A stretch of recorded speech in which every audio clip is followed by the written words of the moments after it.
Chapter 1. The Fatal Day. At 10 o'clock in the morning of the day following the events I have described, the trial of my Dmitri Karamazov began in our district court. I hasten to emphasize the fact that I am far from esteeming myself capable of reporting all that took place at the trial in full detail, or even in the actual order of events.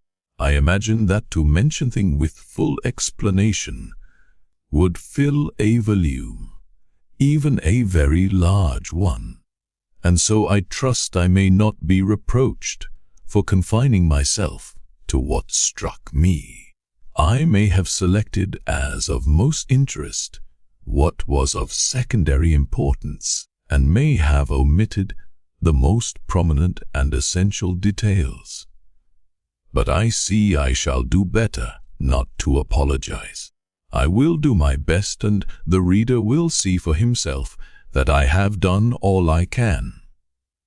And, to begin with, before entering the court, I will mention what surprised me most on that day. Indeed, as it appeared later, everyone was surprised at it too. We all knew that the affair had aroused great interest, that everyone was burning with impatience for the trial to begin, that it had been a subject of talk, conjecture, exclamation and surmise for the last 2 months in local society. Everyone knew too that the case had become known throughout Russia, but yet we had not imagined that it had aroused such burning, such intense interest in everyone, not only among ourselves, but all over Russia. This became evident at the trial this day. Visitors had arrived not only from the chief town of our province, but from several other Russian towns, as well as from Moscow and Petersburg. Among them were lawyers, ladies, and even several distinguished personages. Every ticket of admission had been snatched up. A special place behind the table at which the 3 judges sat was set apart for the most distinguished and important of the men visitors. A row of arm-chairs had been placed there, something exceptional, which had never been allowed before. A large proportion, not less than half of the public, were ladies. There was such a large number of lawyers from all parts that they did not know where to sheet them, for every ticket had long since been eagerly sought for and distributed. I saw at the end of the room, behind the platform, a special partition hurriedly put up, behind which all these lawyers were admitted, and they thought themselves lucky to have standing room there, for all chairs had been removed for the sake of space, and the crowd behind the partition stood throughout the case closely packed, shoulder to shoulder.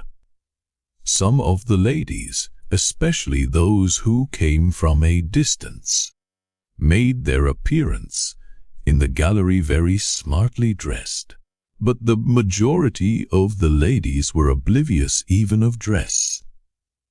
Their faces betrayed hysterical, intense, almost morbid curiosity, a peculiar fact, established afterwards by many observations, was that almost all the ladies, or at least the vast majority of them, were on Mitya's side and in favor of his being acquitted. This was perhaps chiefly owing to his reputation as a conqueror of female hearts. It was known that 2 women rivals were to appear in the case. One of them, Katerina Ivanovna, was an object of general interest. All sorts of extraordinary tales were told about her, amazing anecdotes of her passion for Mitya in spite of his crime. Her pride and aristocratic connections were particularly insisted upon, as she had called upon scarcely anyone in the town. People said she intended to petition the government for leave to accompany the criminal to Siberia and to be married to him somewhere in the mines. The appearance of Grushenka in court was awaited with no less impatience. The public was looking forward with anxious curiosity the meeting of the Tuvals, the proud aristocratic girl, but Grushenka was a more familiar the district than Katerina the Ivanovna. The Katara figure, too, the Aristota rivals. They had already seen the woman who had ruined Fyodor Pavlovich and his unhappy son, and all, almost without exception, wondered how father and son could be so in love with such a very common, ordinary Russian girl who was not even pretty. In brief, there was a great deal of talk. I know for a fact that there were several serious family quarrels on Mitya account in our town. Many ladies quarreled violently with their husbands over differences of opinion about the dreadful case, and it was only natural that the husbands of these ladies, far from being favorably disposed to the prisoner, should enter the court bitterly prejudiced against him. In fact, one may say pretty certainly that the masculine, as distinguished from the feminine, part of the audience were biased against the prisoner. There were numbers of severe, frowning, even vindictive faces. Mitya, indeed, had managed to offend many people during his stay in the town. Some of the visitors were, of course, in excellent spirits and quite unconcerned as to the fate of Mitya personally. But all were interested in the trial, and the majority of the men were certainly hoping for the conviction of the criminal, except perhaps the lawyers, who were more interested in the legal than in the moral aspect of the case. Everybody was excited at the presence of the celebrated lawyer, Fetyukovich. His talent was well known, and this was not the first time he had defended notorious criminal cases in the provinces. And if he defended them, such cases became celebrated and long remembered all over Russia. There were stories, too, about our prosecutor and about the president of the court. It was said that Ippolit Kirillovich was in a tremor at meeting Fetyukovich, and that they had been enemies from beginning of their careers in Petersburg.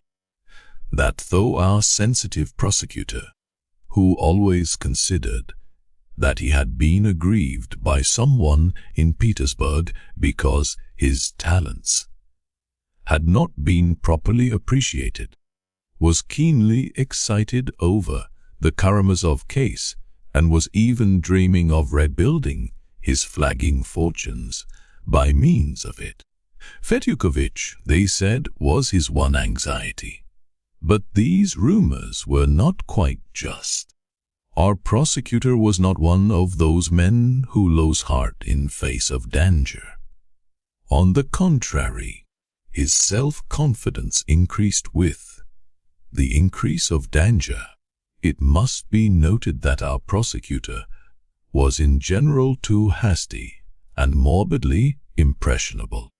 He would put his whole soul into some case and work at it as though his whole fate and his whole fortune depended on its result. This was the subject of some ridicule in the legal world, for just by this characteristic our prosecutor had gained a wider notoriety than could have been expected from his modest position.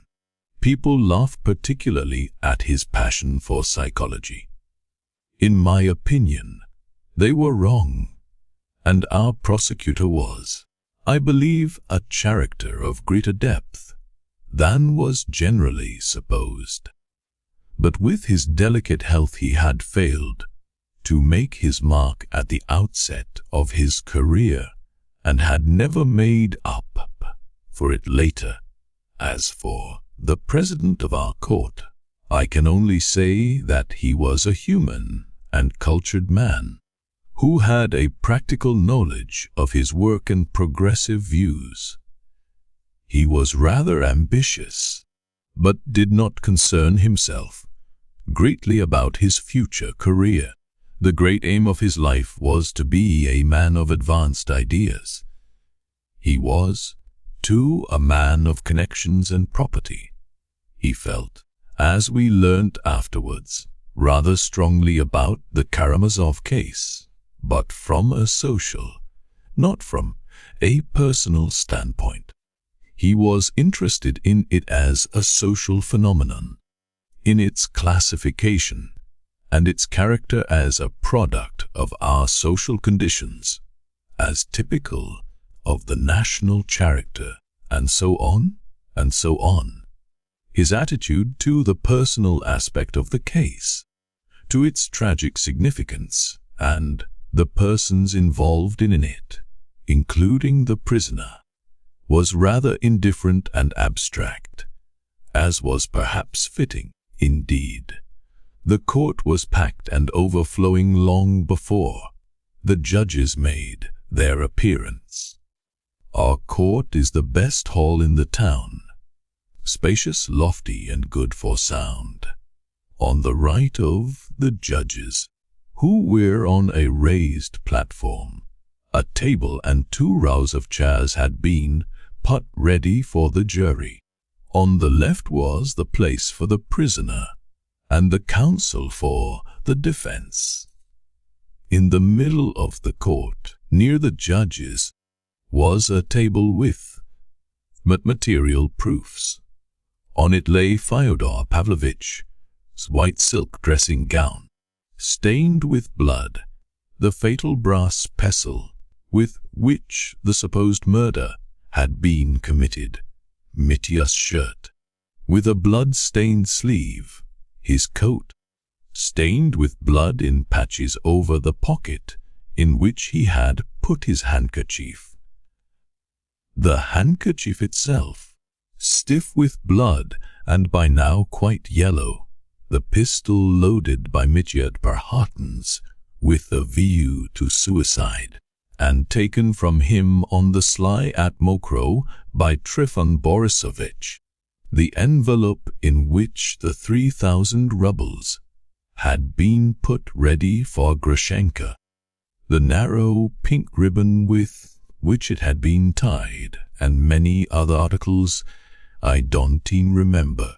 In the body of the hall, at some distance, came the seats for the public, but in front of the balustrade a few chairs had been placed for witnesses, who remained in the court after giving their evidence. At 10 o'clock the 3 judges arrived. The president, one honorary justice of peace, and 1 other. The prosecutor, of course, entered immediately after. The president was a short, stout, thick-set man of 50, with a dyspeptic complexion, dark hair turning grey and cut short, and a red ribbon, of what order I don't remember. The prosecutor struck me and the others too, as looking particularly pale, almost green. His face seemed to have grown suddenly thinner, perhaps a single night, for I had seen him looking as usual only 2 days before. The president began with asking the court whether all the jury were present. But I see I can't go on like this.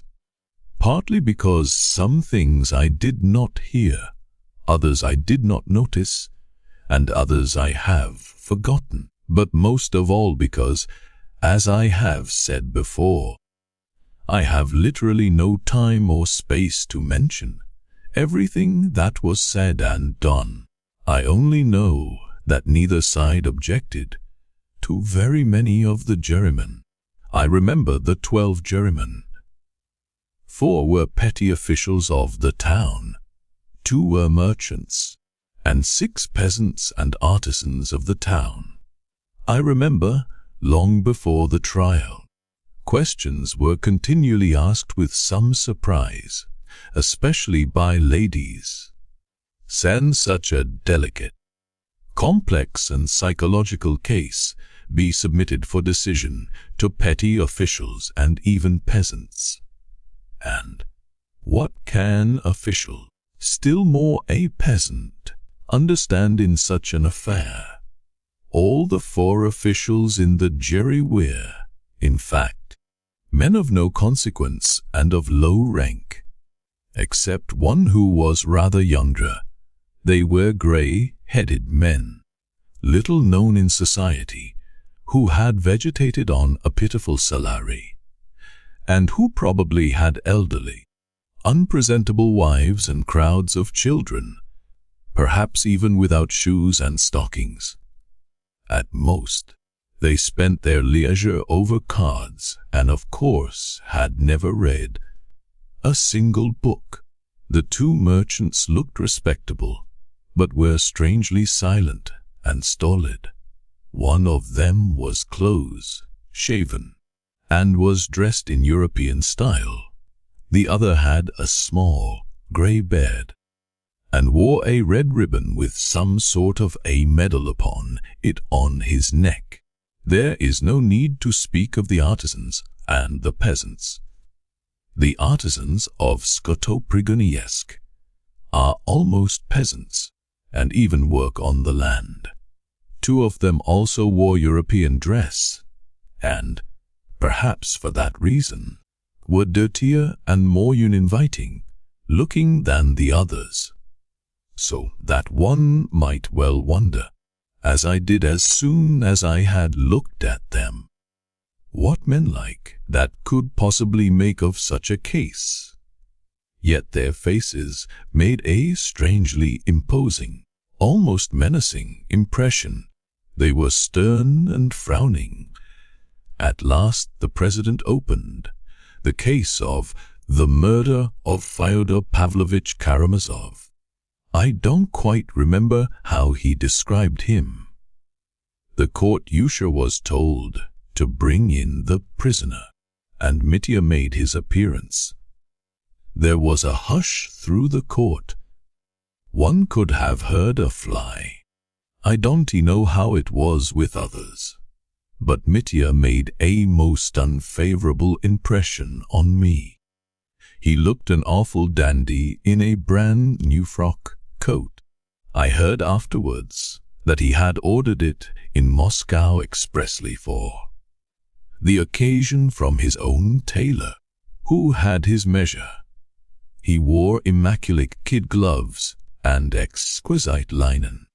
He walked in with his yard-long strides, looking stiffly straight in front of him, and sat down in his place with a most unperturbed air. At the same moment, the counsel for defense, the celebrated Fetyukovitch, entered, and a sort of subdued hum passed through the court. He was a tall, spare man, with long thin legs, with extremely long, thin, pale fingers, clean shaven face, demurely brushed, rather short hair, and thin lips that were at times curved into something between a sneer and a smile. He looked about 40. His face would have been pleasant if it had not been for his eyes, which, in themselves small and inexpressive, were set remarkably close together, with only the thin, long nose as a dividing line between them. In fact, there was something strikingly bird-like about his face. He was in evening dress and white tee. I remember the president's first questions to Mitya about his name, his koan. Mitya answered sharply, and his voice was so unexpectedly low that it made the president start and look at the prisoner with surprise. Then followed a list of persons who were to take part in the proceedings, that is, of the witnesses and experts. It was a long list. 4 of the witnesses were not present.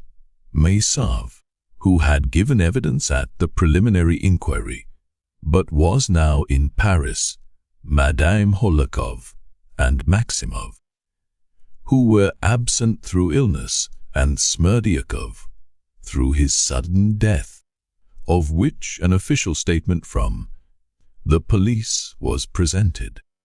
The news of Smerdyakov's death produced a sudden stir and whisper in the court. Many of the audience, of course, had not heard of the sudden suicide. What struck people most was Mitya's sudden outburst. As soon the statement of Smerdyakov's death was made, he cried out aloud from his placer. He was a dog and died like a dog. I remember how his counsel rushed to him, and how the president addressed him, threatening to take stern measures if such an irregularity were repeated. Mitya nodded and, in a subdued voice, repeated several times abruptly to his counsel, with no show of regret, "I did again. It escaped me. I wanted to do it again." And, of course, this brief episode did him no good with the jury or the public. His character was displayed, and it spoke for itself. It was under the influence of this incident that the opening statement was read. It was rather short, but circumstantial. It only stated the chief reasons why he had been arrested, why he must be tried, and so on. Yet it made a great impression on me. The clerk read it loudly and distinctly. The whole tragedy was suddenly unfolded before us, concentrated in bold relief, in a fatal and pitiless light. I remember how, immediately after it had been read, the president asked Mitya, in a loud, impressive voice, "Prisoner, do you plead guilty?" Mitya suddenly rose from his seat. "I plead guilty to drunkenness and dissipation," he exclaimed, again in a startling, almost frenzied voice, "to idleness and debauchery. I meant to become an honest man for good, just at the moment when I was struck down by fate. But I am not guilty of that old man, my enemy and my father. No, I am not guilty of robbing him. I could not be. Dmitri Karamazov is a scoundrel, but not a thief." He sat down again, visibly trembling all over. The president again briefly, but impressively, admonished him to answer only what was asked, and not to go off into irrelevant exclamations. Then he ordered the case to proceed. All the witnesses were led up to take the oath. Then I saw them all together. The brothers of the prisoner were, however, allowed to give evidence without taking the oath. After an exhortation from the priest and the president, the witnesses were led away and were made to sit as far as possible apart from one another. Then they began calling them up one by one. Chapter 2. Dangerous Witnesses.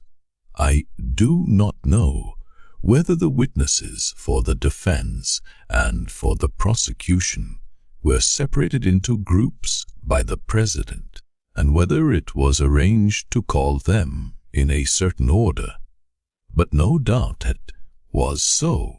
I only know that the witnesses for the prosecution were called first. I repeat, I don't intend to describe all the questions step by step. Besides, my account would be to some extent superfluous, because in the speeches for the prosecution and for the defense, the whole course of the evidence was brought together and set in a strong and significant light, and I took down parts of those two remarkable speeches in full, and will quote them in due course, together with one extraordinary and quite unexpected episode, which occurred before the final speeches, and undoubtedly influenced the sinister and fatal outcome of the trial. I will only observe that from the first moments of the trial one characteristic was conspicuous and observed by all. The case by all. That is, the overwhelming strength of the prosecution as compared with the arguments the defense had to rally upon. Every one realized it from the first moment that the facts began to group themselves round a single point, and the whole horrible and bloody crime was gradually revealed. Every one, perhaps, felt from the first that the case was beyond dispute, that there was no doubt about it, that there could be really no discussion, and that the defense was only a matter of form, and that the prisoner was guilty, obviously and conclusively guilty. I imagine that even the ladies, who were so impatiently longing for the acquittal of the interesting prisoner, were at the same time, without exception, convinced of his guilt. What's more, I believe they would have been mortified if his guilt had not been so firmly established, as that would have lessened the effect of the closing scene of the criminal's acquittal. That he would be acquitted, all the ladies, strange to say, were firmly persuaded up to the very last moment. He is guilty, but he will be acquitted from motives of humanity, in accordance with the new ideas, the new sentiments that had come into fashion, and so on, and so on. And that was why they had crowded into the court so impatiently. The men were more interested in the contest between the prosecutor and the famous Fetyukovich. All were wondering and asking themselves, what could even a talent like Fetyukovich's make of such a desperate case? And so they followed his achievements, step by step, with concentrated attention. But Fetyukovich remained an enigma to all up to the very end, up to his speech. Persons of experience suspected that he had some design, that he was working towards some object, but it was almost impossible to guess what it was. His confidence and self-reliance were unmistakable, however. Every one noticed with pleasure, moreover, that he, after so short a stay, not more than 3 days, perhaps, amongst, had so wonderfully succeeded in mastering the case and had studied it to a nicety. People described with relish afterwards how cleverly he had taken down all the witnesses for the prosecution, and as far as possible perplexed them and, what's more, had aspersed their reputation, and so depreciated the value of their evidence. But it was supposed that he did this rather by way of sport, so to speak, for professional glory, to show nothing had been omitted of the accepted methods, for all were convinced that he could no real good by such disparagement of the witnesses, and probably was more aware of this than any one, having some idea of his own in the background, some concealed weapon of defense, which he would suddenly reveal when the time came. But meanwhile, conscious of his strength, he seemed to be diverting himself. So, for instance, when Grigory, Fyodor Pavlovitch's old servant, who had given the most damning piece of evidence about the open door, was examined, the counsel for the defense positively fastened upon him. When his turn came to question him, it must be noted that Grigory entered the hall with a composed, almost stately air, not the least disconcerted by the majesty of the court or the vast audience listening to him. He gave evidence with as much confidence as though he had been talking with his Martha, only perhaps more respectfully. It was impossible to make him contradict himself. The prosecutor questioned him first in detail about the family life of the Karamazovs. The family picture stood out in lurid colors. It was plain to ear and eye that the witness was guiltless and impartial. In spite of his profound reverence for the memory of his deceased master, he yet bore witness that he had been unjust to Mitya and hadn't brought up his children as he should. He'd have been devoured by lice when he was little if it hadn't been for me, he added, describing Mitya's early childhood. It wasn't fair either of the father to wrong his son over his mother's property, which was by right his.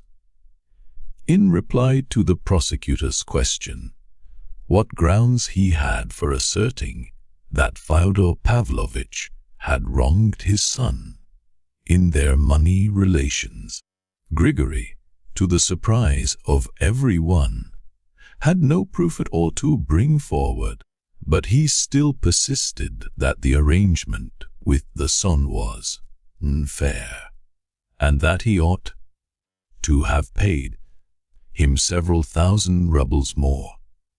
I must note, by the way, that the prosecutor asked this question whether Fyodor Pavlovitch had really kept back part of Mitya's inheritance with marked persistence of all the witnesses who could be asked it, not excepting Ilusha and Ivan, but he obtained no exact information from any one. All alleged that it was so, but were unable to bring forward any distinct proof. Grigory, this description of the scene, the dinner table, when Dmitri had burst in and beaten his father, threatening to come back to kill him, made a sinister impression on the court, especially as the old servant's composure in telling it, his parsimony of words and peculiar phraseology were as effective as eloquence. He observed that he was not angry with Mitya for having knocked him down and struck him on the face. He had forgiven him long ago, he said. Of the deceased Smerdyakov he observed, crossing himself, that he was a lad of ability, but stupid and afflicted, and, worse still, an infidel, and that it was Fyodor Pavlovitch and his elder son who had taught him to be so.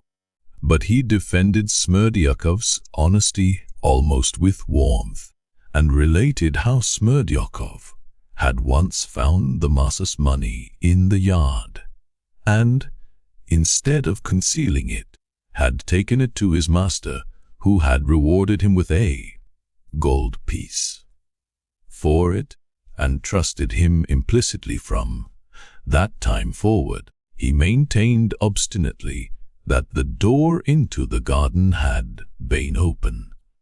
But he was asked so many questions that I can't recall them all.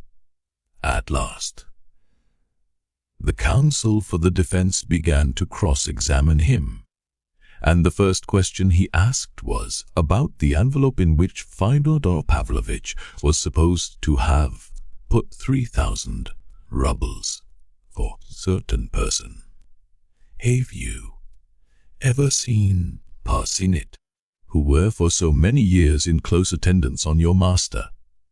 Grigory answered that he had not seen it and had never heard of the money frocking about it. About it? I couldn't never down. Couldn't very believe. This question about everybody was talking about, from anyone here who've till that never heard. As persistently as the prosecutor asked his question about Dmitri's inheritance, and got the same answer from all, that no one had seen the envelope, though many had heard of it. From the beginning everyone noticed Fetyukovich's persistence on this subject. Now, with your permission, I'll ask you a question. Fetyukovich said, suddenly and unexpectedly, of what was that balsam, or rather decoction made, which, as we learn from the preliminary inquiry, you used on that evening to rub your lumbago, in the hope of curing it. Grigory looked blankly at the questioner, and, after a brief silence, muttered, "There was saffron in it." "Nothing but saffron. Don't you remember any other ingredient?" "There was milfoil in it, too." "And pepper, perhaps?" Fetyukovich queried. "Yes, there was pepper too, etc. And all dissolved in vodka." "In spirit." There was a faint sound of laughter in the court. "You see, in spirit.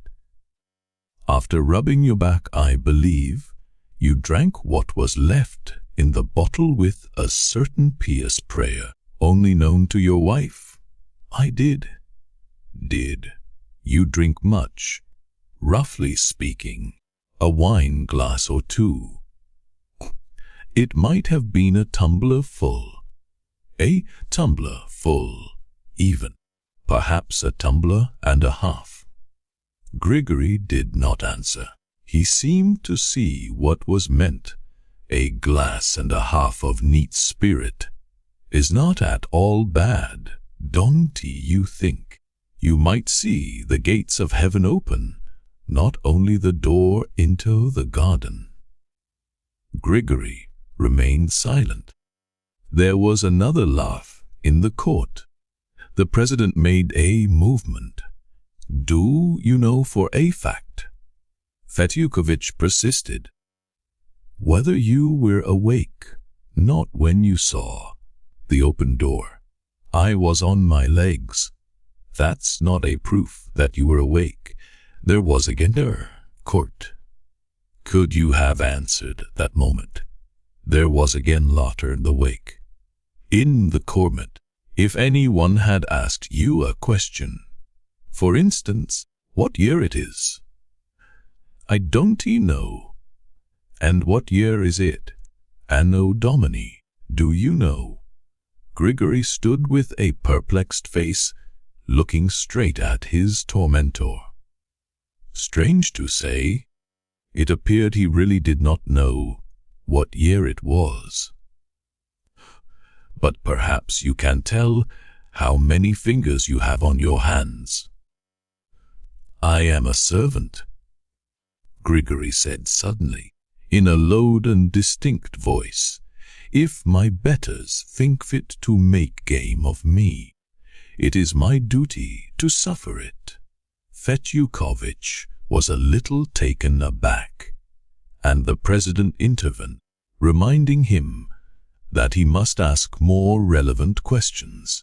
Fetyukovich bowed with dignity and said that he had no more questions to ask of the witness. The public and the jury, of course, were left with a grain of doubt in their minds as to the evidence of a man who might, while undergoing a certain cure, have seen the gates of heaven, and who did not even know what year he was living in. But before Grigory left the box, another episode occurred.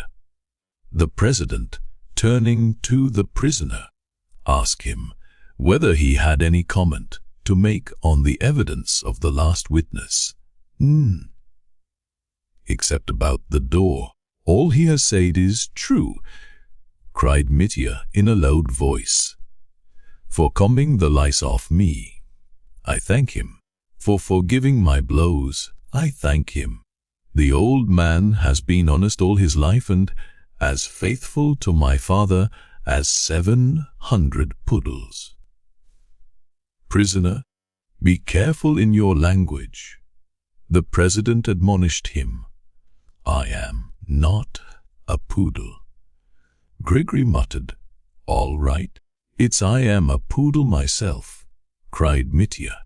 If it's an insult, I take it to myself, and I beg his pardon. I was a beast and cruel to him. I was cruel to Sop too. What Sop? The president asked sternly again. Oh, Pierrot. My father? Dorpalovich. The president again warned me pressively and very sternly to be more careful in his language.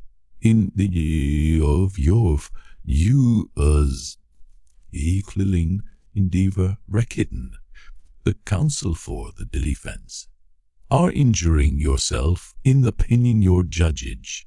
You opinion.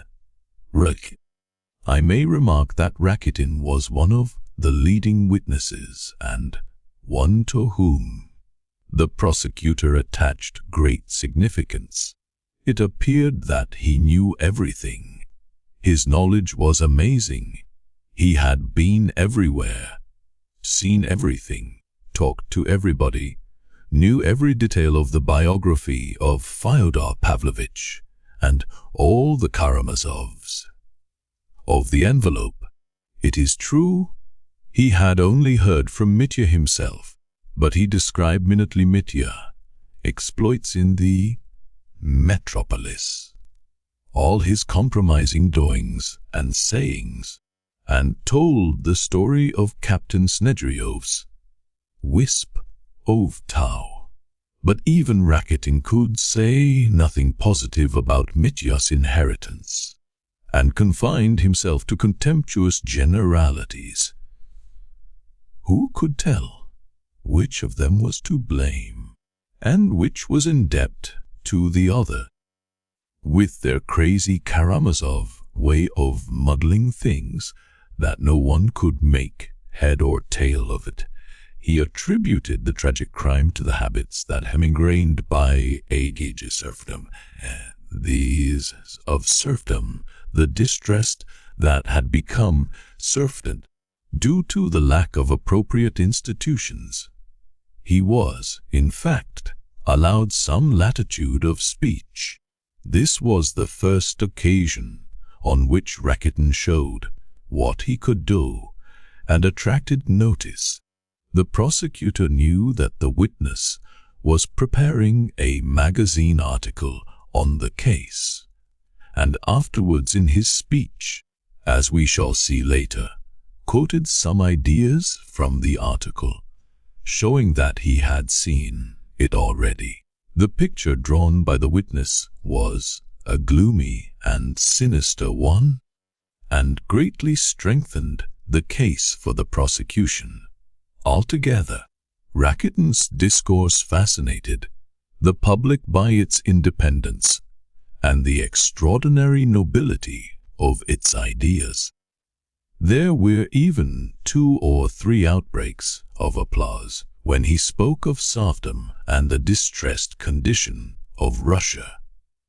But Rakitin, in his youthful ardor, made a slight blunder, of which the counsel for the defense at once adroitly took advantage, answering certain questions about Grushenka, and carried away by the loftiness of his own sentiments and his success, of which he was, of course, conscious. He went so far as to speak somewhat contemptuously of Agrafena Alexandrovna as the kept mistress of Samsonov. He would have given a Dilk to take back his words afterwards, for Fetyukovitch caught him out over it at once, and it was all because Rakitin had not reckoned on the lawyer having been able to become so intimately acquainted with every detail in so short a time.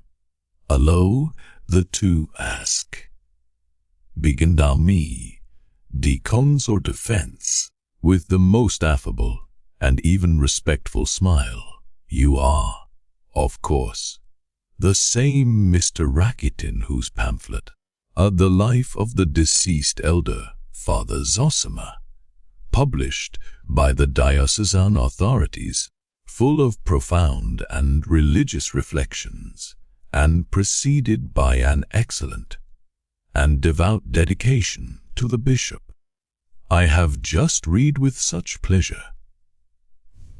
I did not write it for publication. It was published afterwards, muttered Rakitin, for some reason fearfully discontented and almost ashamed. Oh, that's excellent. A thinker like you can, and indeed ought to, take the widest view of every social question. Your most instructive pamphlet has been widely circulated through the patronage of the bishop, and has been of appreciable service. But this is the chief thing I should like to learn from you. You stated just now that you were very intimately acquainted with Madame Sviatlov, so it must be noted that Grushenka's surname was Sviatlov. I heard it for the first time that day. During the case, I cannot answer for all my acquaintances. I am a young man, and who can be responsible for everyone he meets? Cried Rakitin, flushing all over. I understand, I quite understand, cried Fetyukovitch, as though he, too, were embarrassed and in haste to excuse himself. You, like any other, might well be interested in an acquaintance with a young and beautiful woman who would readily entertain the delight of the youth of the neighborhood. But I only wanted to know. It has come to my knowledge that Madame Sviatlov was particularly anxious a couple of months ago to make the acquaintance of the younger Karamazov, Alexei Fyodorovitch, and promised you 25 rubles if you would bring him to her in his monastic dress. And that actually took place on the evening of the day on which the terrible crime, which is the subject of the present investigation, was committed. You brought Alexei Karamazov to Madame Sviatlov, and did you receive the 20 rubles from Madame Sviatlov as a reward? That's what I wanted to hear from you. It was a joke. I don't see of what interest that can be to you. I took it for a joke, meaning to give it back later. Then you did take. But you have not given it back yet. Or have you? That's of no consequence, muttered Rakitin. I refuse to answer such questions.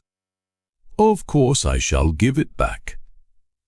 The president intervened, but Fetyukovitch declared he had no more questions to ask of the witness. Monsieur, Rakitin left the witness box not absolutely, without a stain upon his character. The effect left by the lofty idealism of his speech was somewhat marred, and Fetyukovitch's expression, as he watched him walk away, seemed to suggest to the public, this is a specimen of the lofty, minded persons who accuse him. I remember that this incident, too, did not pass off without an outbreak from Mitya. Enraged by the tone in which Rakitin had referred to Grushenka, he suddenly shouted, Bernard, when, after Rakitin's cross-examination, the president asked the prisoner if he had anything to say, Mitya cried loudly, Since I've been arrested, he has borrowed money from me. He is a contemptible Bernard and opportunist, and he doesn't believe in God. He took the bishop in. Mitya, of course, was pulled up again for the intemperance of his language, but Rakitin was done for. Captain Snedyov's evidence was a failure, too, but from quite a different reason. He appeared in ragged and dirty clothes, muddy boots, and in spite of the vigilance and expert observation of the police officers, he turned out to be hopelessly drunk. On being asked about Mitya's attack upon him, he refused to answer. God bless him. Ilusha told me not to. God will make it up to me yonder. Who told you not to tell? Of whom are you talking? Ilusha, my little son. Father, how he insulted you. He said that at the stone. Now he is dying. The captain suddenly began sobbing and plumped down on his knees before the president. He was hurriedly led away amidst the laughter of the public. The effect prepared by the prosecutor did not come off at all. Fetyukovitch went on making the most of every opportunity, and amazed people more and more by his minute knowledge of the case. Thus, for example, Trifon Borisovich made a great impression, of course, very prejudicial to Mitya. He calculated almost on his fingers that on his first visit to Mokroe, Mitya must have spent 3,000 rubles, or very little less. Just think what he squandered on those gypsy girls alone. And as for our loosey peasants, it wasn't a case of flinging half-ruble run in the street. He made them presents of 25 rubles each. At least, he didn't give them less. And what a lot of money was simply stolen from him. And if anyone did steal, he did not leave a receipt. How could one catch the thief when he was flinging his money away all the time? Our peasants are robbers. You know, they have no care for their souls. And the way he went on with the girls, our village girls, they're completely set up. Since then, I tell you, they used to be poor. He recalled, in fact, every item of expense and added it all up. So the theory that only 1,500 had been spent and The rest had been put aside in a little bag seemed inconceivable. I saw 3,000 as clear as a penny in his hands. I saw it with my own eyes. I should think I ought to know how to reckon money, cried Trifon Borisovich, doing his best to satisfy his betters. When Fetyukovich had to cross-examine him, he scarcely tried to refute his evidence, but began asking him about an incident at the first carousel at Mokrow, a month before the arrest, when Timofey and another peasant Kimt Kolkid picked up on the floor in the passage 100 rubles dropped by Mitya when he was drunk, and had given them to Trifon Borisovich and received a ruble each from him for doing so. Well, asked the lawyer, did you give that 100 rubles back to Mrs. Karamazov? Trifon Borisovich shuffled in vain. He was obliged, after the peasants had been examined, to admit the finding of the 100 rubles, only adding that he had religiously returned it all to Dmitri Fyodorovich in perfect honesty, and it's only because his owner was in liquor at the time. He wouldn't remember it. But as he had denied the incident of the 100 rubles till the peasants had been called to prove it, his evidence as to returning the money to Mitya was naturally regarded with great suspicion. So one of the most dangerous witnesses brought forward by the prosecution was again discredited. The same thing happened with the Poles. They took up an attitude of pride and independence.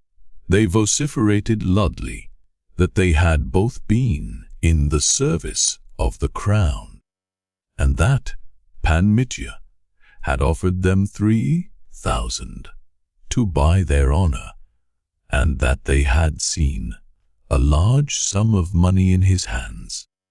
Pan Musilovich introduced a terrible number of Polish words into his sentences, and seeing that this only increased his consequence in the eyes of the president and the prosecutor, grew more and more pompous and ended by talking in Polish altogether. But Fetyukovich caught them, too, in his snares. Trifon Borisovich, recalled, was forced, in spite of evasions, to admit that Pan Wróblewski had substituted another pack of cards for the one he had provided, and that Pan Musilovich had cheated during the game. Kolganov confirmed this, and both the Poles left the witness box with damaged reputations, amidst laughter from the public. Then exactly the same thing happened with almost all the most dangerous witnesses. Fetyukovich succeeded in casting a slur on all of them and dismissing them with a certain derision. The lawyers and experts were lost in admiration, and were only at a loss to understand what good purpose could be served by it. For all, I repeat, felt that the case for the prosecution could not be refuted, but was growing more and more tragically overwhelming. But from the confidence of the great magician, they saw that he was serene, and they waited, feeling that such a man had not come from Petersburg for nothing, and that he was not a man to return unsuccessful. Chapter 3. The medical experts and a pound of nuts. The evidence of the medical experts, too, was of little use to the prisoner, and it appeared later that Fetyukovich had not reckoned much upon it. The medical line of defense had only been taken up through the insistence of Katerina Ivanovna, who had sent for a celebrated doctor from Moscow on purpose. The case for the defense could, of course, lose nothing by it and might, with luck, gain something from it. There was, however, an element of comedy about it, through the difference of opinion of the doctors. The medical experts were the famous doctor from Moscow, our Dr. Herzenstube, and the young Dr. Varvinsky. The two latter appeared also as witnesses for the prosecution. The first to be called in the capacity of expert was Dr. Herzenstube. He was a grey and bald old man of 70, of middle height and sturdy build. He was much esteemed and respected by everyone in the town. He was a conscientious doctor and an excellent and pious man, a Hungarian or Moravian brother. I am not quite sure which. He had been living amongst us for many years and behaved with wonderful dignity.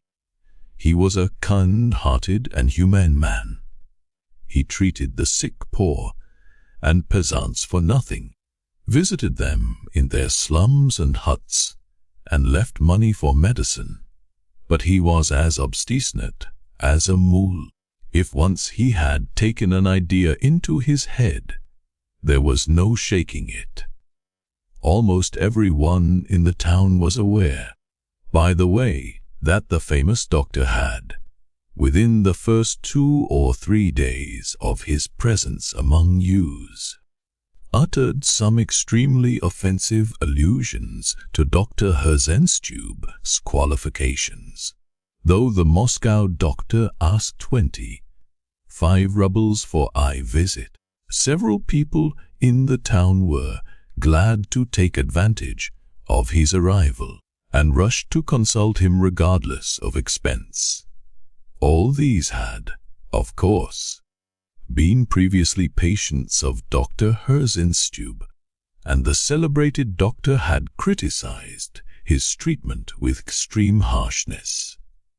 Finally, he had asked the patients, as soon as he saw them, "Well, who has been cramming you with nostrums?" Herzenstube. He. Dr. Herzenstube, of course, heard all this, and now all the 3 doctors made their appearance, one after another, to be examined. Dr. Herzenstube roundly declared that the abnormality of the prisoner's mental faculties was self-evident. Then, giving his grounds for this opinion, which I omit here, he added that the abnormality was not only evident in many of the prisoner's actions in the past, but was apparent even now at this very moment. When he was asked to explain how it was apparent now at this moment, the old doctor, with simple-hearted directness, pointed out that the prisoner on entering the court had an extraordinary air, remarkable in the circumstances, that he had marched in like a soldier, looking straight before him, though it would have been more natural for him to look to the left where, among the public, the ladies were sitting. Seeing that he was a great admirer of the fair sex and must be thinking much of what the ladies are saying of him now, the old man concluded in his peculiar language. He must add that I much spoke Russian ready, but every phrase was formed in German style, which did not, however, trouble him, for it had always been a weakness of his to believe that he spoke Russian perfectly, better indeed than Russians, and he was very fond of using Russian proverbs. always declaring that the Russian proverbs were the best and most expressive sayings in the whole world. I may remark, too, that in conversation through absent-mindedness he often forgot the most ordinary words, which sometimes went out of his head, though he knew them perfectly. The same thing happened, though, when he spoke German, and at such times he always waved his hand before his face, as though trying to catch the lost word, and no one could induce him to go on speaking till he had found the missing word. His remark that the prisoner ought to have looked the ladies on entering roused a whisper of amusement in the audience. All our ladies were very fond of our old doctor. They knew, too, that having been all his life a bachelor and a religious man of exemplary conduct, he looked upon women as lofty creatures. And so his unexpected observation struck every one as very queer. The Moscow doctor, being questioned in his turn, definitely and emphatically repeated that he considered the prisoner's mental condition abnormal in the highest degree. He talked at length and with erudition of aberration and mania, and argued that, from all the facts collected, the prisoner had undoubtedly been in a condition of aberration for several days before his arrest, and, if the crime had been committed by him, it must, even if he were conscious of it, have been almost involuntary, as he had not the power to control the morbid impulse that possessed him. But apart from temporary aberration, the doctor diagnosed mania, which premised, in his words, to lead to complete insanity in the future. It must be noted that I report this in my own words. The doctor made use of very learned and professional language. All his actions are in contravention of common sense and logic. He continued, not to refer to what I have not seen, that is, the crime itself and the whole catastrophe. The day before yesterday, while he was talking to me, he had an unaccountably fixed look in his eye. He laughed unexpectedly when there was nothing to laugh at. He showed continual and inexplicable irritability, using strange words, Bernard, Ethis, and others equally inappropriate. But the doctor detected mania, above all, in the fact that the prisoner could not even speak of the 3,000 rubles, of which he considered himself to have been cheated, without extraordinary irritation, though he could speak comparatively lightly of other misfortunes and grievances. According to all accounts, he had even in the past, whenever the subject of the 3,000 rubles was touched on, flown into a perfect frenzy, and yet he was reported to be a disinterested and not grasping man, as the opinion of my learned colleague. The Moscow doctor added ironically in conclusion that the prisoner would, on entering the court, have naturally looked at the ladies, and not straight before him. I will only say that apart from the playfulness of this theory, it is radically unsound. For though I fully agree that the prisoner, on entering the court, where his fate will be decided, would not naturally look straight before him in that fixed way, and that may really be a sign of his abnormal mental condition, At the same time, I maintain that he would naturally not look to the left at the ladies, but, on the contrary, to the right to find his legal adviser, on whose help all his hopes rest, and on whose defense all his future depends. The doctor expressed his opinion emphatically, but the respected doctor gave to comedy the diff-tuft of Bovinsky pronouncement culture, lastive opinion the experts, that the unexpected positively enhanced spurts. In his opinion, the prisoner was now, and had been all along, in a perfectly normal condition, and, although he certainly must have been, in a nervous and exceedingly excited state before his arrest, this might have been due to several perfectly obvious causes: jealousy, anger, continual drunkenness, and so on.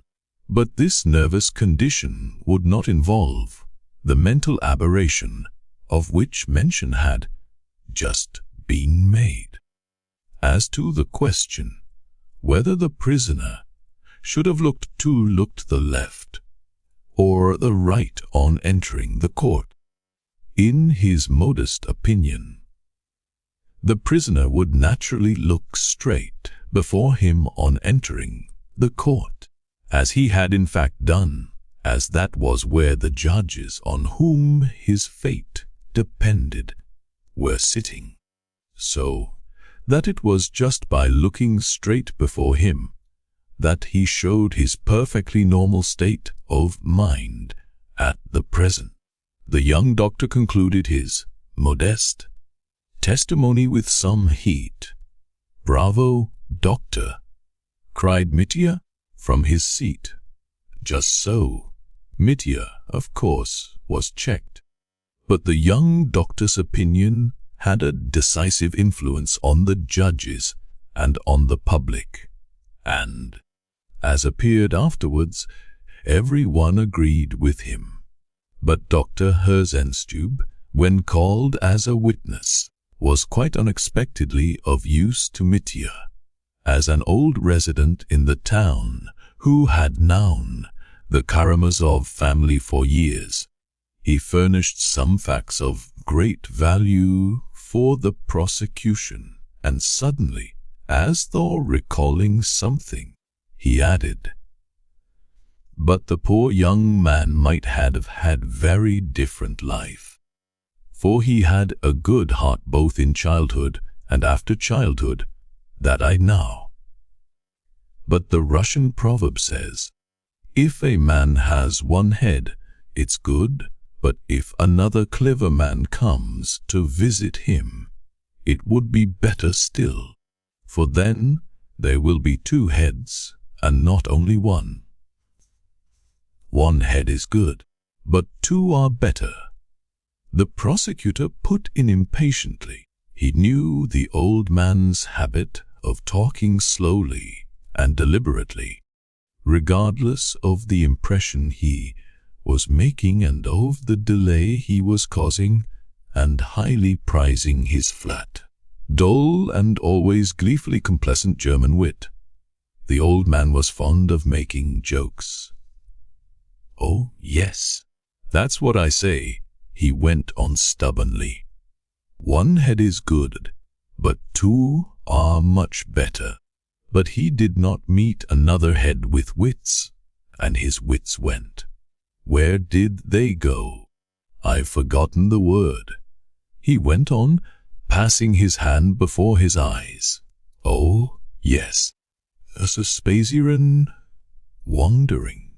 Yes, wandering, that's what I say. Well, his wits went wandering and fell in such a deep hole that he lost himself. And yet he was a grateful and sensitive boy. Oh, I remember him very well, a little chap so high, left neglected by his father in the backyard, when he ran about without boots on his feet, and his little breeches hanging by one button. A note of feeling and tenderness suddenly came into the honest old man's voice. Fetyukovitch positively started, as though scenting something, and caught at it instantly. Oh, yes, I was a young man then. I was 45 then, and had only just come here. And I was so sorry for the boy then. I asked myself, why shouldn't I buy him a pound of what? I've forgotten what it's called. A pound of what children are very fond of. What is it? What is it? The doctor began waving his hands again. It grows on a tree and is gathered and given to everyone. Apples. Oh, no. You have a dozen of apples, not a pound. No, there are a lot of them, and all little. You put them in the mouth and crack. Nuts.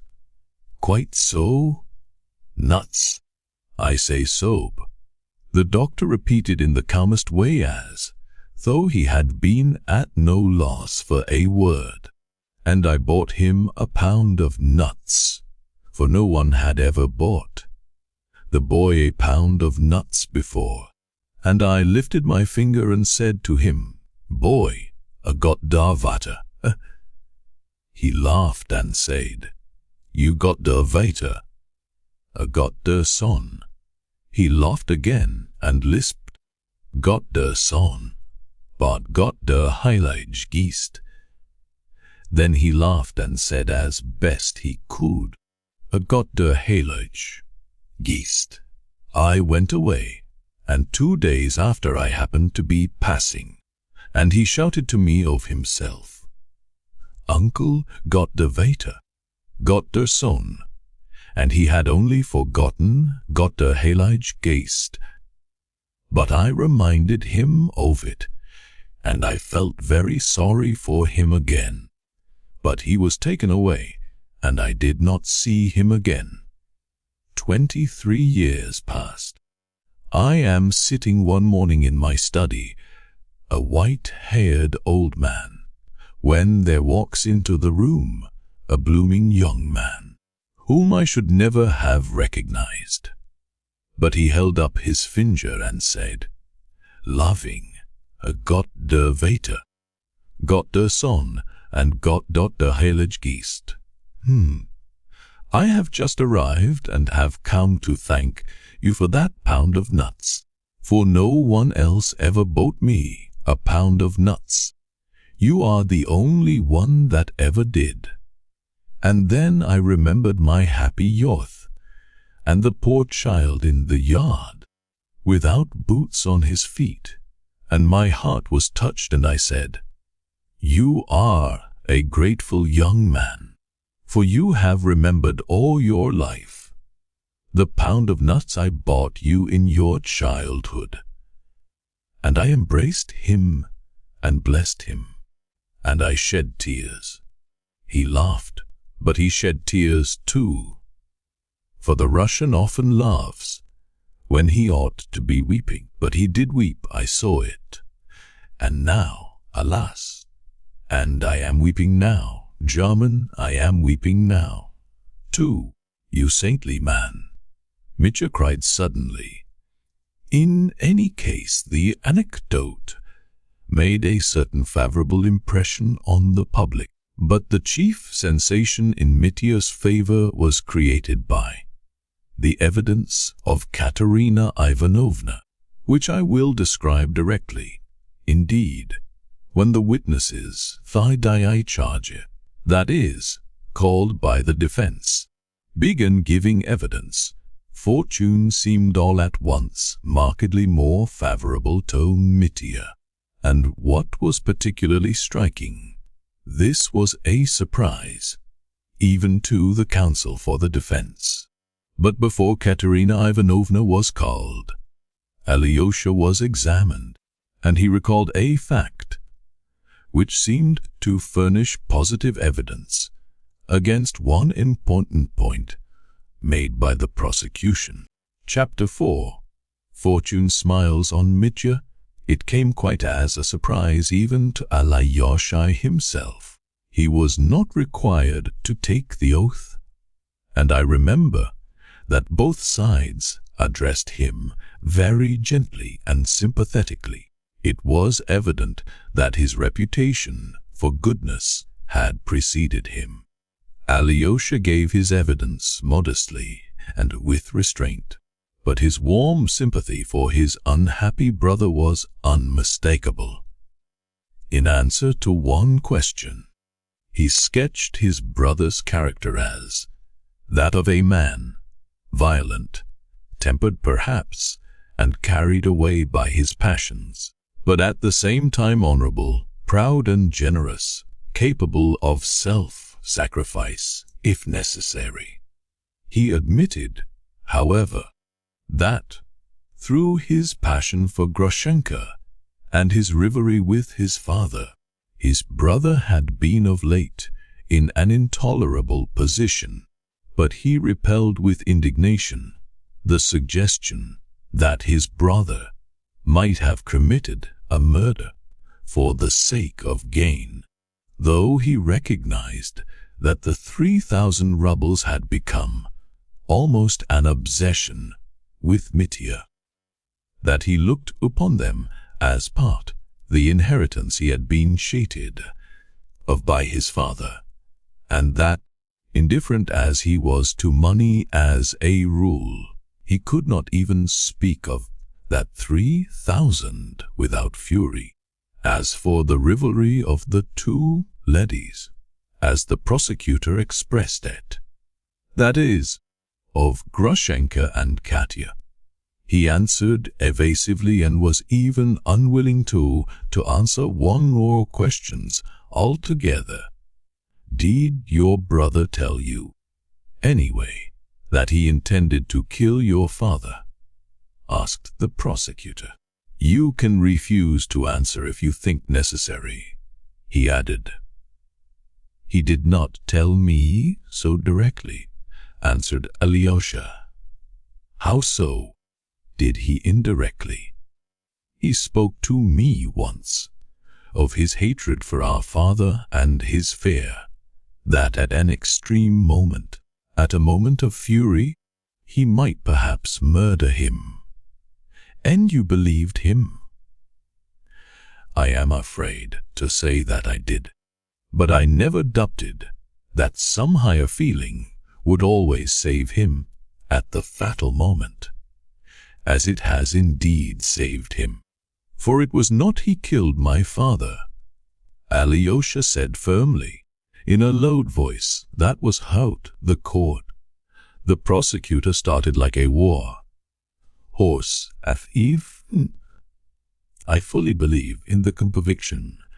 Can fight it by or identify with your explain of do complete sincerity and do complete sincere brother. Let me assure you, the sound of a trumpet, the comfort. Your peculiar view of the whole tragic episode is known to yours already from the preliminary investigation. I won't attempt to conceal from you that it is highly individual and contradicts all the other evidence collected by the prosecution. And so I think it essential to press you to tell me what facts have led you to this conviction of your brother's innocence and of the preliminary inquiry. I only answered the accuser, the preliminary eve against whom you gave evidence at guilt of another person against, and and slowly and calm. I made no accusation against Smerdyakov of myself. Yet you gave evidence against him. I was led to do so by my brother Dmitri's words. I was told what took place his arrest, and how he had pointed to Smerdyakov. Before I was examined, I believe absolutely that my brother is innocent, and if he didn't commit The murder? Then, Smerdyakov. Why Smerdyakov? And why are you so completely persuaded of your brother's innocence? I cannot help believing my brother. I know he wouldn't lie to me. I saw from his face he wasn't lying. Only from his face. Is that all the proof you have? I have no other proof. And of Smerdyakov's guilt you have no proof, whatever your brother's word and the expression of his face. No, I have no other proof. The prosecutor dropped the examination at this point. The impression left by Alyosha's evidence on the public was most disappointing. There had been talk about Smerdyakov before the trial. Someone had heard something. Someone had pointed out something else. It was said that Alyosha had gathered together some extraordinary proofs of his brother's innocence and Smerdyakov's guilt. And after all, there was nothing, no evidence except certain moral convictions, so natural in a brother. But Fetyukovitch began his cross-examination. On his asking Alyosha when it was that the prisoner had told him of his hatred for his father, and that he might kill him, and whether he had heard it, for instance, at their last meeting before the catastrophe, Alyosha started as he answered, as though only just recollecting and understanding something. I remember one circumstance, now which I'd quite forgotten myself. It wasn't clear to me at the time, but now, and obviously only for the first time struck by an idea. He recounted eagerly how, at his last interview with Mitya, that evening under the tree, on the road to the monastery, Mitya had struck himself on the breast, the upper part of the breast, and had repeated several times that he had a means of regaining his honor, that means was here on his breast. I thought, when he struck himself on the breast, he meant that it was in his heart. Alyosha continued that he might find in his strength to save himself from some awful disgrace which was awaiting him, and which he did not dare confess, even to me. I must confess I did think at the time that he was speaking of our father, and that the disgrace he was shuddering at was the thought of going to our father and doing some violence to him. Yet it was just then that he pointed to something on his breast, so that I remember the idea struck me the time that the heart is not on that part of the breast, but below, and that he struck himself much too high, just below the neck, and kept pointing to that place. My idea seemed silly to me at the time, but he was perhaps pointing then to that little bag in which he had 1,500 rubles. Just so, Mitya cried from his place. That's right, Alyosha, it was the little bag I struck with my fist. Fetyukovitch flew to him in hot haste, entreating him to keep quiet, and at the same instant pounced on Alyosha. Alyosha, carried away himself by his recollection, warmly expressed his theory that this disgrace was probably just that 1,500 rubles on him, which he might have returned to Katerina Ivanovna as half of what he owed her, but which he had yet determined not to repay her and to use for another purpose. namely, to enable him to elope with Grushenka, if she consented. "It is so, it must be so," exclaimed Alyosha, in sudden excitement. My brother cried several times that half of the disgrace. Half of it, he said several times, he could free himself from at once. But that he was so unhappy in his weakness of will, he wouldn't do it. That he knew beforehand he was incapable of doing it. And you clearly, confidently remember that he struck himself just on this part of the breast. Fetikovich asked eagerly, clearly and confidently, for I thought at the time, why does he strike himself up there, when the heart is lower down? And the thought seemed stupid to me at the time. I remember it seeming stupid. It flashed through my mind. That's what brought it back to me, just now. How could I have forgotten it till now? It was that little bag he meant, when he said he had the means but wouldn't give back. That 1,500. And when he was arrested at Mokroe he cried out, I know, I was told it, that he considered it the most disgraceful act of his life, that when he had the means of repaying Katerina Ivanovna half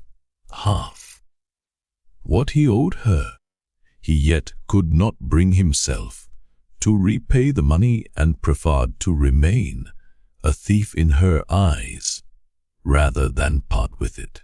And what torture that debt has been to him, Alyosha exclaimed in conclusion. The prosecutor, of course, intervened.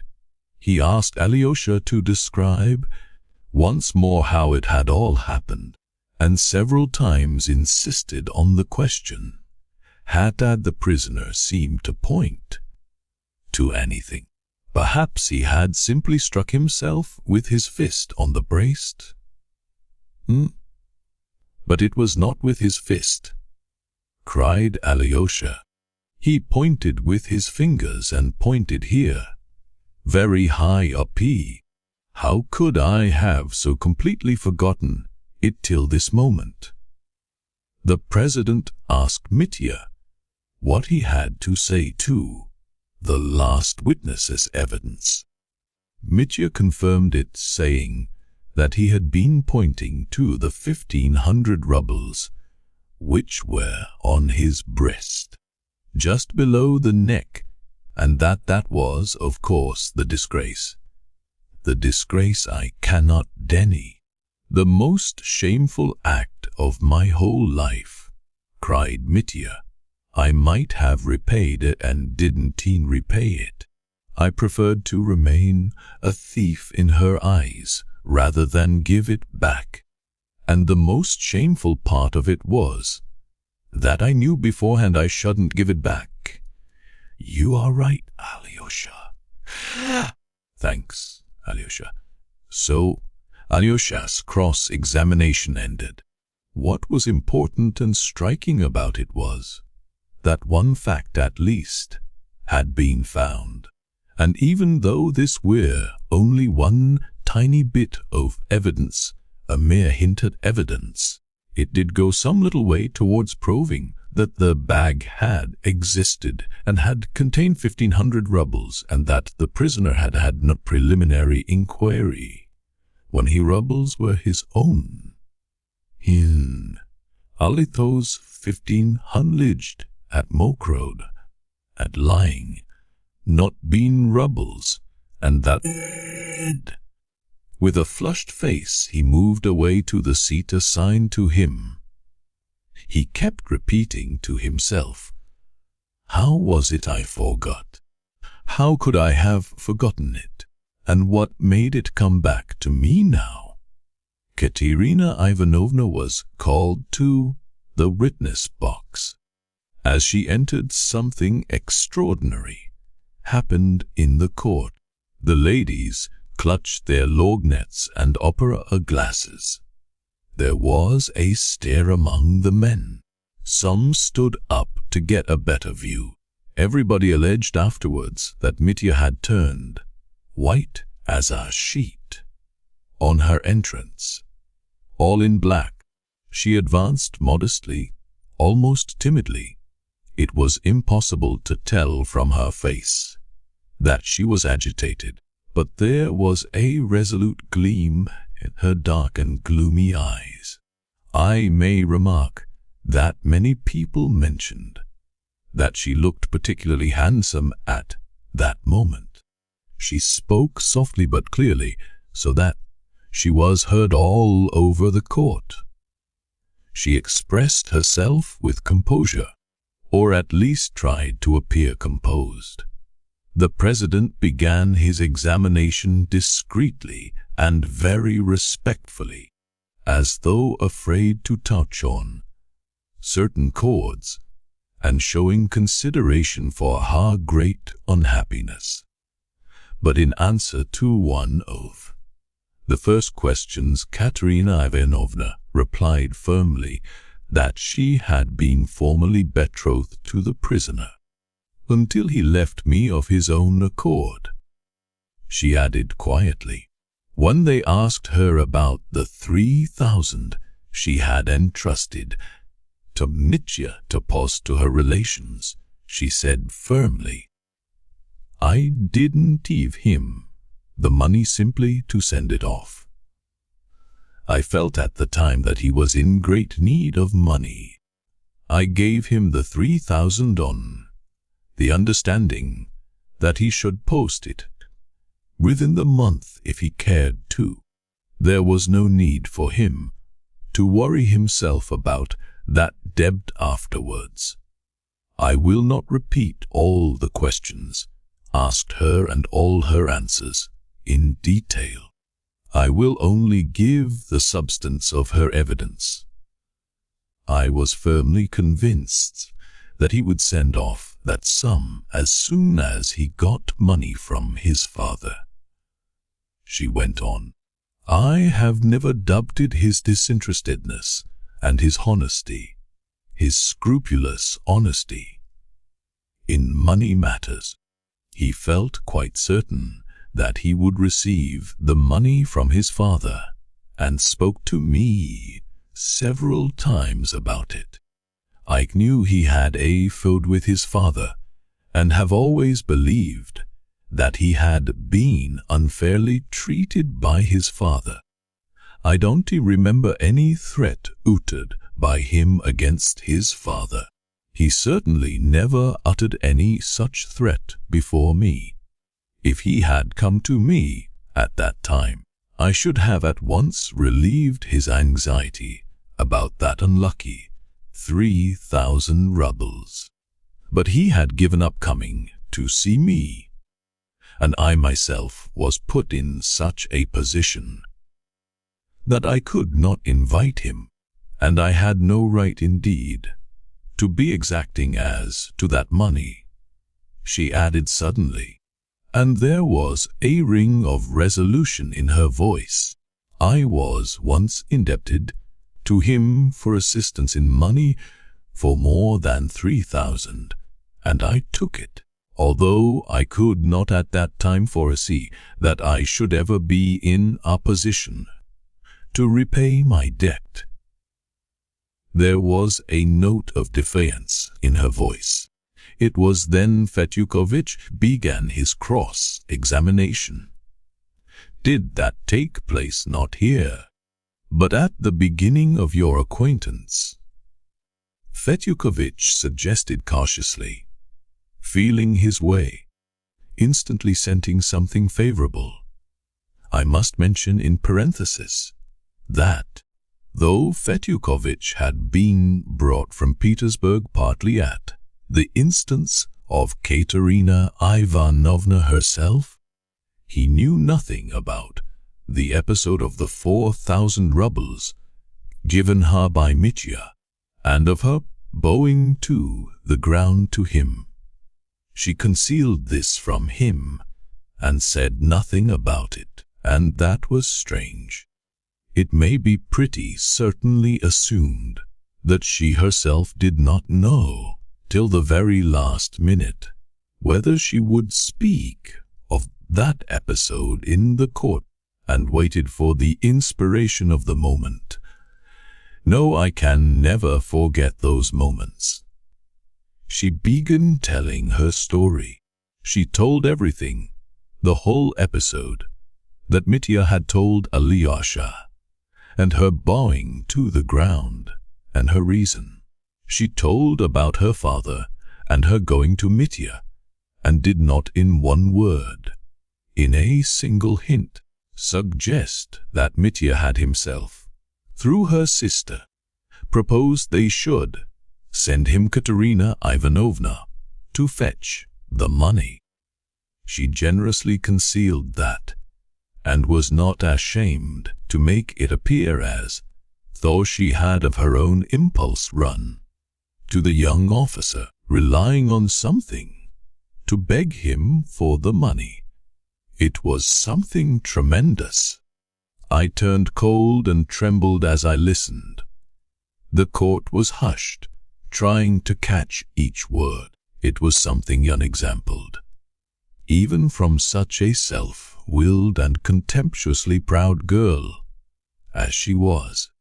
Such an extremely frank avowal, such sacrifice, such self-immolation, seemed incredible. And for what? For whom? To save the man who had deceived and insulted her, and to help, in however small a degree, in saving him, by creating a strong impression in his favor. And, indeed, the figure of the young officer who, with a respectful bow to the innocent girl, handed her his last 4,000 rubles, all he had in the world, was thrown into a very sympathetic and attractive light. But I had a painful misgiving at heart. I felt that calumny might come of it later, and it did. In fact, it did. It was repeated all over the town afterwards with spiteful laughter, that the story was perhaps not quite complete. That is, in the statement that the officer had let the young lady depart, with nothing but a respectful bow. It was hinted that something was here omitted. Even nothing had been omitted.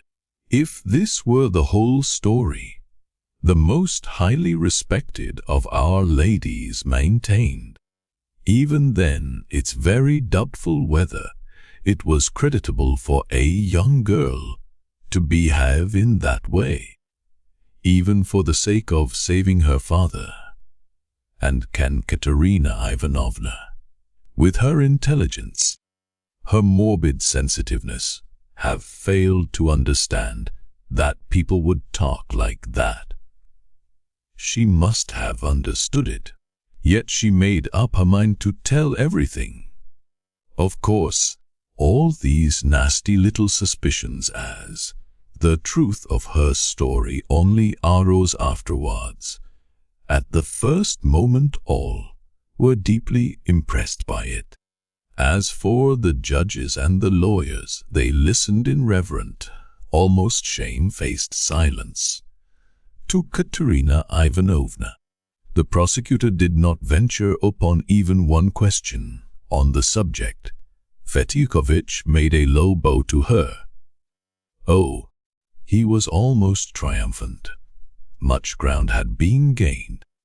For a man to give his last 4,000 on a generous impulse, and then for the same man to murder his father for the sake of robbing him of 3,000. The idea seemed too incongruous. Fetyukovitch felt that now the charge of theft, at least, was as good as disproved. The case was thrown into quite a different light. There was a wave of sympathy for Mitya. As for him, I was told that once or twice, while Katerina Ivanovna was giving her evidence, he jumped up from his seat, sank back again, and hid his face in his hands. But when she had finished, he suddenly cried in a sobbing voice, "Katia, why have you ruined me?" And his sobs were audible all over the court. But he instantly restrained himself and cried out again, "Now I am condemned." Then he sat rigid in his place, with his teeth clenched and his arms across his chest. Katerina Ivanovna remained in the court and sat down in her place. She was pale and sat with her eyes cast down. Those who were sitting near her declared that for a long time she shivered all over as though in a fever. Grushenka was called. "I am approaching the sudden catastrophe which was perhaps the final cause of Mitya's ruin, for I am convinced, so is every one." All the lawyers said the same afterwards, that if the episode had not occurred, the prisoner would at least have been recommended to mercy.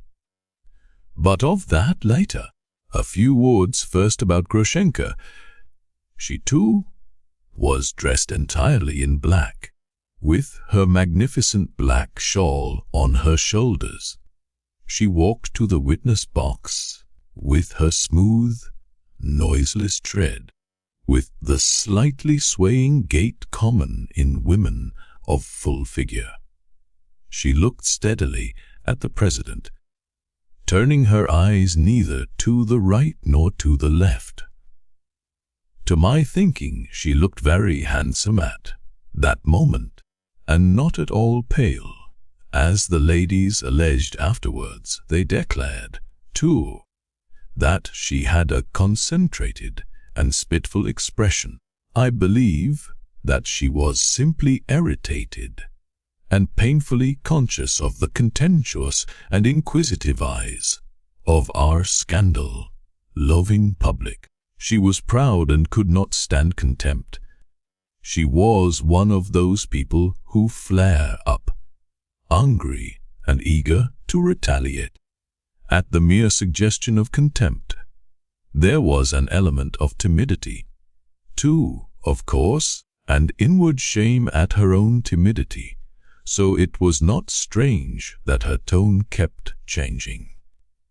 At one moment it was angry, contemptuous and rough, and at another there was a sincere note of self-condemnation. Sometimes she spoke as though we're taking a desperate plunge, as though she felt, "I don't care what happens. I'll say it." Apropos of her acquaintance with Fyodor Pavlovitch, she remarked curtly, "That's all nonsense. And was it my fault that he would pester me?" But a minute later, she added, "It was all my fault. I was laughing at them both, at the old man and at him, too, and I brought both of them to this. It was all on account of me. It happened." Samsonov's name came up somehow. "That's nobody's business," she snapped at once, with a sort of insolent defiance. "He was my benefactor. He took me when I hadn't even a shoe to my foot, when my family had turned me out." The president reminded her, though very politely, that she must answer the questions directly, without going off into irrelevant details. Grushenka crimsoned and her eyes flashed. The envelope with the notes in it she had not seen, but had only heard from that wicked wretch that Fyodor Pavlovitch had an envelope with notes for 3,000 in it. But that was all foolishness. I was only laughing. I wouldn't have gone to him for anything. To whom are you referring as that wicked wretch? Inquired the prosecutor. The lackey, Smerdyakov, who murdered his master and hanged himself last night.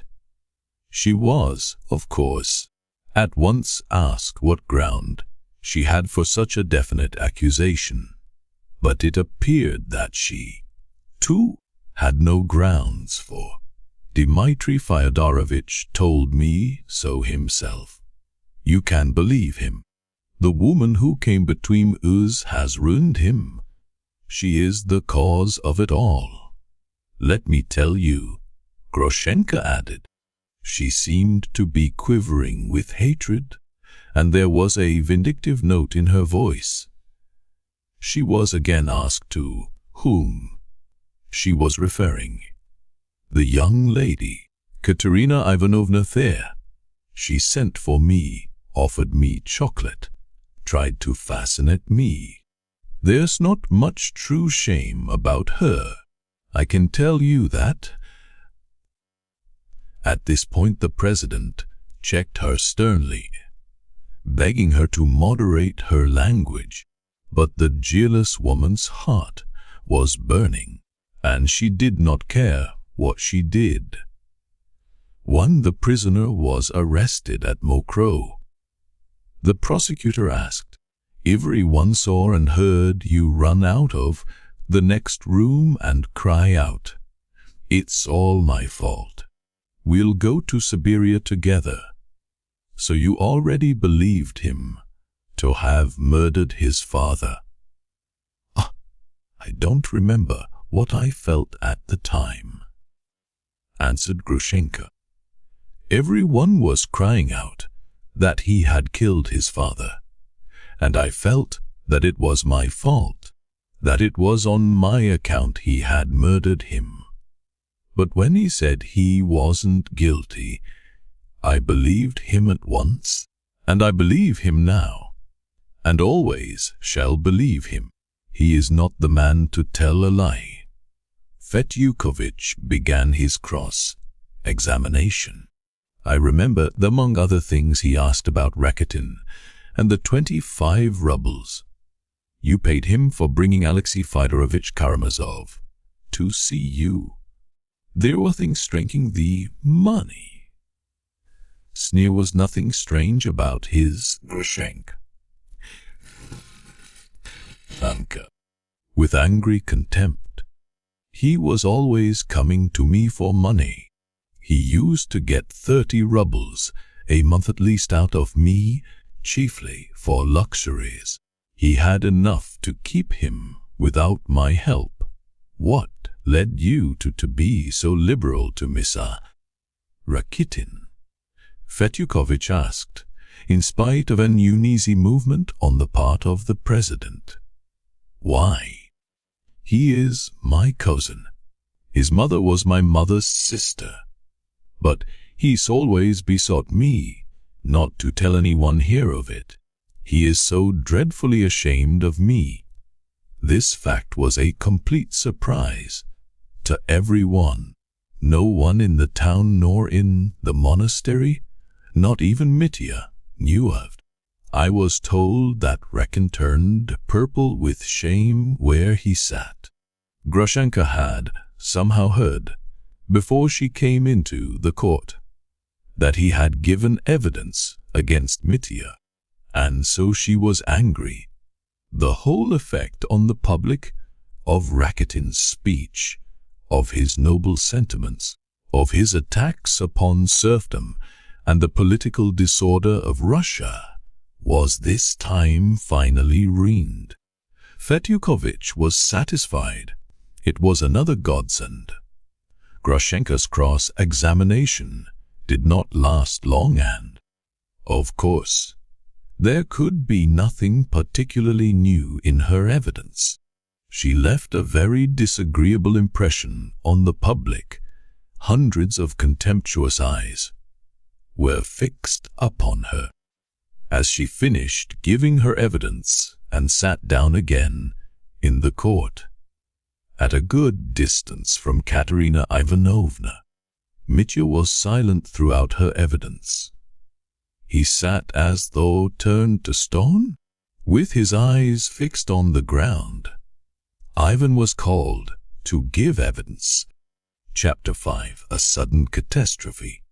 I may note that he had been called before Alyosha, but the usher of the court announced to the president that, owing to an attack of illness or some sort of fit, the witness could not appear at the moment, but was ready to give his evidence as soon as he recovered. But no one seemed to have heard it, and it only came out later. His entrance was, for the first moment, almost unnoticed. The principal witnesses, especially the two rival ladies, had already been questioned. Curiosity was satisfied for the time. The public was feeling almost fatigued. Several more witnesses were still to be heard, who probably had little information to give after all that had been given. Time was passing. Ivan walked up with extraordinary slowness, looking at no one, and with his head bowed, as though plunged in gloomy thought. He was irreproachably dressed, but his face made a painful impression. On me at least there was an earthy look in it, a look like a dying man's. His eyes were lusterless. He raised them and looked slowly round the court. Alyosha jumped up from his seat and moaned, "Ah, I remember that," but it was hardly noticed. The president began by informing him that he was a witness, not on oath, that he might answer or refuse to answer, but that, of course, he must bear witness according to his conscience, and so on, and so on. Ivan listened and looked at him blankly, but his face gradually relaxed into a smile, and as soon as the president, looking at him in astonishment, finished, he laughed outright. "Well, and what else?" he asked in a loud voice. There was a hush in the court. There was a feeling of something strange. The president showed signs of uneasiness. "You are perhaps still unwell," he began, looking everywhere for the usher. "Don't trouble yourself, Your Excellency. I am well enough and can tell you something interesting," Ivan answered with sudden calmness and respectfulness. "You have some special communication, President, to make." Though when, still mistrustfully, Ivan looked down, waited a few seconds and, raising his head, answered, almost stammering, "No, I haven't tea. I have nothing particular." They began asking him questions. He answered, as it were, reluctantly, with extreme brevity, with a sort of disgust which grew more and more marked, though he answered rationally. To many questions he answered he did not know. He knew nothing of his father's money relations with Dmitri. "I wasn't interested in the subject," he added. Threats to murder his father. He had heard from the prisoner. Of the money in the envelope, he had heard from Smerdyakov. The same thing over and over again. He interrupted suddenly, with a look of weariness. "I have nothing particular to tell the court. I see you are unwell and understand your feelings," the president began. He turned to the prosecutors for and to examine the defense, to invite her, the witness, and detains, if necessary, when Ivan suddenly asked in an exhausted voice, "Let me go, Your Excellency, I feel very ill." And with these words, without waiting for permission, he turned to walk out of the court. But after taking 4 steps, he stood still, as though he had reached a decision, smiled slowly, and went back.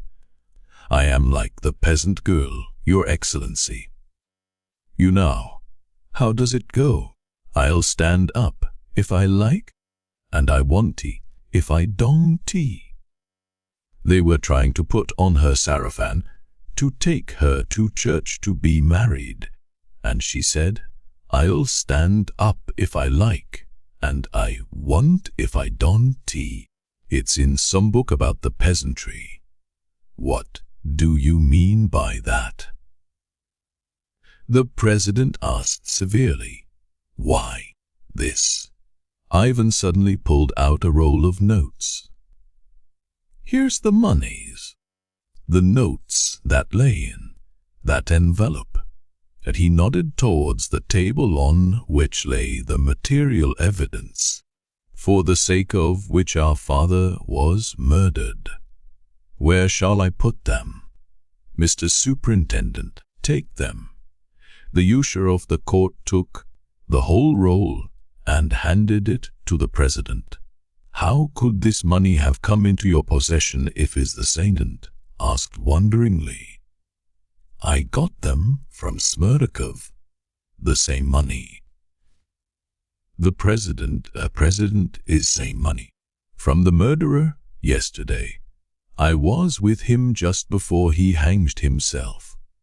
It was he, not my brother, killed our father.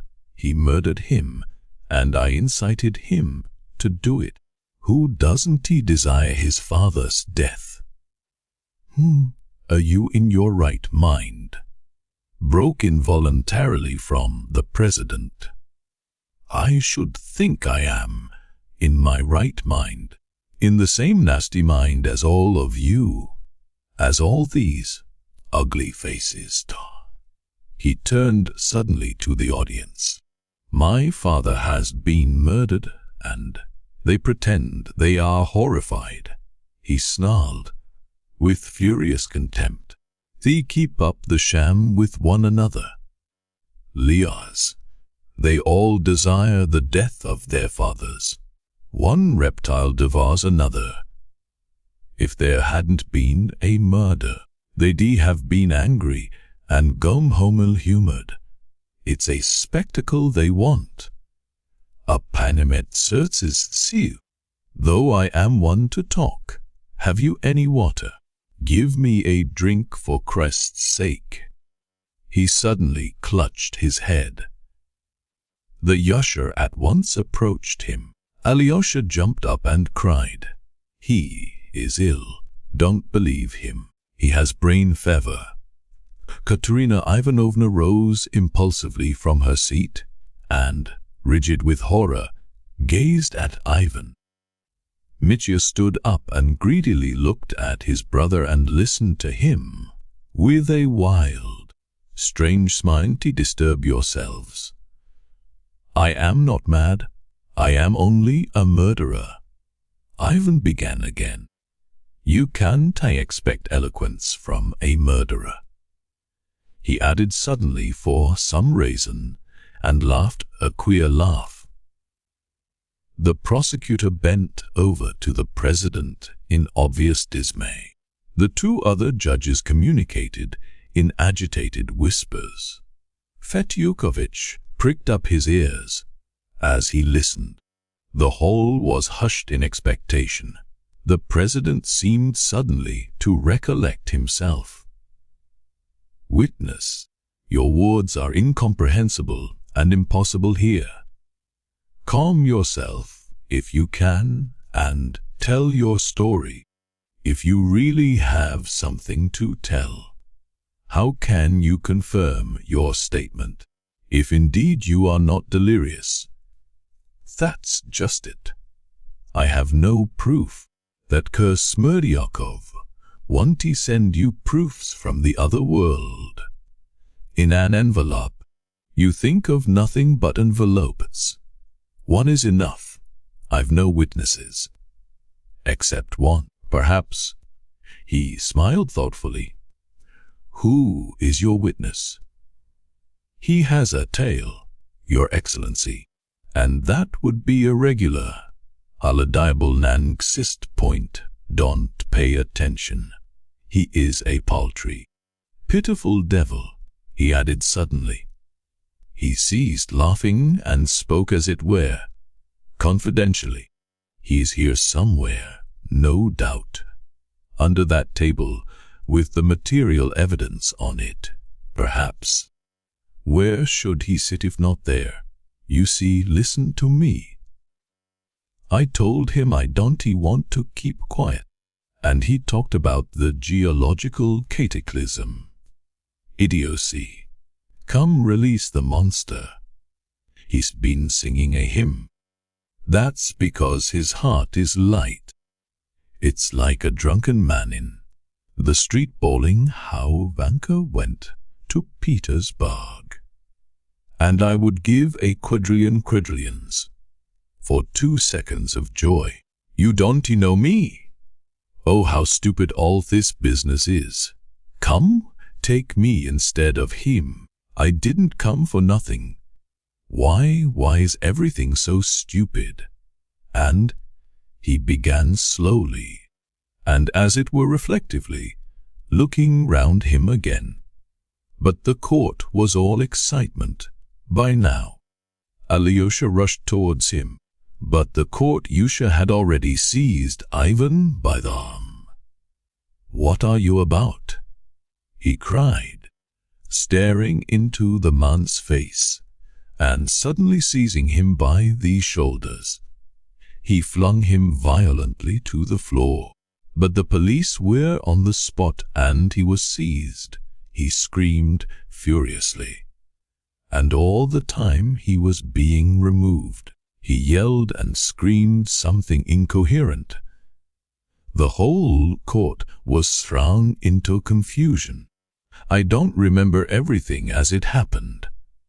I was excited myself and could not follow. I only know that afterwards, when everything was quiet again and everyone understood what had happened, the court usher came in for a reprimand, though he very reasonably explained that the witness had been quite well, that the doctor had seen him an hour ago, when he had a slight attack of giddiness, but that, until he had come into the court, he had talked quite consecutively, so that nothing could have been foreseen. That he had, in fact, insisted on giving evidence.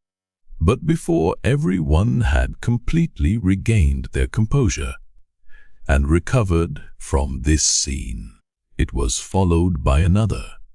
Katerina Ivanovna had an attack of hysterics. She sobbed, shrieking loudly, but refused to leave the court, struggled, and besought them not to remove her. Suddenly she cried to the president, "There is more evidence I must give at once." At once? Here is a document, a letter. Take it, read it quickly.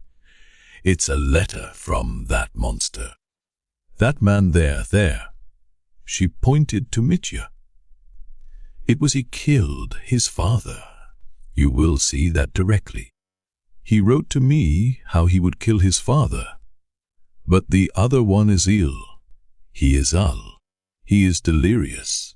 She kept crying out, beside herself. The court-usher took the document she held out to the president, and she, dropping into her chair, hiding her face in her hands, began convulsively and noiselessly sobbing, shaking all over, and stifling every sound for fear she should be ejected from the court. The document she had handed up was that letter Mitya had written the Metropolis Tavern, which Ivan had spoken of as a mathematical proof, alas, its mathematical conclusiveness was recognized. And had it not been for that letter, Mitya might have escaped his doom, or, at least, that doom would have been less terrible. It was, I repeat, difficult to notice every detail. What followed is still confused to my mind. The president must, I suppose, have at once passed on the document to the judges, the jury, and the lawyers on both sides. I only remember how they began examining the witness. On being gently asked by the president whether she had recovered sufficiently, Katerina Ivanovna exclaimed impetuously, "I am ready, I am quite equal to answering you," she added, evidently still afraid that she would somehow be prevented from giving evidence. She was asked to explain in detail what this letter was and under what circumstances she received it. "I received it the day before the crime was committed, but he wrote it the day before that at the tavern. That is 2 days before he committed the crime. Look, it is written on some sort of bill," she cried breathlessly. "He hated me at that time because he had behaved contemptibly and was running after that creature, and because he owed me that 3,000. Oh, he was humiliated by that 3,000 on account of his own malice. This is how it happened about that 3,000. I beg you, I beseech you, to hear me. 3 weeks before he murdered his father, he came to me one morning. I knew he was in want of money, and what he wanted it for. Yes, to win that creature and carry her off. I knew then that he had been false to me and meant to abandon me, and it was I who gave him that money, who offered it to him on the pretext of his sending it to my sister in Moscow. And as I gave it him, I looked him in the face and said that he could send it when he liked. In a month's time would do. How could he have failed to understand that I was practically telling him to his face, "You want money to be false to me with your creature, so here's the money for you. I give it to you myself. Take it, if you have so little honor as to take it." I wanted to prove what he was, and what happened? He took it and squandered it with that creature in one night. But he knew that I knew all about it. I assure you he understood too that I gave him that money to test him, to see whether he was so lost to all sense of honor as to take it from me.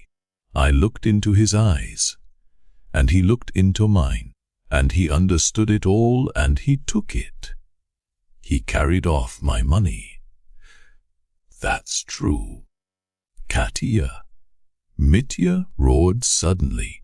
I looked into your eyes, and I knew that you were dishonoring me, and yet I took your money. Despise me as a scoundrel, despise me all of you. I've deserved it. Prisoner, cried the president, another word and I will order you to be removed. That money was a torment to him. Katya went on with impulsive haste. He wanted to repay it me. He wanted to, that's true, but he needed money for that creature, too. So he murdered his father, but he didn't repay me and went off with her to that village where he was arrested. There again He squandered the money he had stolen after the murder of his father, and a day before the murder he wrote me this letter. He was drunk when he wrote it. I saw it at once at the time. He wrote it from spite and feeling certain, positively certain, that I should never show it to anyone, even if he did kill him, or else he wouldn't have written it, for he knew I shouldn't want to revenge myself and ruin him, but read it attentively, more attentively, please, and you will see that he had described it all in his letter, all beforehand, how he would kill his father and where his money was kept. Look, please, don't overlook that. There's one phrase there. I shall kill him as soon as Ivan has gone away. So he thought it all out beforehand how he would kill him. Katerina Ivanovna pointed out to the court with venomous and malignant triumph. Oh, it was clear she had studied every line of that letter and detected every meaning underlining it. If he hadn't been drunk, he wouldn't have written to me, but look, everything is written there beforehand, just as he committed the murder after. A complete program of it, she exclaimed frantically. She was reckless now of all consequences to herself, though no doubt she had foreseen them even a month ago, for even then, perhaps shaking with anger, she had pondered whether to show it at the trial or not. Now she had taken the fatal plunge. I remember that the letter was read aloud by the clerk directly afterwards, I believe. It made an overwhelming impression. They asked Mitya whether he admitted having written the letter. "It's mine," cried Mitya. "I shouldn't have written it if I hadn't been drunk. We've hated each other for many things, Katya, but I swear I loved you even while I hated you, and you didn't love me." He sank back on his seat, wringing his hands in despair. The prosecutor and counsel for the defense began cross-examining her, chiefly to ascertain what had induced her to conceal such a document and to give her evidence in quite a different tone and spirit just before. Yes, I was telling Lise just now. I was lying against my honor and my conscience, but I wanted to save him, for he has hated and despised me so, Katya cried madly. Oh, he has despised me horribly. He has always despised me. And do you know, he has despised me from the very moment that I bowed down to him for that money. I saw that. I felt it at once at the time, but for a long time I wouldn't believe it. How often I have read it in his eyes. You came of yourself. Oh, he didn't understand. He had no idea why I ran to him. He can suspect nothing but baseness. He judged me by himself. He thought everyone was like himself. Katya hissed furiously, in a perfect frenzy. And he only wanted to marry me, because I'd inherited a fortune. Because of that. I always suspected it was of that. Oh, he is a brute. He was always convinced that I should be trembling with shame all my life before him, because I went to him then, and that he had a right to despise me forever for it, and so to be superior to me. That's why he wanted to marry me. That's so. That's all so. I tried to conquer him by my love, a love that knew no bounds. I even tried to forgive his faithlessness. But he understood nothing, nothing. How could he understand indeed? He is a monster.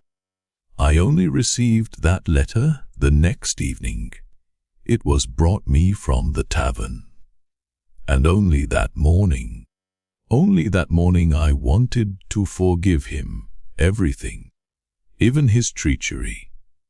The president and the prosecutor, of course, tried to calm her. I can't help thinking that they felt ashamed of taking advantage of her hysteria and of listening to such avowals. I remember hearing them say to her, "We understand how hard it is for you. Be sure we are able to feel for you." And so on, and so on. And they yet dragged the evidence out of the raving, hysterical woman. She described at last with extraordinary clearness, which is so often seen, though only for a moment, in such overwrought states, how Ivan had been nearly driven out of his mind during the last 2 months, trying to save the monster and murderer, his butchered himself. She exclaimed. He was always trying to minimize his brother's guilt and confessing to me that he too had never loved his father and perhaps desired his death himself. Oh, he has a over-tender conscience. He tormented himself with his conscience. He told me everything. He came every day and talked to me as his only friend. I have the honor to be his only friend. She cried suddenly with a sort of defiance, and her eyes flashed. She had been twice to see Smerdyakov. One day he came to me and said, "If it was not my brother, but Smerdyakov committed the murder," for the legend was circulating everywhere that Smerdyakov had done it. Perhaps I too am guilty, for Smerdyakov knew I didn't like my father and perhaps believed that I desired my father's death. Then I brought out that letter and showed it him. He was entirely convinced that his brother had done it, and he was overwhelmed by it. He couldn't endure the thought that his own brother was a parricide. Only a week ago, I saw that it was making him ill. During the last few days, he has talked incoherently in my presence. I saw his mind was giving way. He walked about raving. He was seen muttering in the streets. The doctor from Moscow, at my request, examined him the day before yesterday and told me that he was on the eve of brain fever, and all on his account. On account of this monster. And last night he learnt that Smerdyakov was dead. It was such a shock that it drove him out of his mind. And all through this monster, all for the sake of saving the monster. Oh, of course, such an outpouring, such an avowal is only possible once in a lifetime. At the hour of death, for instance, on the way to the scaffold. But it was in Katya's character, and it was such a moment in her life.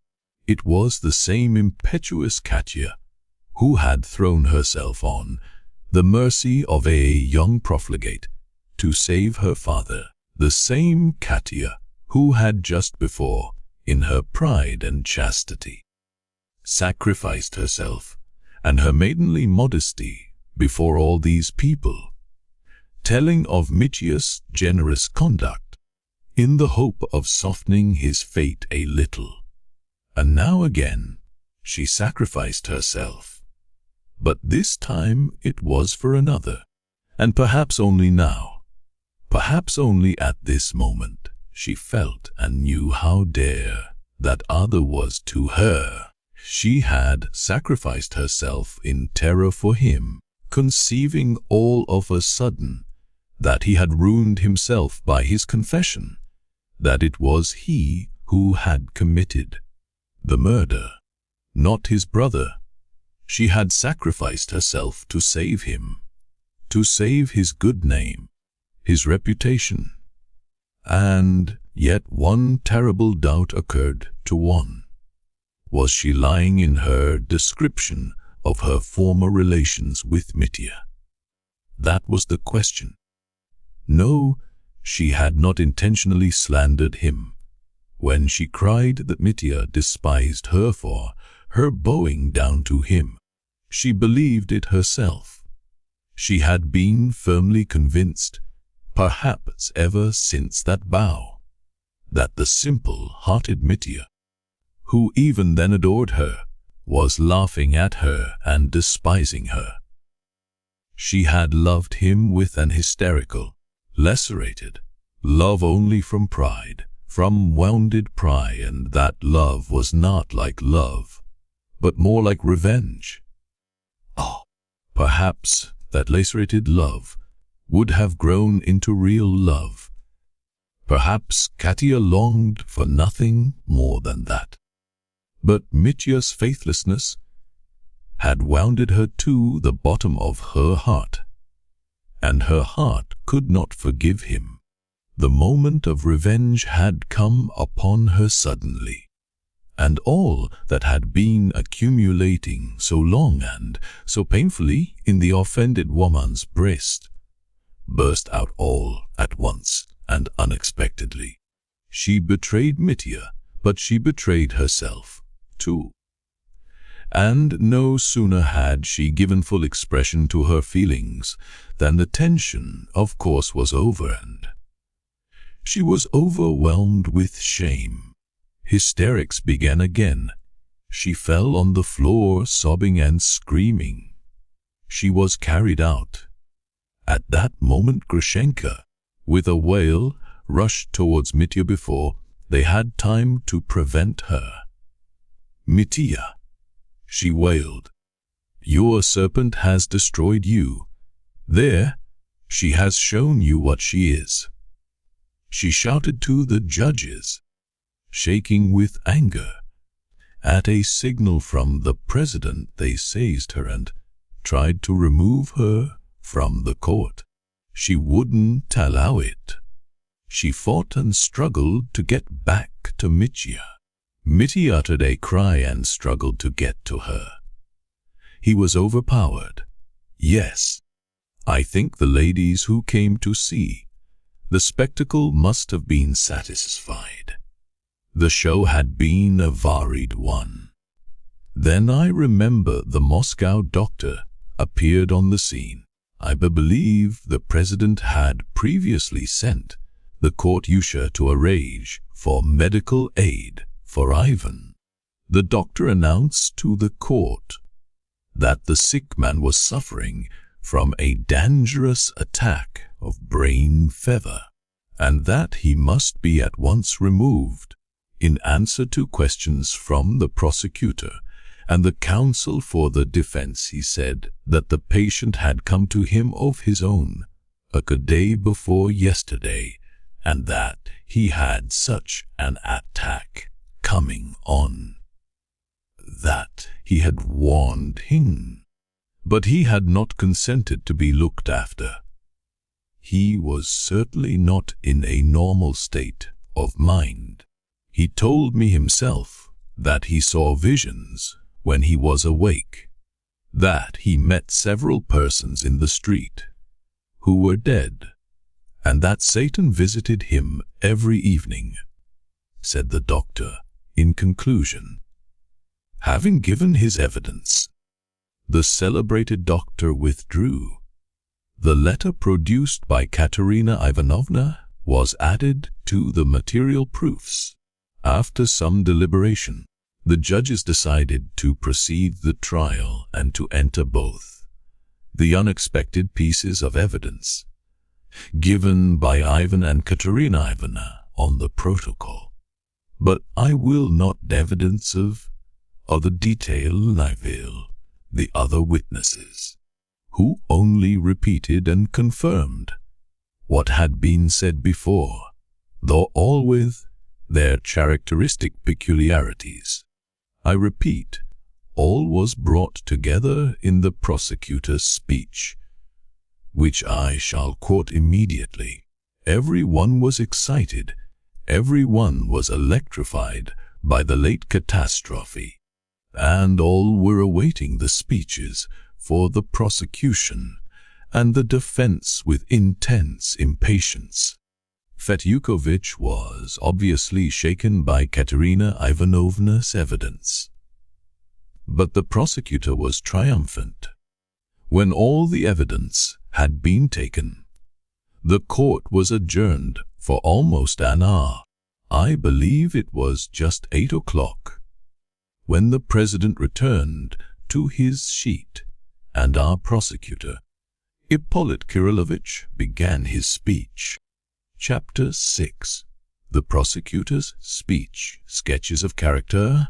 Ippolit Kirillovich began his speech, trembling with nervousness, with cold sweat on his forehead, feeling hot and cold all over by turns. He described this himself afterwards. He regarded this speech as chef d'oeuvre, the chef d'oeuvre of his whole life, as his swan song. He died, it is true, 9 months later of rapid consumption, so that he had the right, as it turned out, to compare himself to a swan singing his last song.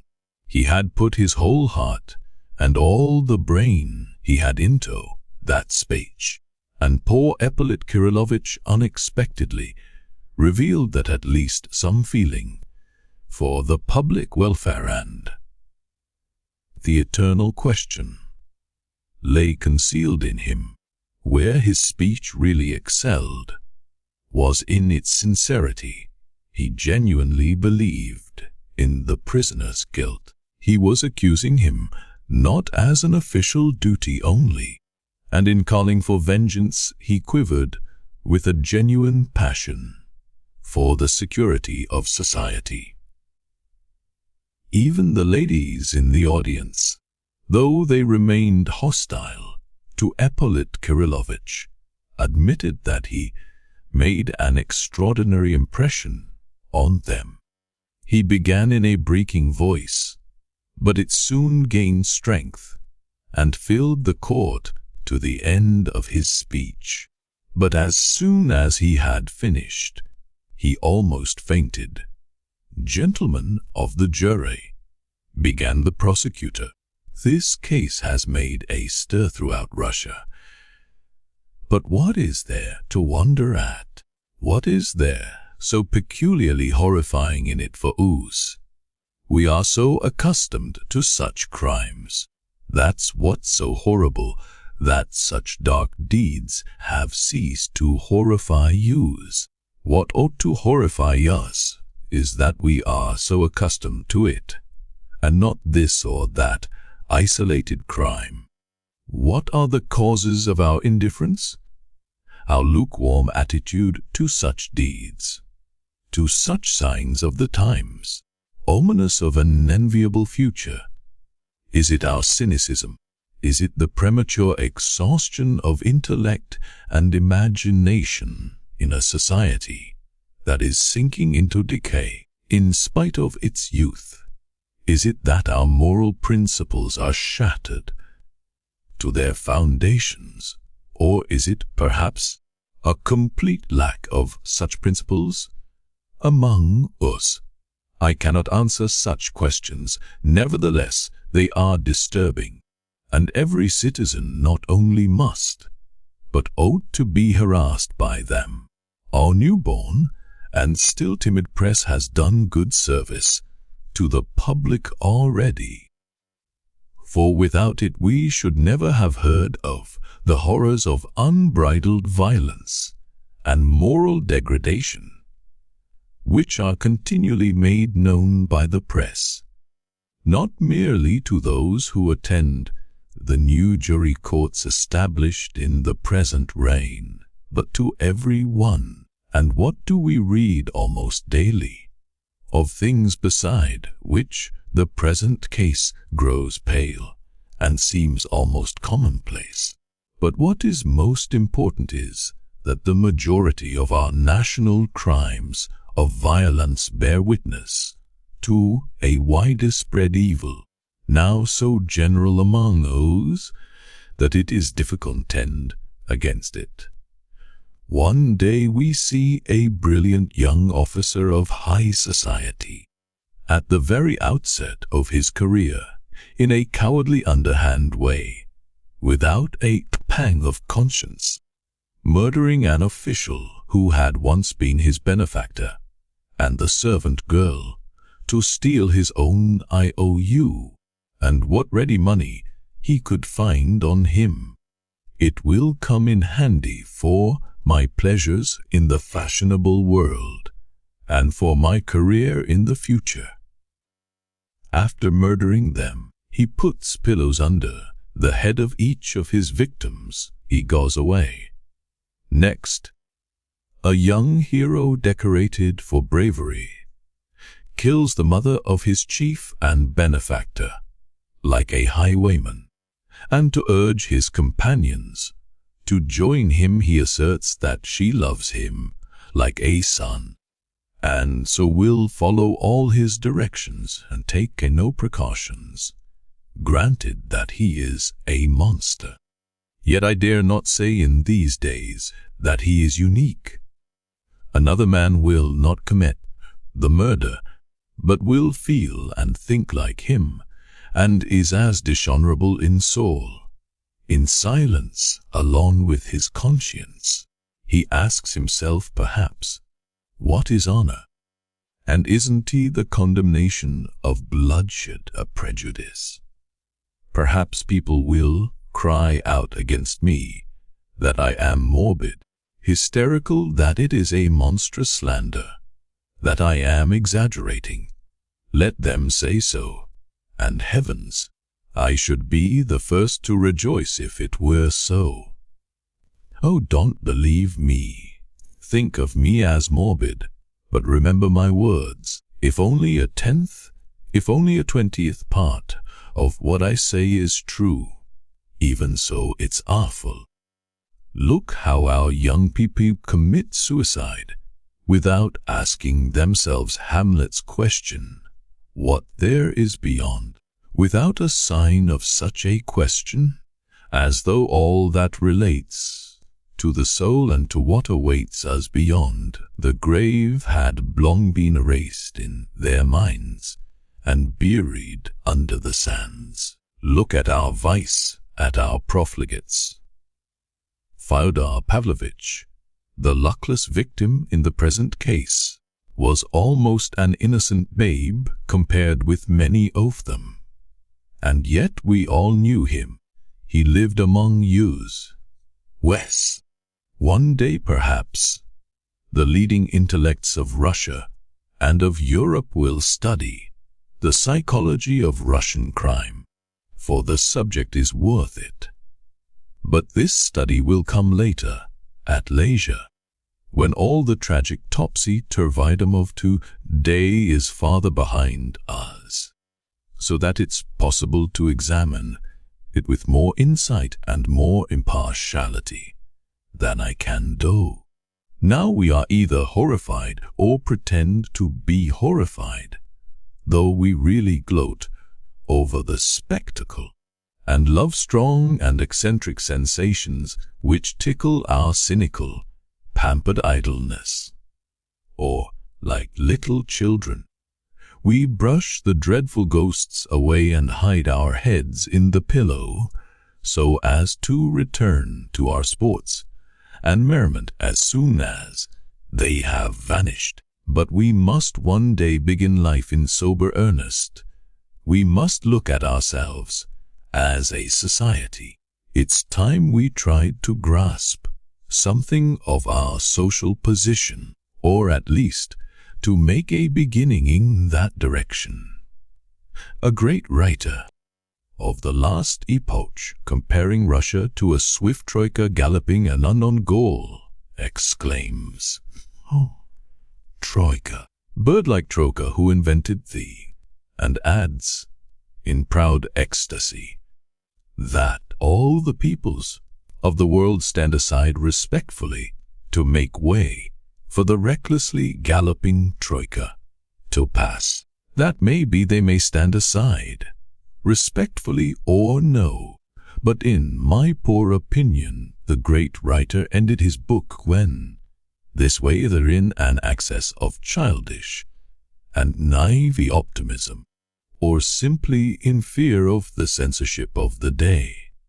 For if the Troika were drawn by his heroes, Sobakevich, Nozdryov, Chichikov, it could reach no rational goal, whoever might be driving it, and those were the heroes of an older generation.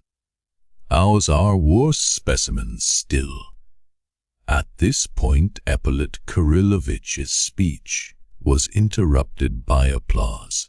The liberal significance of this simile was appreciated.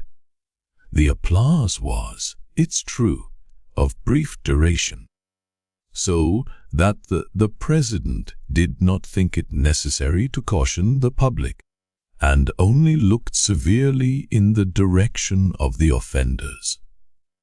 But Ippolit Kirillovich was encouraged. He had never been applauded before. He had been all his life unable to get a hearing, and now he suddenly had an opportunity of securing the ear of all Russia. What, after all, is this Karamazov family, which has gained such an unenviable notoriety throughout Russia? He continued.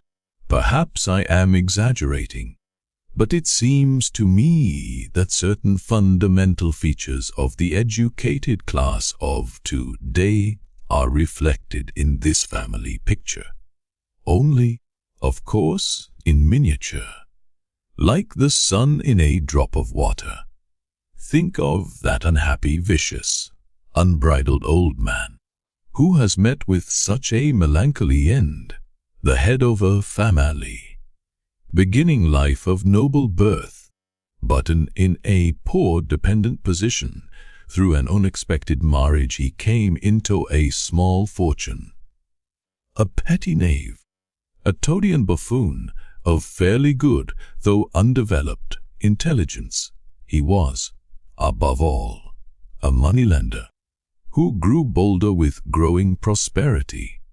His abject and servile characteristics disappeared. His malicious and sarcastic cynicism was all that remained. On the spiritual side he was undeveloped, while his vitality was excessive. He saw nothing in life but sensual pleasure, and he brought his children up to be the same. He had no feelings for his duties as a father. He ridiculed those duties. He left his little children to the servants, and was glad to be rid of them, forgot about them completely. The old man's maxim was apras moile di luge a. He was an example of everything that is opposed to civic duty, of the most complete and malignant individualism. The world may burn for aught I care, so long as I am all right. And he was all right. He was content. He was eager to go on living in the same way for another 20 or 30 years. He swindled his own son and spent his money, his maternal inheritance, on trying to get his mistress from him. No, I don't intend to leave the prisoner's defense altogether to my talented colleague from Petersburg. I will speak the truth myself. I can well understand what resentment he had heaped up in his son's heart against him. But enough of that unhappy old man. He has paid the penalty. Let us remember, however, that he was a father, and one of the typical fathers of today. Am I unjust indeed in saying that he is typical of many modern fathers? Alas, many of them only differ, not openly professing such cynicism, for they are better educated, more cultured, but their philosophy is essentially the same as his. Perhaps I am a pessimist, but you have agreed to forgive me. Let us agree beforehand. You need not believe me, but let me speak. Let me say what I have to say, and remember something of my words. Now, for the children of this father, this head of a family, one of them is the prisoner before yours. All the rest of my speech will deal with him. Of the other two I will all speak only cursorily.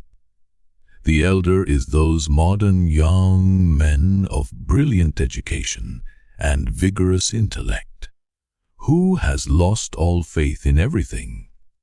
He has denied and rejected much already, like his father.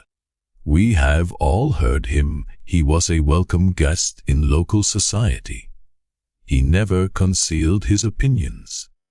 Quite the contrary, in fact, which justifies me in speaking rather openly of him now, of course, not as an individual, but as a member of the Karamazov family, another personage closely connected with the case died here by his own hand last night. I mean an afflicted idiot, formerly the servant, and possibly the illegitimate son of Fyodor Pavlovich Smerdyakov. At the preliminary inquiry, he told me with hysterical tears how the young Ivan Karamazov had horrified him by his spiritual audacity. Everything in the world is lawful according to him, and nothing must be forbidden in the future. That is what he always taught me. I believe that idiot was driven out of his mind by this theory, though, of course, the epileptic attacks from which he suffered, and this terrible catastrophe, have helped to unhinge his faculties. But he dropped one very interesting observation, which would have done credit to a more intelligent observer, and that is, indeed, why I've mentioned it. If there is one of the sons that is like Fyodor Pavlovich in character, it is Ivan Fyodorovich. With remark, I conclude my sketch of his character, feeling it indelicate to continue further. Oh, I don't want to draw any further conclusions and croak like a raven over the young man's future.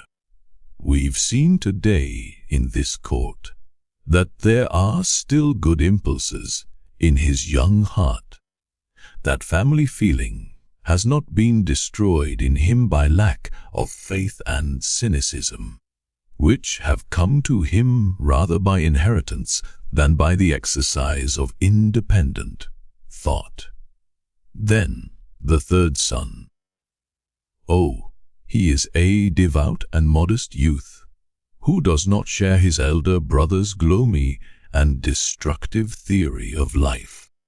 He has sought to cling to the ideas of the people, or what goes by name in some circles of our intellectual classes. He clung to the monastery and was within an ace of becoming a monk.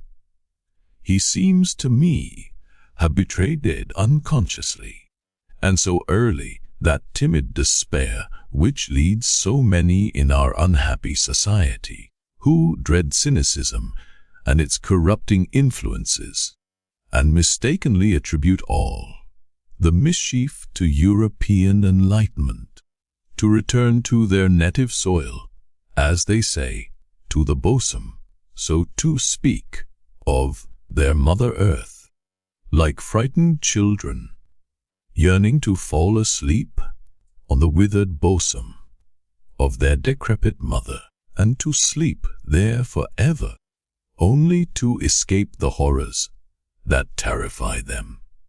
For my part, one wish the excellent and gifted young man every success.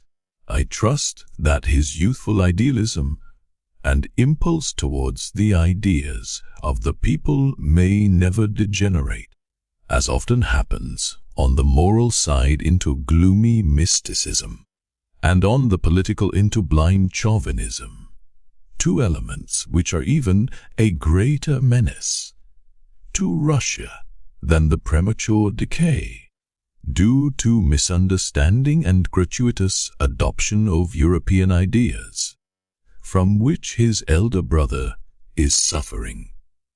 2 or 3 people clapped their hands at the mention of chauvinism and mysticism. Ippolit Kirillovitch had been, indeed, carried away by his own eloquence. All this had little to do with the case in hand, to say nothing of the fact of its being somewhat vague. But the sickly and consumptive man was overcome by the desire to express himself once in his life. People said afterwards that he was actuated by unworthy motives in his criticism of Ivan, because the latter had on 1 or 2 occasions got the better of him in argument, and Ippolit Kirillovitch, remembering it, tried now to take his revenge. But I don't know whether it was true. All this was only introductory, however, and the speech passed to more direct consideration of the case. But to return to the eldest son, Ippolit Kirillovitch went on. He is the prisoner before yours. We have his life and his actions, too, before yours. The fatal day has come, and all has been brought to the surface. While his brothers seem to stand for Europeanism and the principles of the people, he seems to represent Russia as she is. Oh, not all Russia, not all. God preserve us if it were. Yet, here we have her, our mother Russia, the very scent and sound of her. Oh, he is spontaneous. He is a marvelous mingling of good and evil. He is a lover of culture and Schiller, yet he brawls in taverns and plucks out the beards of his boon companions. Oh, he too can be good and noble, but only when all goes well with him. What is more, he can be carried off his feet, positively carried off his feet by noble ideals, but only if they come of themselves, if they fall from heaven for him, if they need not be paid for. He dislikes paying for anything, but is very fond of receiving, and that's so with him in everything. Oh, give him every possible good in life. He couldn't be content with less, and put no obstacle in his way, and he will show that he, too, can be noble. He is not greedy, no, but he must have money, a great deal of money, and you will see how generously, with what scorn of filthy lucre, he will fling it all away in the reckless dissipation of one night. But if he has not money, he will show what he is ready to get it when he is in great need of it. But all this later. Let us take events in their chronological order. First, we have before us a poor abandoned child, running about the back yard without boots on his feet, as our worthy and esteemed fellow citizen of foreign origin, alas, expressed it just now. I repeat it again, I yield to no one the defense of the criminal. I am here to accuse him, but to defend him also. Yes, too, am human. I, too, can weigh the influence of home and childhood on the character. But the boy grows up and becomes an officer. For a duel and other reckless conduct he is exiled to one of the remote frontier towns of Russia.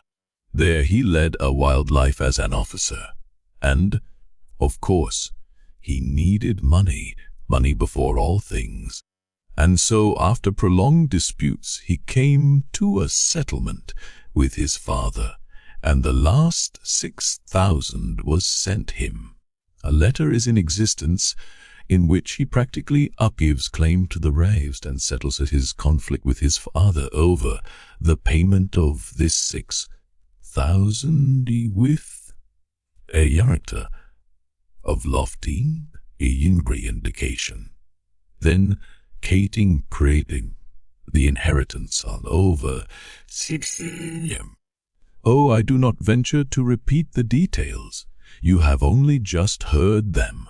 Honor, self-sacrifice were shown there, and I will be silent. The figure of the young officer, frivolous and profligate, doing homage to true nobility and a lofty ideal, was shown in a very sympathetic light before use. But the other side of the medal was unexpectedly turned, as immediately after, in this very court. Again, I will not venture to conjecture why it happened so, but there were causes. The same lady, bathed in tears of long-concealed indignation, alleged that he of all men, had despised her for her action, which, though incautious, reckless perhaps, was still dictated by lofty and generous motives.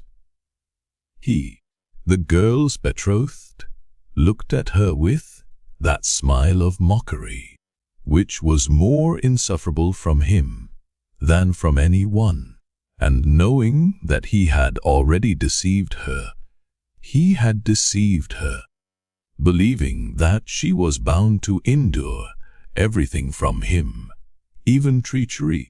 She intentionally offered him 3,000 rubles, and clearly, too clearly, let him understand that she was offering him money to deceive her.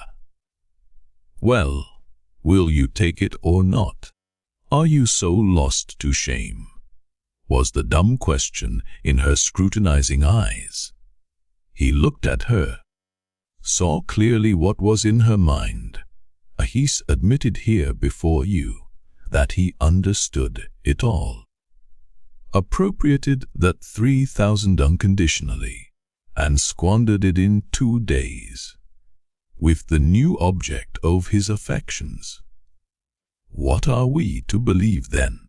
The first legend of the young officer sacrificing his last farthing in a noble impulse of generosity, and doing reverence to virtue, or this other revolting picture, as a rule, between two extremes one has to find the mean. But in the present case, this is not true. The probability is that in the first case, he was genuinely noble, and in the second as genuinely base. And why? Because he was of the broad Karamazov character. That's just what I am leading up to. Capable of combining the most incongruous contradictions, and capable of the greatest heights, and of the greatest depths. Remember the brilliant remark made by a young observer who has seen the Karamazov family at close quarters. Myths. Rakitin, the sense of their own degradation, is as essential to those reckless, unbridled natures as the sense of their lofty generosity. And that's true. They need continually this unnatural mixture. Two extremes at the same moment, or they are miserable and dissatisfied, and their existence is incomplete. They are wide as Mother Russia. They include everything and put up with everything. By the way, gentlemen of the jury, we've just touched upon that 3,000 rubles, and I will venture to anticipate things a little. Can you conceive that a man like that, on receiving that sum and in such a way, at the price of such shame, such disgrace, such utter degradation, could have been capable that very day of setting apart half that sum, that very day, and sewing it up in a little bag, and would have had the firmness of character to carry it about with him for a whole month afterwards, in spite of every temptation and his extreme need of it, neither in drunken debauchery in taverns, nor when he was flying into the country, trying to get from God knows whom the money so essential to him to remove the object of his affections from being tempted by his father. Did he bring himself to touch that little bag? Why, if only to avoid abandoning his mistress, to the rival of whom he was so jealous, he would have been certain to have opened that bag than to have stayed at home to keep watch over her, and to await the moment when she would say to him at last, "I am yours," and to fly with her farm from their fatal surroundings. But no, he did not touch his talisman, and what is the reason he gives for it? The chief reason, as I have just said, was that when she would say, "I am yours, take me where you will," he might have the wherewithal to take her. But that first reason, in the prisoner's own words, was of little weight beside the second. "While I have that money on me," he said, "I am a scoundrel, not a thief, for I can always go to my insulted betrothed, and laying down half the sum I have fraudulently appropriated, I can always say to her, 'You see, I've squandered half your money and shown I am a weak and immoral man, and, if you like, a scoundrel.' I use the prisoner's own expressions, but though I am a scoundrel, I am not a thief. For if I had been a thief, I shouldn't have brought you back this half of the money, but should have taken it as I did the other half." A marvelous explanation, this frantic but weak man, who could not resist the temptation of accepting the 3,000 rubles at the price of such disgrace. This very man suddenly develops the most stoical firmness, and carries about 1,000 rubles without daring to touch it. Does that fit in at all with the character we have analyzed? No. And I venture to tell you how the real Dmitri Karamazov would have behaved in such circumstances, if he really had brought himself to put away the money at the first temptation. For instance, to entertain the woman with whom he had already squandered half the money. He would have unpicked his little bag and have taken out some 100 rubles. For why should he have taken back precisely half the money, that is, 1,500 rubles? Why not 1,400? He could just as well have said then that he was not a thief, because he brought back 1,400 rubles. Then another time he would have unpicked again, and taken out another 100, and then a third, and then a fourth, and before the end of the month he would have taken the last note but one, feeling that if he took back only 100 it would answer the purpose, for a thief would have stolen it all. And then he would have looked at this last note and have said to himself, "It's really not worthwhile to give back 100. Let's spend that too." That's how the real Dmitri Karamazov, as we know him, would have behaved. One cannot imagine anything more incongruous with the actual fact than this legend of the little bag. Nothing could be more inconceivable, but we shall return to that later.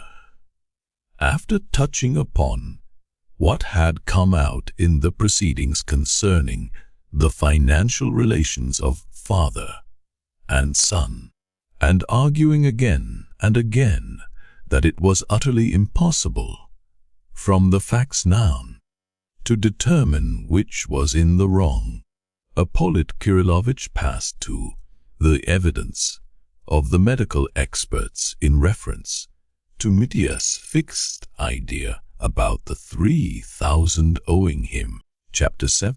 An historical survey. The medical experts have striven to convince us that the prisoner is out of his mind and, in fact, a maniac. I maintain that he is in his right mind, and that if he had not been, he would have behaved more cleverly. As for his being a maniac, that I would agree with, but only in one point, that is, his fixed idea about the 3,000. Yet I think one might find a much simpler than his tendency to insanity.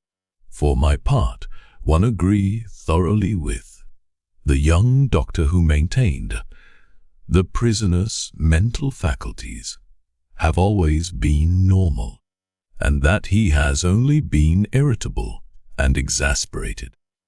The object of the prisoner's continual and violent anger was not the sum itself. There was a special motive at the bottom of it. That motive is jealousy. Here Ippolit Kirillovich described at length the prisoner's fatal passion for Grushenka. He began from the moment when the prisoner went to the young person's lodgings to beat her. I use his own expression. The prosecutor explained. But instead beating her, he remained there at her feet. That was the beginning of the passion. At the same time, the prisoner's father was captivated by the same young person.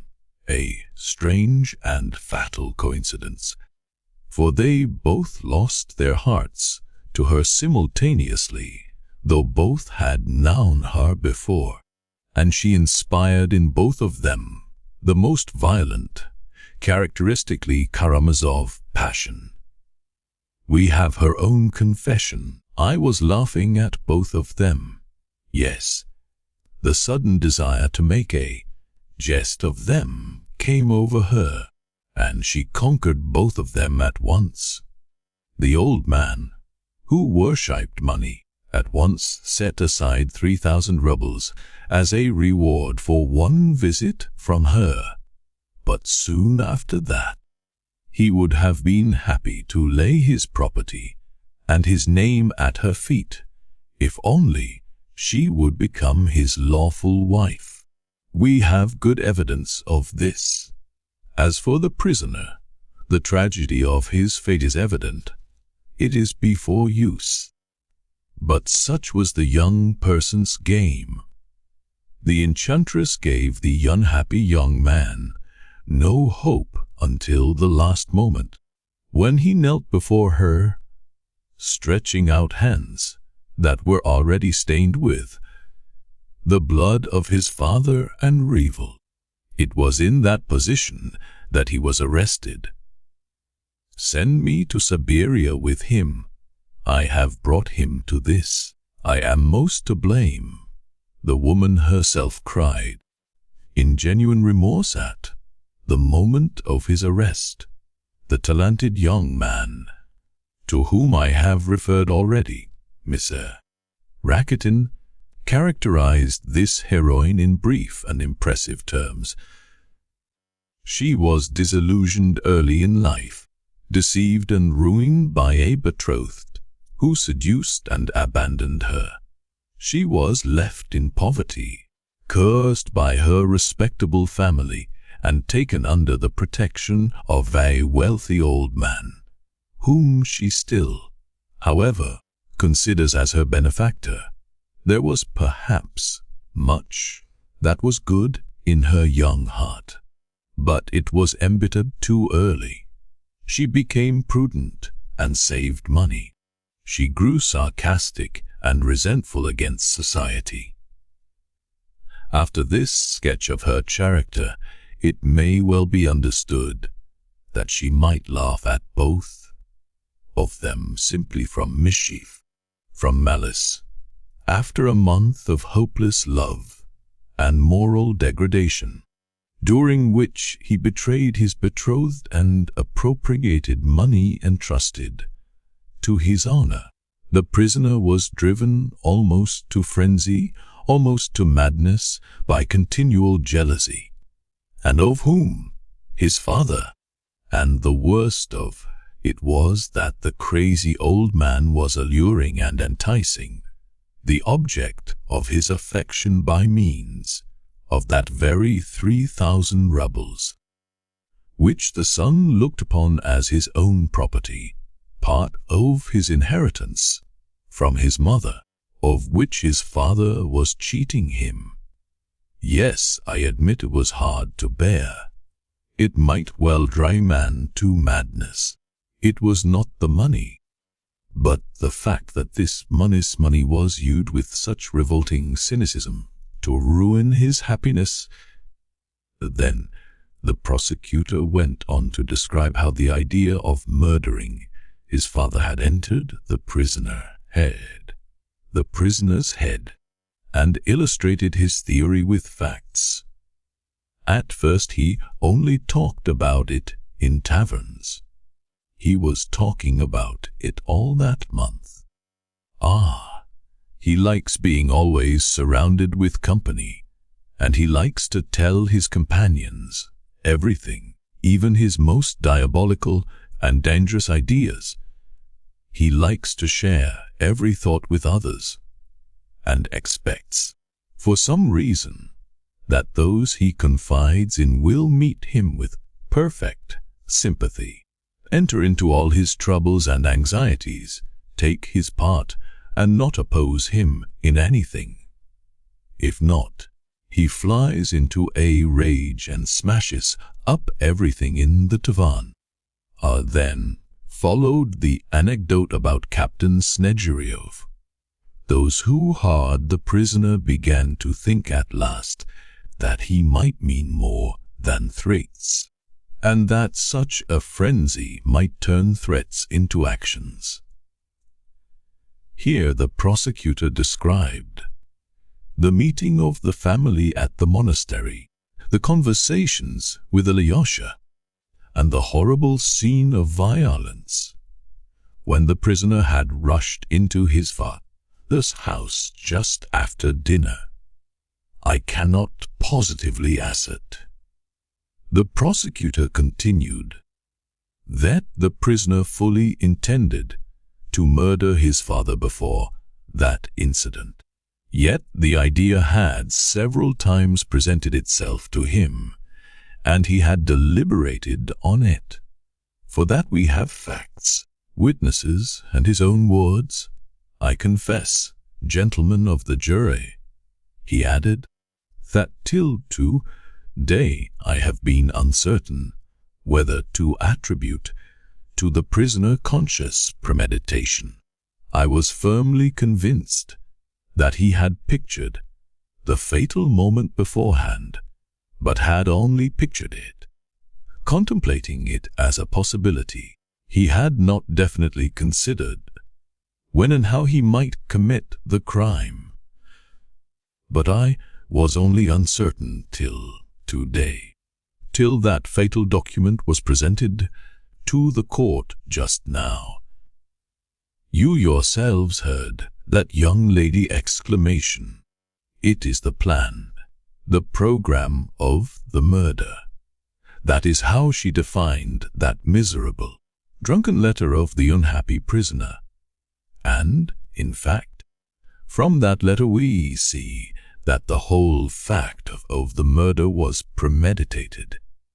It was written 2 days before, and so we know now for a fact that 48 hours before the perpetration of his terrible design, the prisoner swore that, if he could not get money next day, he would murder his father in order to take the envelope with the notes from under his pillow as soon as Evan had left, as soon as Evan had gone away.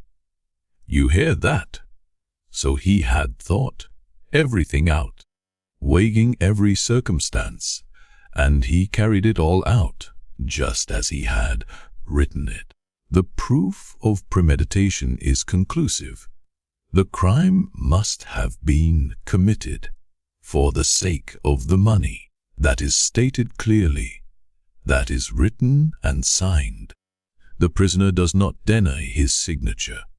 I shall be told he was drunk when he wrote it, but that does not diminish the value of the letter. Quite the contrary. He wrote when drunk what he had planned when sober. Had he not planned it when sober, he would not have written it when drunk. I shall be asked. Then why did he talk about it in taverns? A man who premeditates such a crime is silent and keeps it to himself. Yes, but he talked about it before he had formed a plan, when he had only the desire, only the impulse to it.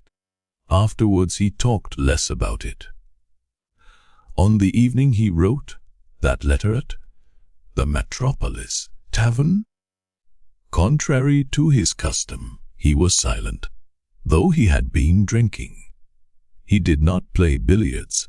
He sat in a corner, talked to no one.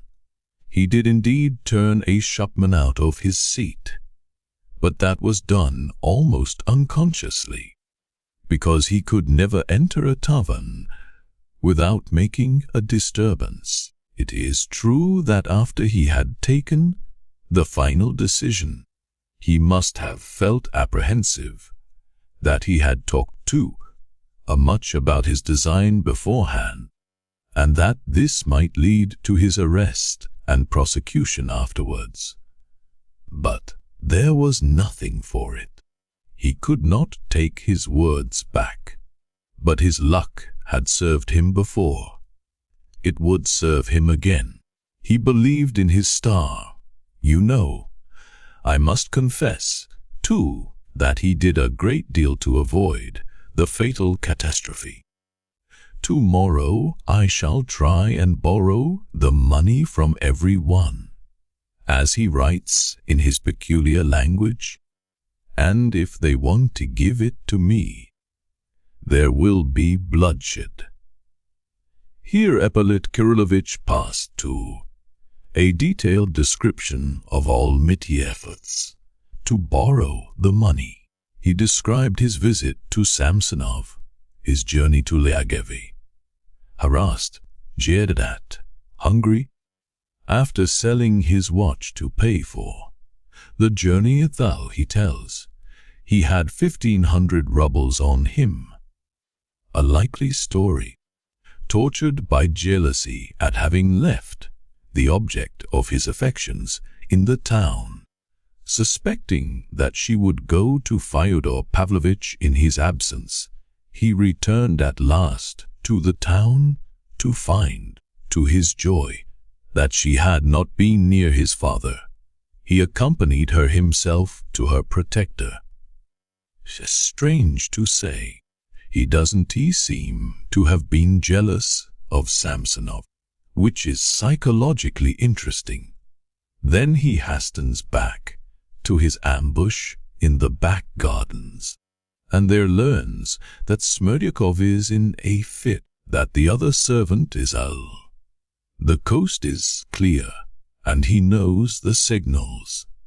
What a temptation! Still he resists it. He goes off to a lady who has for some time been residing in the town, and who is highly esteemed among youths, Madame Houlakov. That lady, who had long watched his career with compassion, gave him the most judicious advice to give up his dissipated life, his unseemly love affair, the waste of his youth and vigor in pot-house debauchery, and to set off to Siberia to the gold mines.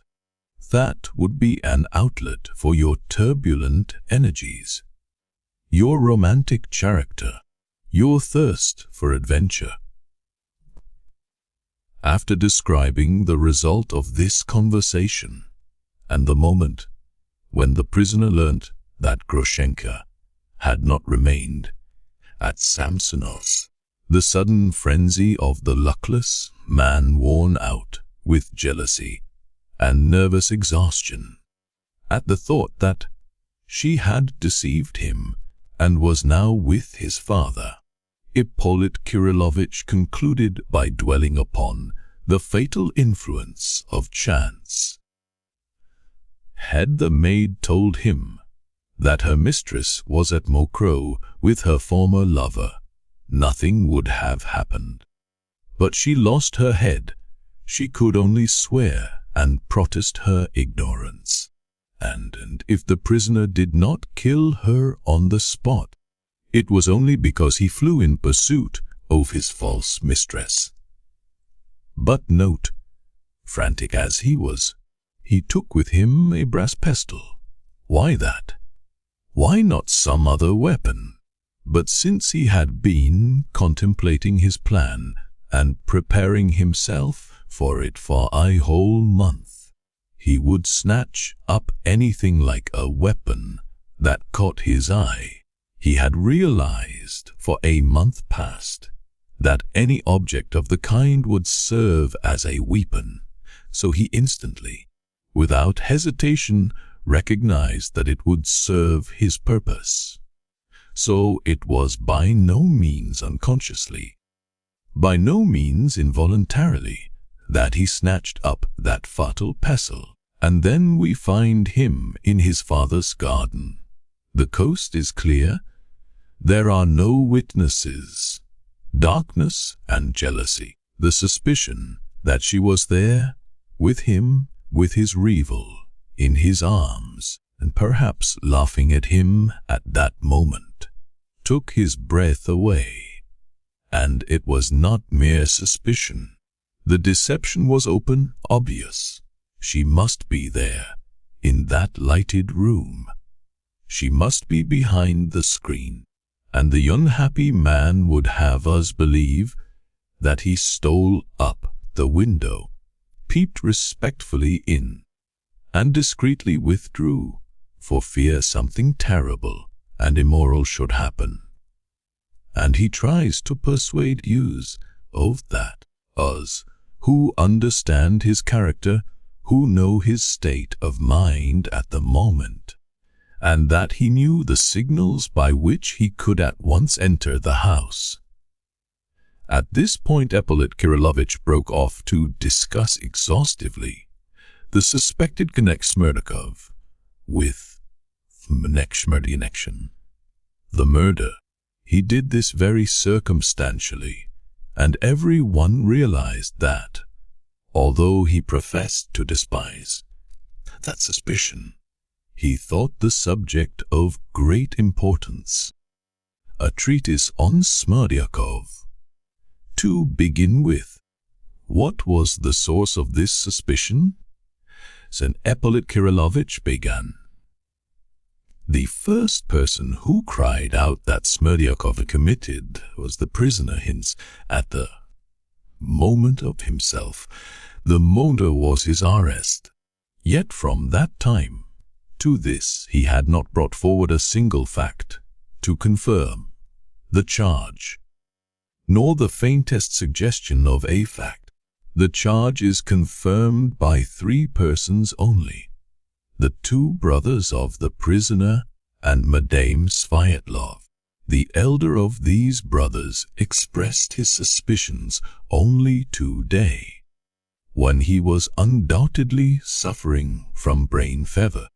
But we know that for the last 2 months he has completely shared our conviction of his brother's guilt, and did not attempt to combat that idea. But of that later. The younger brother has admitted that he has not the slightest fact to support his notion of Smerdyakov's guilt, and has only been led to that conclusion from the prisoner's own words and the expression of his face. Yes, that astounding piece of evidence has been brought forward twice. Today by him. Madame Sviatlov was even more astounding. What the prisoner tells you, you must believe. He is not a man to tell a lie. That is all the evidence against Smerdyakov produced by these 3 persons, who are all deeply concerned in the prisoner's fate. And yet, the theory of Smerdyakov's guilt has been noised about, has been and is still maintained. Is it credible? Is it conceivable?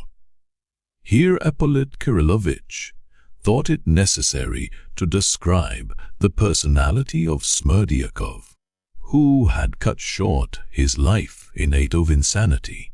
He did depict him as a man of weak intellect, with a smattering of education, who had been thrown off his balance by philosophical ideas above his level and certain modern theories of duty, which he learnt in practice from the reckless life of his master, who was also perhaps his father, Fyodor Pavlovich, and, theoretically, from various strange philosophical conversations with his master's elder son, Ivan Fyodorovich, who readily indulged in this diversion, probably feeling dull or wishing to amuse himself at the violet's expense.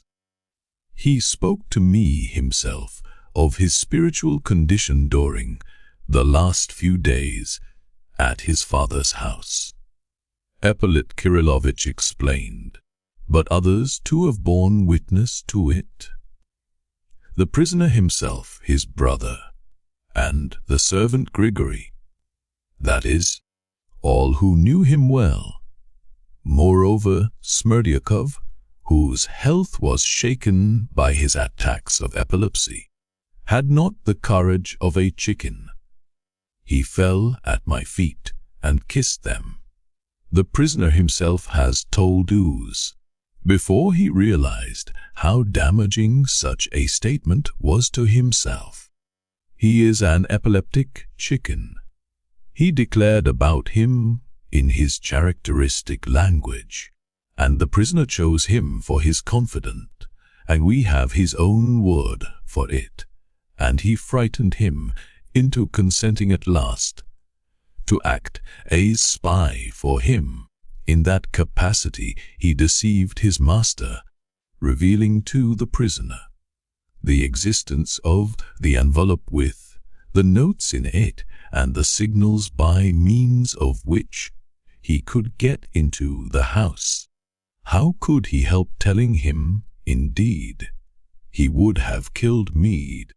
I could see that he would have killed me, he said at the inquiry, trembling and shaking even before us, though his tormentor was by that time arrested and could do him no harm.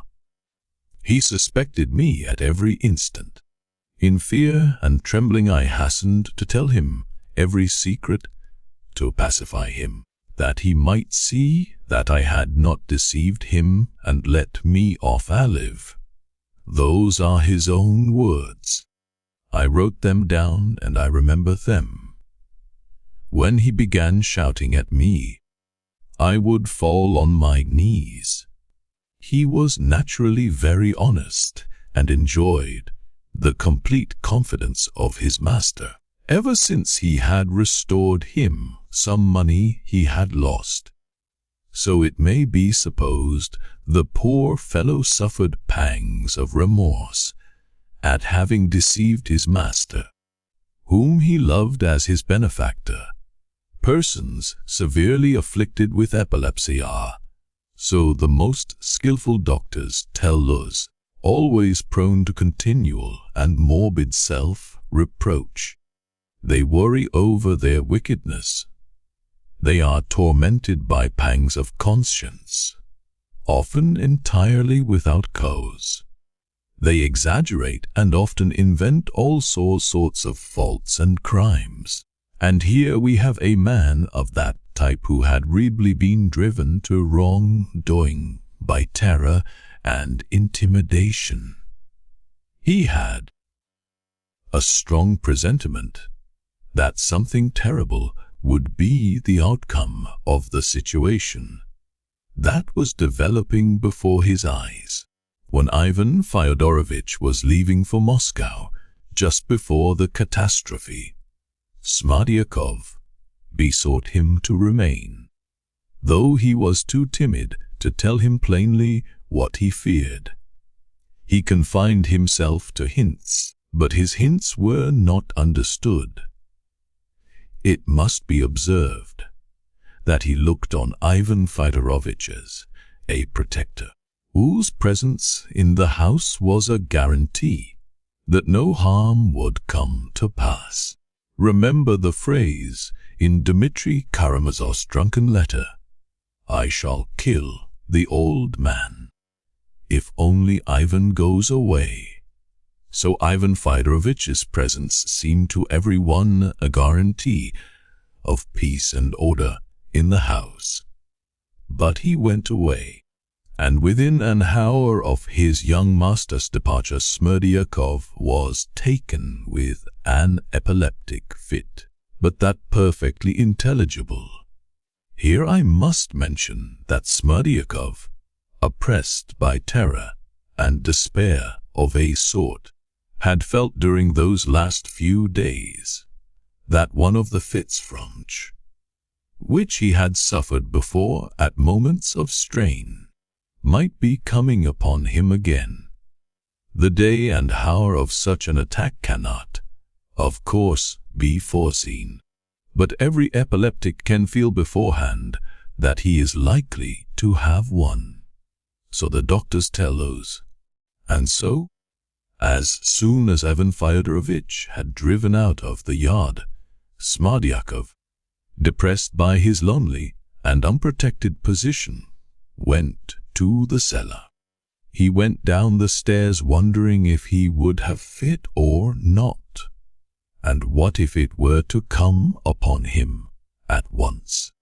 And that very apprehension, that very wonder, brought on the spasm in his throat that always precedes such attacks, and he fell unconscious into the cellar.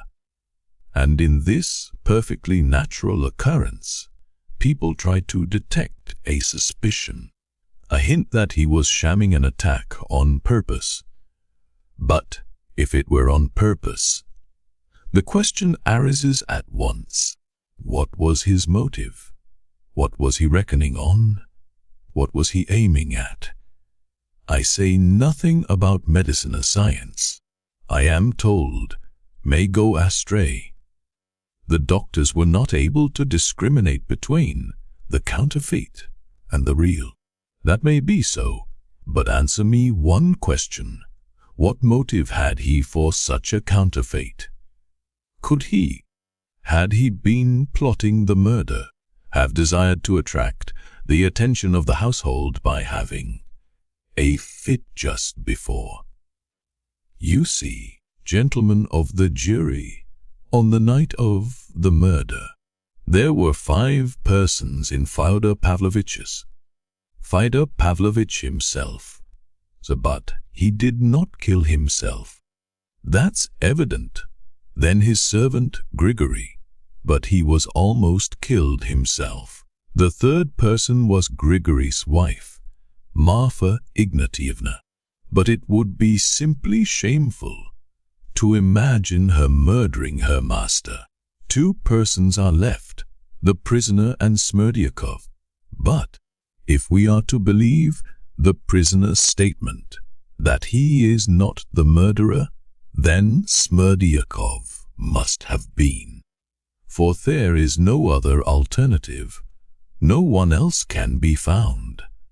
That is what accounts for the artful, astounding accusation against the unhappy idiot who committed suicide yesterday. Had a shadow of suspicion rested on anyone else, had been any 6th person, I am persuaded that even the prisoner would have been ashamed to accuse Smerdyakov, and would have accused that 6th person, for to charge Smerdyakov with that murder is perfectly absurd. Gentlemen, let us lay aside psychology. Let us lay aside medicine. Let us even lay aside logic. Let us turn only to the facts and see what the facts tell us. If Smerdyakov killed him, how did he do it? Alone or with the assistance of the prisoner? Let us consider the first alternative, that he did it alone. If he had killed him, it must have been with some object, for some advantage to himself, but not having a shadow of the motive that the prisoner had for the murder. Hatred, jealousy, and so on. Smerdyakov could only have murdered him for the sake of gain, in order to appropriate the 3,000 rubles he had seen his master put in the envelope. And yet he tells another person, and a person most closely interested, that is, the prisoner, everything about the money and the signals. Where the envelope lay, what was written on it, what it was tied up with, and, above all, told him of those signals by which he could enter the house. Did he do this simply to betray himself, or to invite to the same enterprise one who would be anxious to get that envelope for himself? Yes, I shall be told, but he betrayed it from fear. But how do you explain this? A man who could conceive such an audacious, savage act, and carry it out, tells facts which are known to no one else in the world, and which, if he held his tongue, no one would ever have guessed. No, however cowardly he might be, if he had plotted such a crime, nothing would have induced him to tell anyone about the envelope and the signals, for that was as good as betraying himself beforehand. He would have invented something. He would have told some lie if he had been forced to give information, but he would have been silent about that.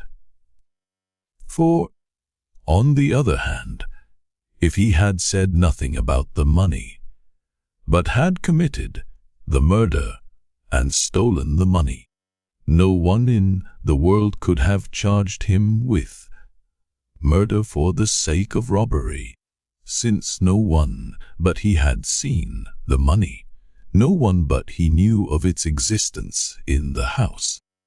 Even if he had been accused of the murder, it could only have been thought that he had committed it from some other motive.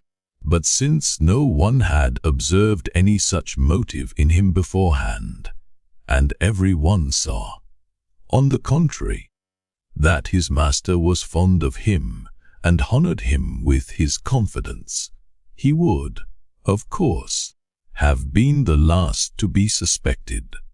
People would have suspected first the man who had a motive, a man who had himself declared he had such motives, who had made no secret of it. They would, in fact, have suspected the son of the murdered man, Dmitri Fyodorovich. Had Smerdyakov killed and robbed him, and the son been accused of it, that would, of course, have seated Smerdyakov. Yet are we to believe that, though plotting the murder, he told that son, Dmitri, about the money, the envelope, and the signals? Is that logical? Is that clear? When the day of the murder planned by Smerdyakov came, we have him falling downstairs in a fainted fit. With what object? In the first place, that Grigory, who had been intending to take his medicine, might put it off and remain on guard, seeing there was no one to look after the house. And, in the second place, I suppose, that his master, seeing that there was no one to guard him, and in terror of a visit from his son, might redouble his vigilance and precaution. And, most of all, I suppose Smerdyakov, disabled by the fit, might be carried from the kitchen, where he always slept, apart from all the rest, and where he could go in and out as he liked, to Grigory's room at the other end of the lodge, where he was always put, shut off by a screen 3 paces from their own bed. This was the immemorial custom established by his master and the kind-hearted Marfa Ignatievna.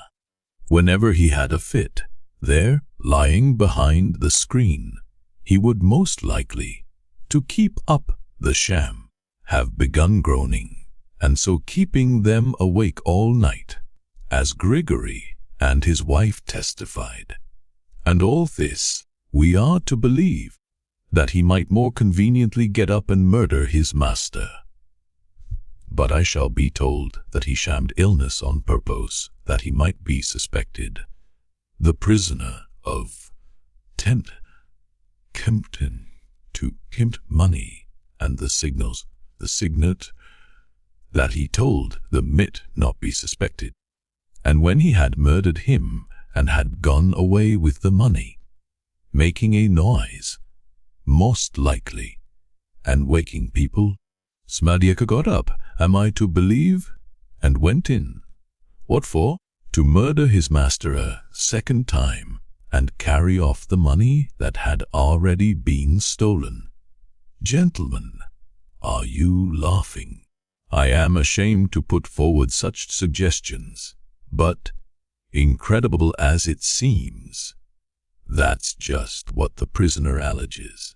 When he had left the house, had knocked Grigory down, and raised an alarm, he tells us Smerdyakov got up, went in and murdered his master, and stole the money. I won't press the point that Smerdyakov could hardly have reckoned this beforehand, and have foreseen that the furious and exasperated son would simply come to peep in respectfully, though he knew the signals, and beat a retreat, leaving Smerdyakov his booty. Gentlemen of the jury, I put this question to you in earnest. When was the moment when Smerdyakov could have committed his crime? Name that moment, or you can't accuse him. But perhaps the fit was a real one. The sick man suddenly recovered, heard a shout, and went out. Well, what then? He looked about him and said, why not go and kill the master? And how did he know what had happened, since he had been lying unconscious till that moment? But there's a limit to these flights of fancy. Quite so, some astute people will tell me. But what if they were in agreement? What if they murdered him together and shared the money? What then? A weighty question, truly, and the facts to confirm it are astounding. One commits the murder and takes all the trouble while his accomplice lies on one side shamming a fit, apparently to arouse suspicion in every one, alarm in his master and alarm in Gregory.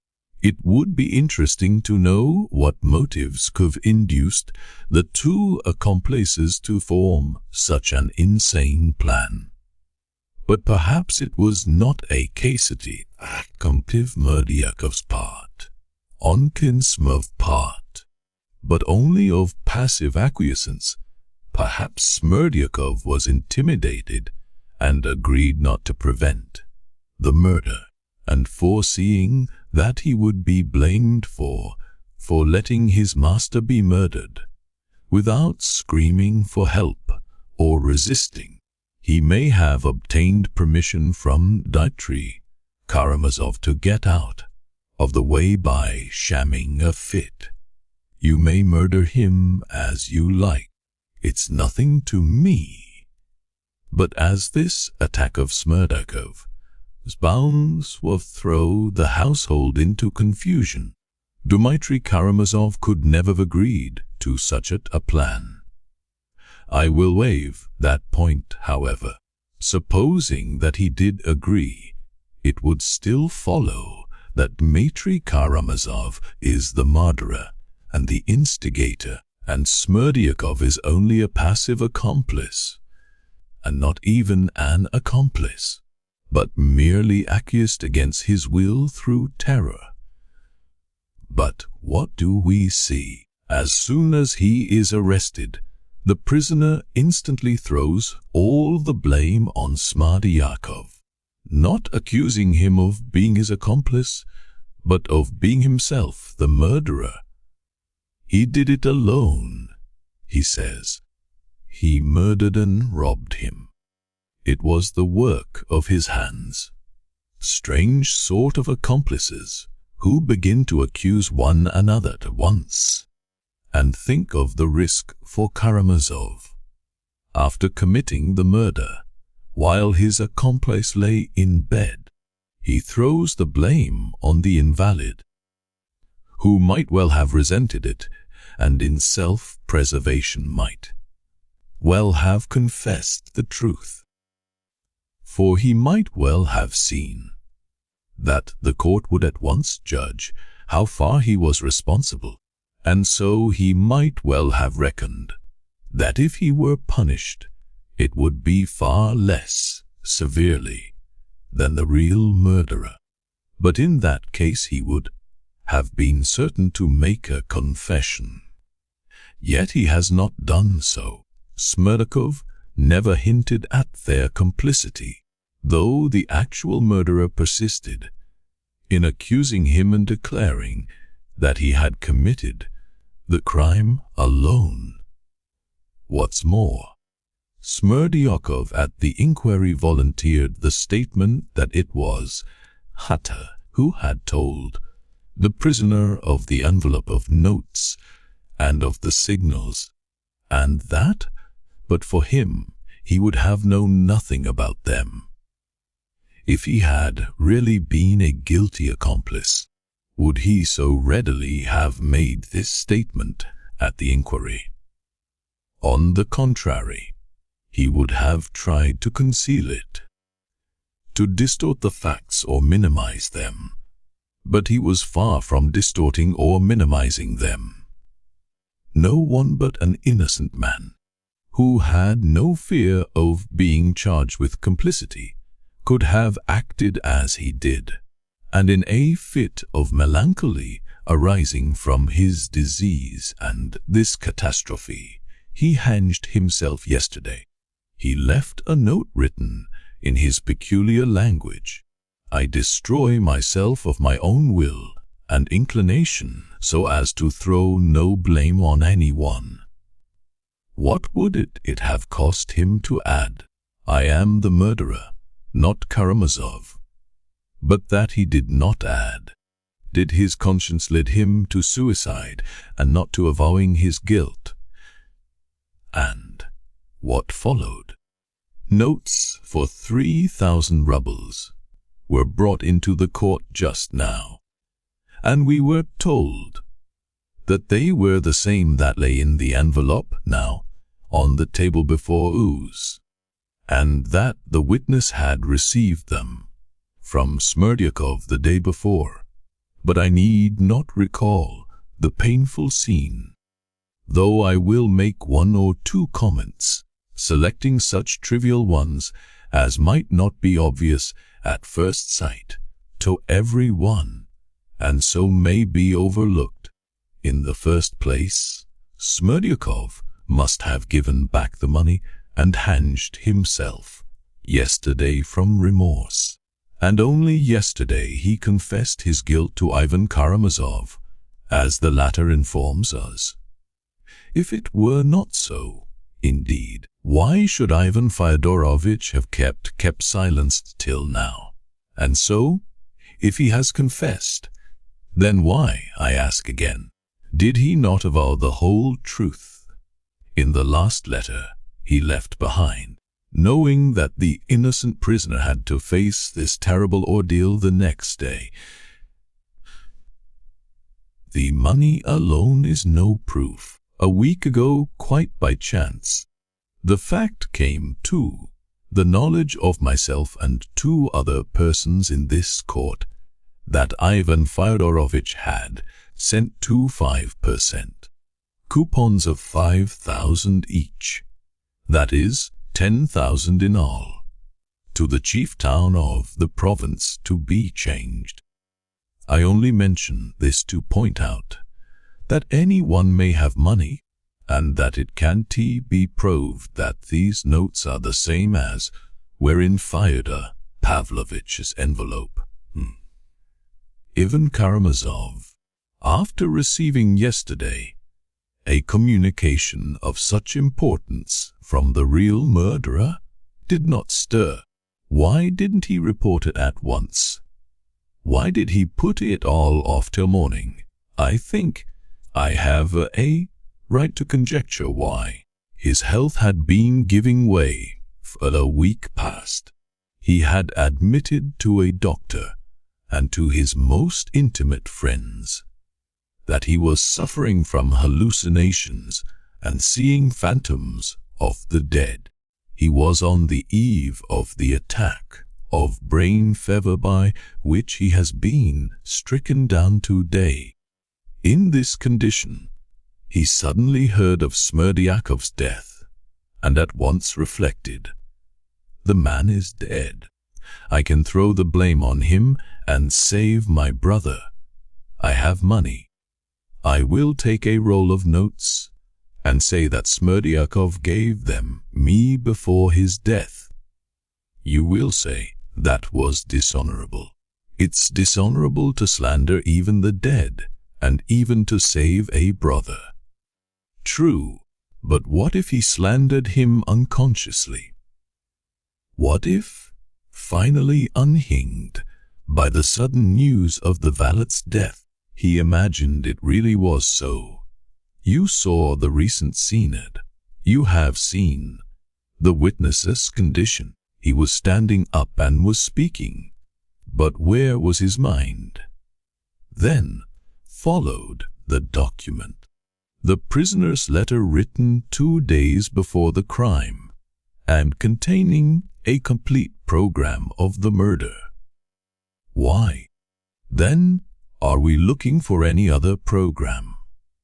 The crime was committed precisely according to this program, and by no other than the writer of it. Yes, gentlemen of the jury, it went off without a hitch. He did not run respectfully and timidly away from his father's window, though he was firmly convinced that the object of his affections was with him. No, that is absurd and unlikely. He went in and murdered him. Most likely he killed him in anger, burning with resentment, as soon as he looked on his hated rival. But having killed him, probably with one blow of the brass pestle, and having convinced himself, after careful search, that she was not there, he did not, however, forget to put his hand under the pillow and take out the envelope, the torn cover of which lies now on the table before us. I mention this fact, that you may note one, to my thinking, very characteristic circumstance. Had he been an experienced murderer, and had he committed the murder for the sake of gain only, would he have left the torn envelope on the floor as it was found, beside the corpse?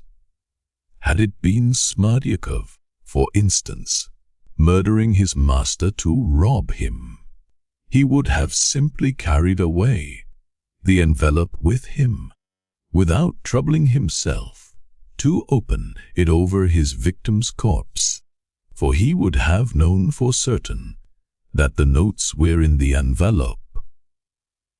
They had been put in and sealed up in his presence.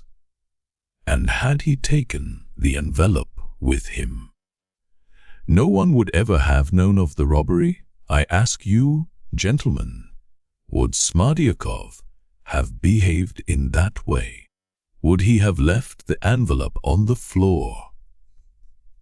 No, this was the action of a frantic murderer, a murderer who was not a thief, and had never stolen before that day, who snatched the notes from under the pillow, not like a thief stealing them, but as though seizing his own property from the thief who had stolen it. For that was the idea which had become almost an insane obsession in Dmitri Karamazov in regard to that money, and pouncing upon the envelope, which he had never seen before, he tore it open to make sure whether the money was in it, and ran away with the money in his pocket, even forgetting to consider that he had left an astounding piece of evidence against himself in that torn envelope on the floor, all because it was Karamazov, not Smerdyakov. He didn't think, he didn't reflect, and how should he? He ran away. He heard behind him the servant cry out. The old man caught him, stopped him, and was felled to the ground by the brass pestle. The prisoner, moved by pity, leapt down to look at him. Would you believe it? He tells us that he leapt down out of pity, out of compassion, to see whether he could do anything for him. Was that a moment to show compassion? No. He jumped down simply to make certain whether the only witness of his crime were dead or alive. Any other feeling, any other motive would be unnatural. Note that he took trouble over Gregory, wiped his head with his handkerchief, and, convincing himself he was dead, he ran to the house of his mistress, dazed and covered with blood. How was it he never thought that he was covered with blood and would be at once detected? But the prisoner himself assures us that he did not even notice that he was covered with blood. That may be believed. That is very possible. That always happens at such moments with criminals. On one point they will show diabolical cunning, while another will escape them altogether. But he was thinking at that moment one thing only, where was she? He wanted to find out at once where she was. So he ran to her lodging and learned unexpected and astounding piece of news. She had gone off to Mokro to meet her first lover. Chapter 9. The Galloping Troika. The end of the prosecutor's speech. Ippolit Kirillovich had chosen the historical method of exposition, beloved by all nervous orators, who find in its limitation a check on their own eager rhetoric. At this moment in his speech, he went off into a dissertation on Grushenka's first lover, and brought forward several interesting thoughts on this theme. Karamazov, who had been frantically jealous of everyone, collapsed, so to speak, and effaced himself at once before this first lover.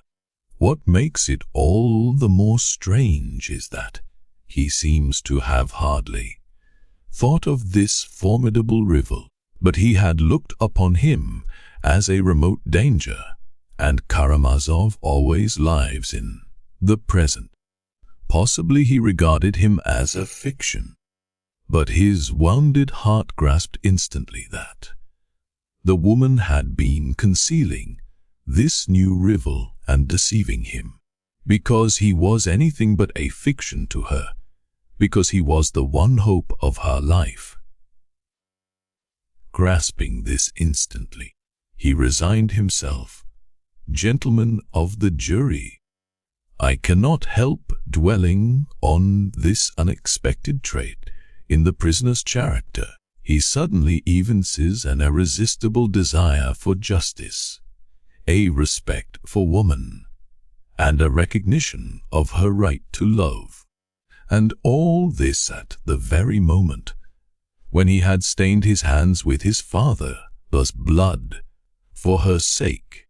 It is true that the blood he had shed was already crying out for vengeance, for, after having ruined his soul and his life in this world, he was forced to ask himself at that same instant what he was and what he could be now to her, to that being, dearer to him than his own soul, in comparison with that former lover who had returned penitent with new love to the woman he had once betrayed, with honorable offers, with the promise of a reformed and happy life. And he, luckless man, what could he give her now? What could he offer her? Karamazov felt all this, knew that all ways were barred to him by his crime, and that he was a criminal under sentence, and not a man with life before him.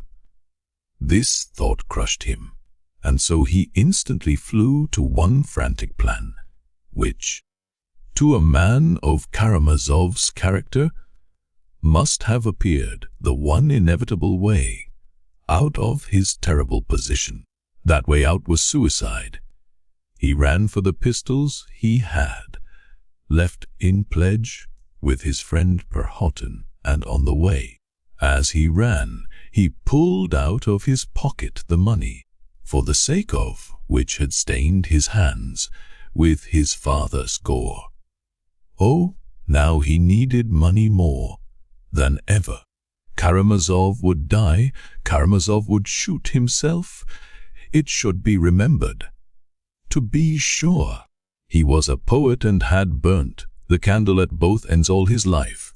To her, and there. Oh, there I will give a feast to the whole world, such as never was before.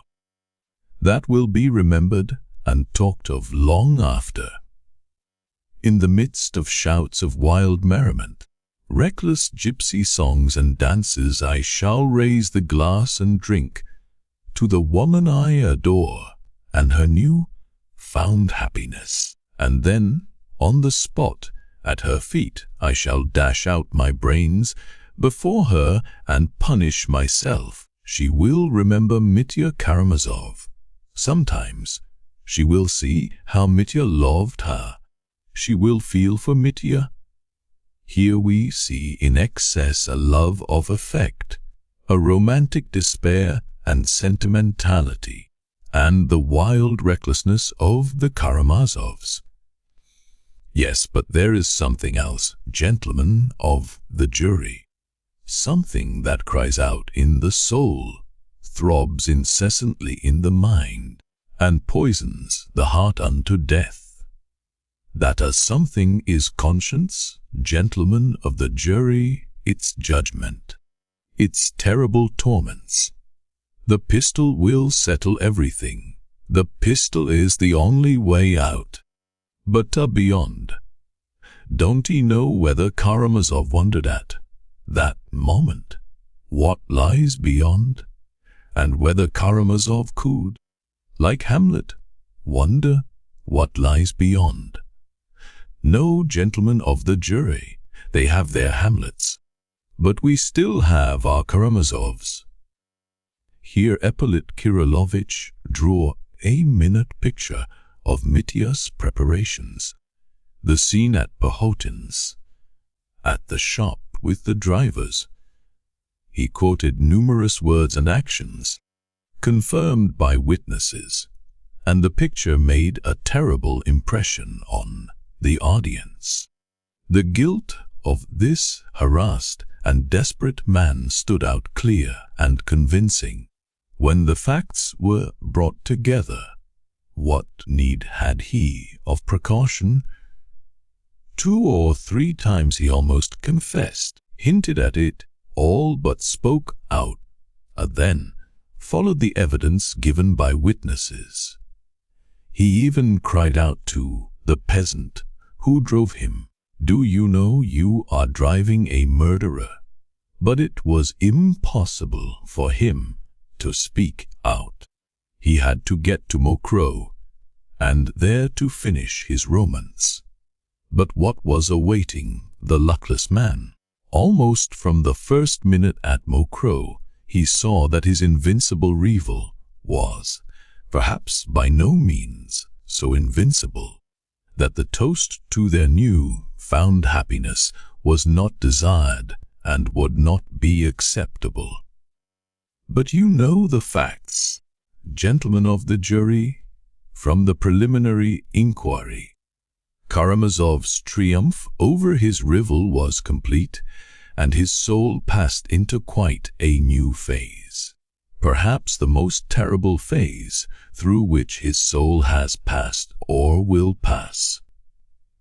One may say with certainty, gentlemen of the jury, the prosecutor continued, that outraged nature and the criminal heart bring on vengeance more completely than any earthly justice. What's more, justice and punishment on earth positively alleviate the punishment of nature and are, indeed, essential to the soul of the criminal at such moments as its salvation from despair. For I cannot imagine the horror and moral suffering of Karamazov when he learned that she loved him, that for his sake she had rejected her first lover, that she was summoning him, Mitya, to a new life, that she was promising him happiness. And when everything was over for him and nothing was possible.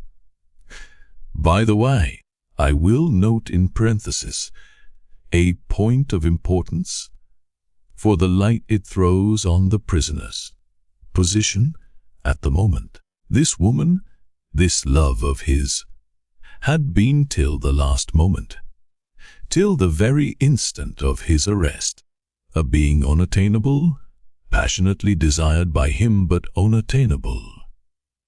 Yet why did he not shoot himself then?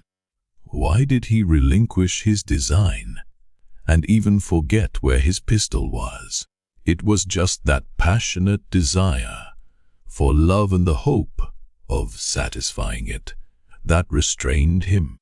Throughout their revels he kept close to his adored mistress, who was at the banquet with him, and was more charming and fascinating to him than ever. He did not leave her side, abasing himself in his homage before her. His passion might well, for a moment, stifle not only the fear of arrest, but even the torments of conscience. For a moment, oh, only for a moment, I can picture the state of mind of the criminal hopelessly enslaved by these influences. First, the influence of drink, of noise and excitement, of the thud of the dance, and the scream of the song, and of her, flushed with wine, singing and dancing and laughing to him. Secondly, the hope in the background that the fatal end might still be far off, that not till next morning, at least, they would come and take him. So he had a few hours, and that's much, very much. In a few hours one can think of many things. I imagine that he felt something like what criminals feel when they are being taken to the scaffold. They have another long, long street to pass down, and at walking pace, past thousands of people. Then there will be a turning into another street, and only at the end of that street, the dread place of execution. I fancy that at the beginning of the journey, the condemned man, sitting on his shameful cart, must feel that he has infinite life still before him. The houses recede, the cart moves on. Oh, that's nothing. It's still far to the turning into the second street, and he still looks boldly to right and to those thousands of callously curious people with their eyes fixed on him, and he still fancies that he is just such a man as they. But now the turning comes to the next street. Oh, that's nothing, nothing. There's still a whole street before him, and however many houses have been passed, he will still think there are many left. And so to the very end, to the very scaffold. This, I imagine, is how it was with Karamazov then. They've not had time yet. He must have thought, I may still find some way out. Oh, there's still time to make some plan of defense. And now, she is so fascinating. His soul was full of confusion and dread, but he managed, however, to put aside half his money and hide it somewhere. I cannot otherwise explain the disappearance of quite half of the 3,000 he had just taken from his father's pillow. He had been in Mokroe more than once before. He had caroused there for 2 days together already. He knew the old big house with all its passages and outbuildings. I imagine that part of the money was hidden in that house, not long before the arrest, in some crevice, under some floor, in some corner, under the roof. With what object, I shall be asked. Why? The catastrophe may take place at once. Of course, he hadn't yet considered how to meet it. He hadn't the time. His head was throbbing and his heart was with her. But money was indispensable in any case. With money a man is always a man. Perhaps such foresight at such a moment may strike you as unnatural, but he assures us himself that a month before, at a critical and exciting moment, he had halved his money and sewn it up in a little bag. And though that was not true, as we shall prove directly. It shows the idea was a familiar one to Karamazov. He had contemplated it.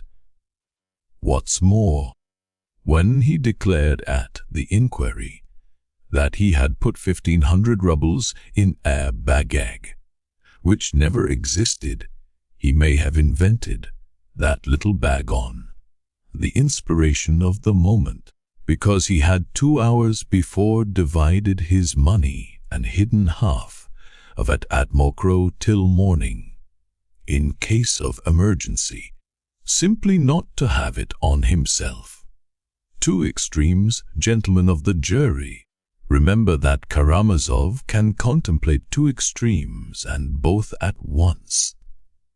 We have looked in the house, but we haven't found the money.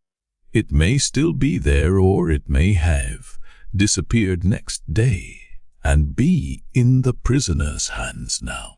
In any case, he was at her side, on his knees before her. She was lying on the bed. He had his hands stretched out to her, and he had so entirely forgotten everything that he did not even hear the men coming to arrest him. He hadn't time to prepare any line of defense in his mind. He was caught unawares and confronted with his judges, the arbiters of his destiny. Gentlemen of the jury, there are moments in the execution of our duties when it is terrible for us to face a man, terrible on his account. 2.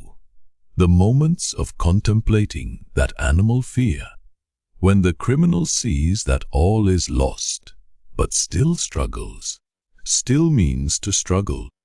The moments when every instinct of self-preservation rises up in him at once, and he looks at you with questioning and suffering eyes, studies you, your face, your thoughts, uncertain on which side you will strike, and his distracted mind frames thousands of plans in an instant. But he is still afraid to speak, afraid of giving himself away. This purgatory of the spirit, this animal thirst for self-preservation, these humiliating moments of the human soul are awful, and sometimes arouse horror and compassion for the criminal, even in the lawyer. And this was what we all witnessed then. At first he was thunderstruck, and in his terror dropped some very compromising phrases. Blood. I've deserved it. But he quickly restrained himself. He had not prepared what he was to say, what answer he was to make. He had nothing but a bare denial ready. I am not guilty of my father's death. That was his fence for the moment, and behind it he hoped to throw up a barricade of some sort. His first compromising exclamations he hastened to explain by declaring that he was responsible for the death of the servant Grigory. Only of that bloodshed I am guilty, but who has killed my father, gentlemen? Who has killed him? Who can have killed him? Who if not a? Do you hear? He asked us that. Us, who had come to ask him that question. Do you hear that phrase uttered with such premature haste? If not I. The animal cunning, the naivety, the Karamazov impatience of it. Didn't he kill him? And you mustn't think I did. I wanted to kill him. Gentlemen, I wanted to kill him. He hastens to admit he was in a hurry, in a terrible hurry. But still I am not guilty. It is not I murdered him. He concedes to us that he wanted to murder him, as though to say, you can see for yourselves how truthful I am. So you'll believe all the sooner that I didn't murder him. Oh, in such cases the criminal is often amazingly shallow and credulous. At that point one of the lawyers asked him, as it were incidentally, the most simple question: wasn't it Smerdyakov killed him? Then, as we expected, he was horribly angry at our having anticipated him and caught him unawares, before he had time to pave the way, choose and snatch the moment when it would be most natural to bring in Smerdyakov's name. He rushed at once to the other extreme, as he always does, and began to assure us that Smerdyakov could not have killed him, was not capable of it. But don't believe him. That was only his cunning. He didn't really give up the idea of Smerdyakov. On the contrary, he meant to bring him forward again, for, indeed, he had no one else to bring forward. But he would do that late, because for the moment that line was spoiled for him. He would bring him forward perhaps next day, or even a few days later, choosing an opportunity to cry out to use. You know, I was more skeptical about Smerdyakov than you. You remember that yourselves. But now I am convinced. He killed him. He must have done. And for the present he falls back upon a gloomy and irritable Daniel. Impatience and anger prompted him, however, to the most inept and incredible explanation of how he looked into his father's window and how he respectfully withdrew. The worst of it was that he was unaware of the position of affairs, of the evidence given by Grigory. We proceeded to search him. The search angered but encouraged him. The whole 3,000 had not been found on him, only half of it, and no doubt only at that moment of angry silence the fiction of the little bag first occurred to him. No doubt he was conscious himself the improbability of the story, and strove painfully to make it sound more likely, to weave it into a romance that would sound plausible. In such cases, the first duty, the chief task of the investigating lawyers, is to prevent the criminal being prepared to pounce upon him unexpectedly, so that he may bloat his cherished ideas in all their simplicity, improbability, and inconsistency. The criminal can only be made to speak by the sudden and apparently incidental communication of some new fact, of some circumstance of great importance in the case, of which he had no previous idea and could not have foreseen. We had such a fact in readiness. That was Grigory's evidence about the open door through which the prisoner had run out.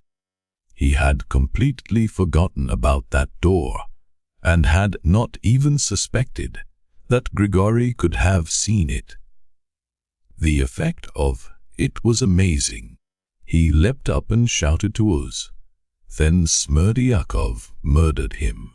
It was Smerdyakov, and so betrayed the basis of the defense he was keeping back, and betrayed it in its most improbable shape. For Smerdyakov could only have committed the murder after he had knocked Grigory down and run away. When we told him that Grigory saw the door was open before he fell down, and had heard Smerdyakov behind the screen as he came out of his bedroom, Karamazov was positively crushed. My esteemed and witty colleague, Nikolay Parfenovitch, told me afterwards that he was almost moved to tears at the sight of him. and to improve matters, the prisoner hastened to tell use about the much-talked little bag. So be it, you shall hear this romance. Gentlemen of the jury, I have told you already why I consider this romance not only an absurdity, but the most improbable invention that could have been brought forward in the circumstances. If one tried for a bet to invent the most unlikely story, one could hardly find anything more incredible.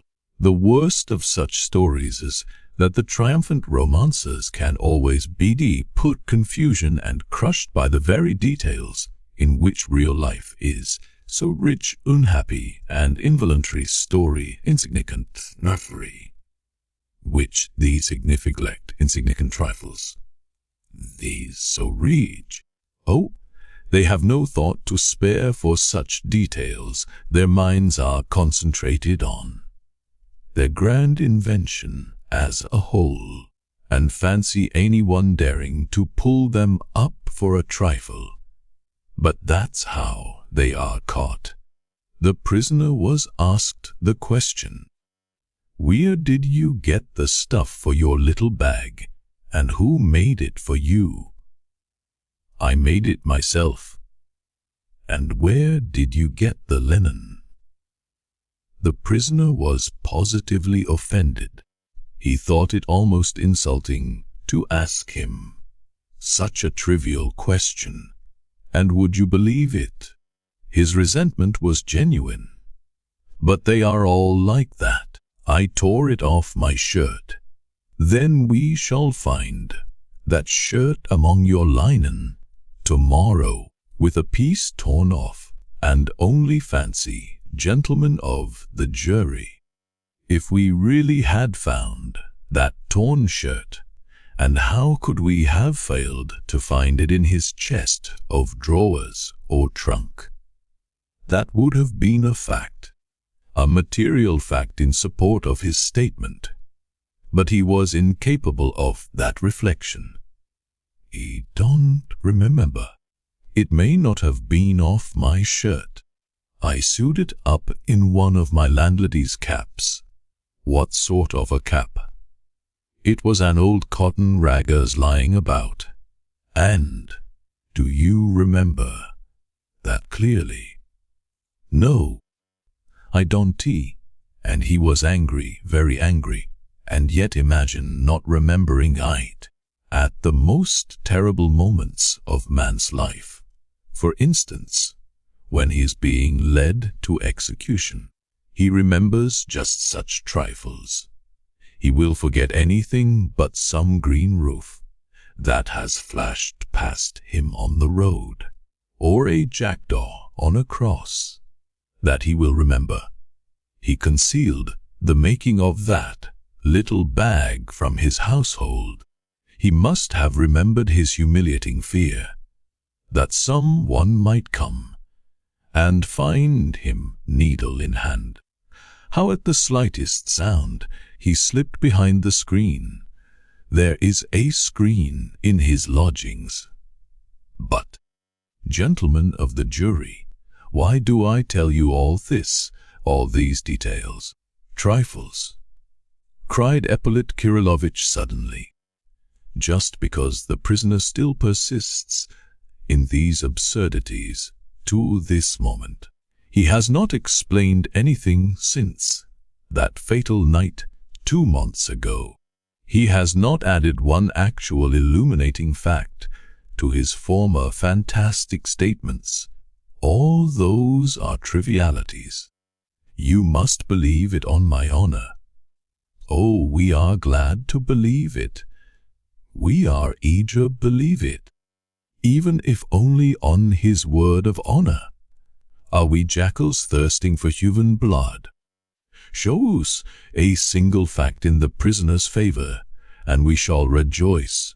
But let it be a substantial, real fact, and not a conclusion drawn from the prescription by his own brother, or that when he beat himself on The braced he must have meant to point to the little bag in the darkness too. We shall rejoice at the new fact. We shall be the first to repudiate our charge. We shall hasten to repudiate it. But now justice cries out, and we persist. We cannot repudiate anything. Ippolit Kirillovich passed to his final peroration. He looked as though he was in a fever.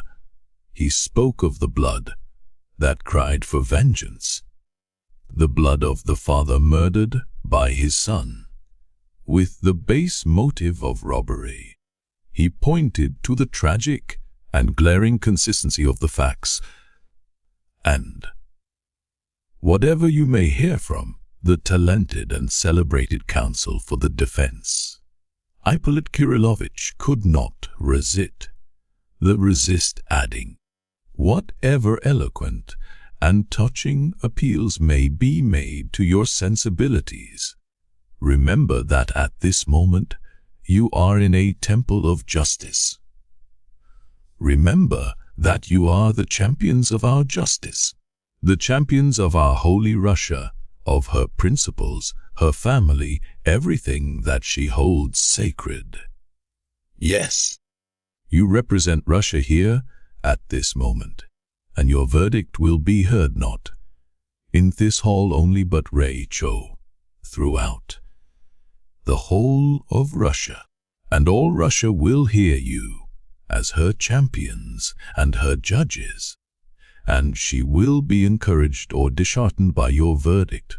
Do not disappoint Russia and her expectations. Our fatal Troika dashes on in her headlong flight perhaps to destruction, and in all Russia, for long past, men have stretched out imploring hands and called a halt to its furious reckless course. And if other nations stand aside from Troika, that trot may be not from respect, as the poet would fain believe, but simply from horror, perhaps from disgust. And well it is that they stand aside, but maybe they will cease one day to do so, and will form a firm wall, confronting the hurrying apparition, and will check the frenzied rush of our lawlessness, for the sake of their own safety, enlightenment, and civilization. Already we have heard voices of alarm from Europe. They already begin to sound. Do not tempt them. Do not heap up their growing hatred by a sentence justifying the murder of a father by his son. Though Ippolit Kirillovich was genuinely moved, he wound up his speech with this rhetorical appeal, and the effect produced by him was extraordinary. When he had finished his speech, he went out hurriedly and, as I have mentioned before, almost fainted in the adjoining room. There was no applause in the court, but serious persons were pleased. The ladies were not so well satisfied, though even they were pleased with his eloquence, especially as they had no apprehensions as to the upshot of the trial, and had full trust in Fetyukovich. He will speak at last, and of course carry all before him. Every one looked at Mitya. He sat silent through the whole of the prosecutor's speech, clenching his teeth, with his hands clasped and his head bowed. Only from time to time he raised his head and listened, especially when Grushenka was spoken of. When the prosecutor mentioned Rakitin's opinion of her, a smile of contempt and anger passed over his face, and he murmured rather audibly, "The Bernards." When Ippolit Kirillovich described how he had questioned and tortured him at Mokroe, Mitya raised his head and listened with intense curiosity. At one point he seemed about to jump up and cry out, but controlled himself and only shrugged his shoulders disdainfully. People talked afterwards of the end of the speech, of the prosecutor's feat in examining the prisoner at Mokroe, and jeered at Ippolit Kirillovich. The man could not resist boasting of his cleverness, they said. The court was adjourned, but only for a short interval, a quarter of an hour or 20 minutes at most. There was a hum of conversation and exclamations in the audience. I remember some of them. A weighty speech. A gentleman in one group observed gravely, "He brought in too much psychology," said another voice. But it was all true. All true. The absolute truth. Yes, he is first-rate at it. He summed it all up. Yes, he summed us up, too, chimed in another voice. Do you remember, at the beginning of his speech, making out we were all like Fyodor Pavlovich? And at the end, too. But that was all rot. And obscure too. He was a little too much carried away. It's unjust. It's unjust. No, it was smartly done, anyway. He's had long to wait, but he's had his say. Ha! What will the counsel for the defense say?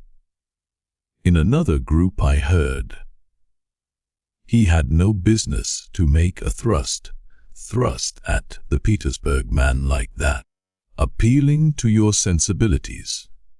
Do you remember? Yes, that was awkward of him. He was in too great hurry. He is a nervous man. We laugh. But what must the prisoner be feeling? Yes. What must it be for Mitya? In a third group, what lady is that? The fat one with the lorgnette, sitting at the end. She is a general's wife, divorced. I know her. That's why she has the lorgnette. She is not good for much. Oh no, she is a piquant little woman. 2 places beyond her, there is a little fair woman. She is prettier. They caught him smartly at Mokroe, didn't they? Oh, it was smart enough. We've heard it before. How often he has told the story at people's houses. And couldn't resist doing it now. That's vanity. He is a man with a grievance.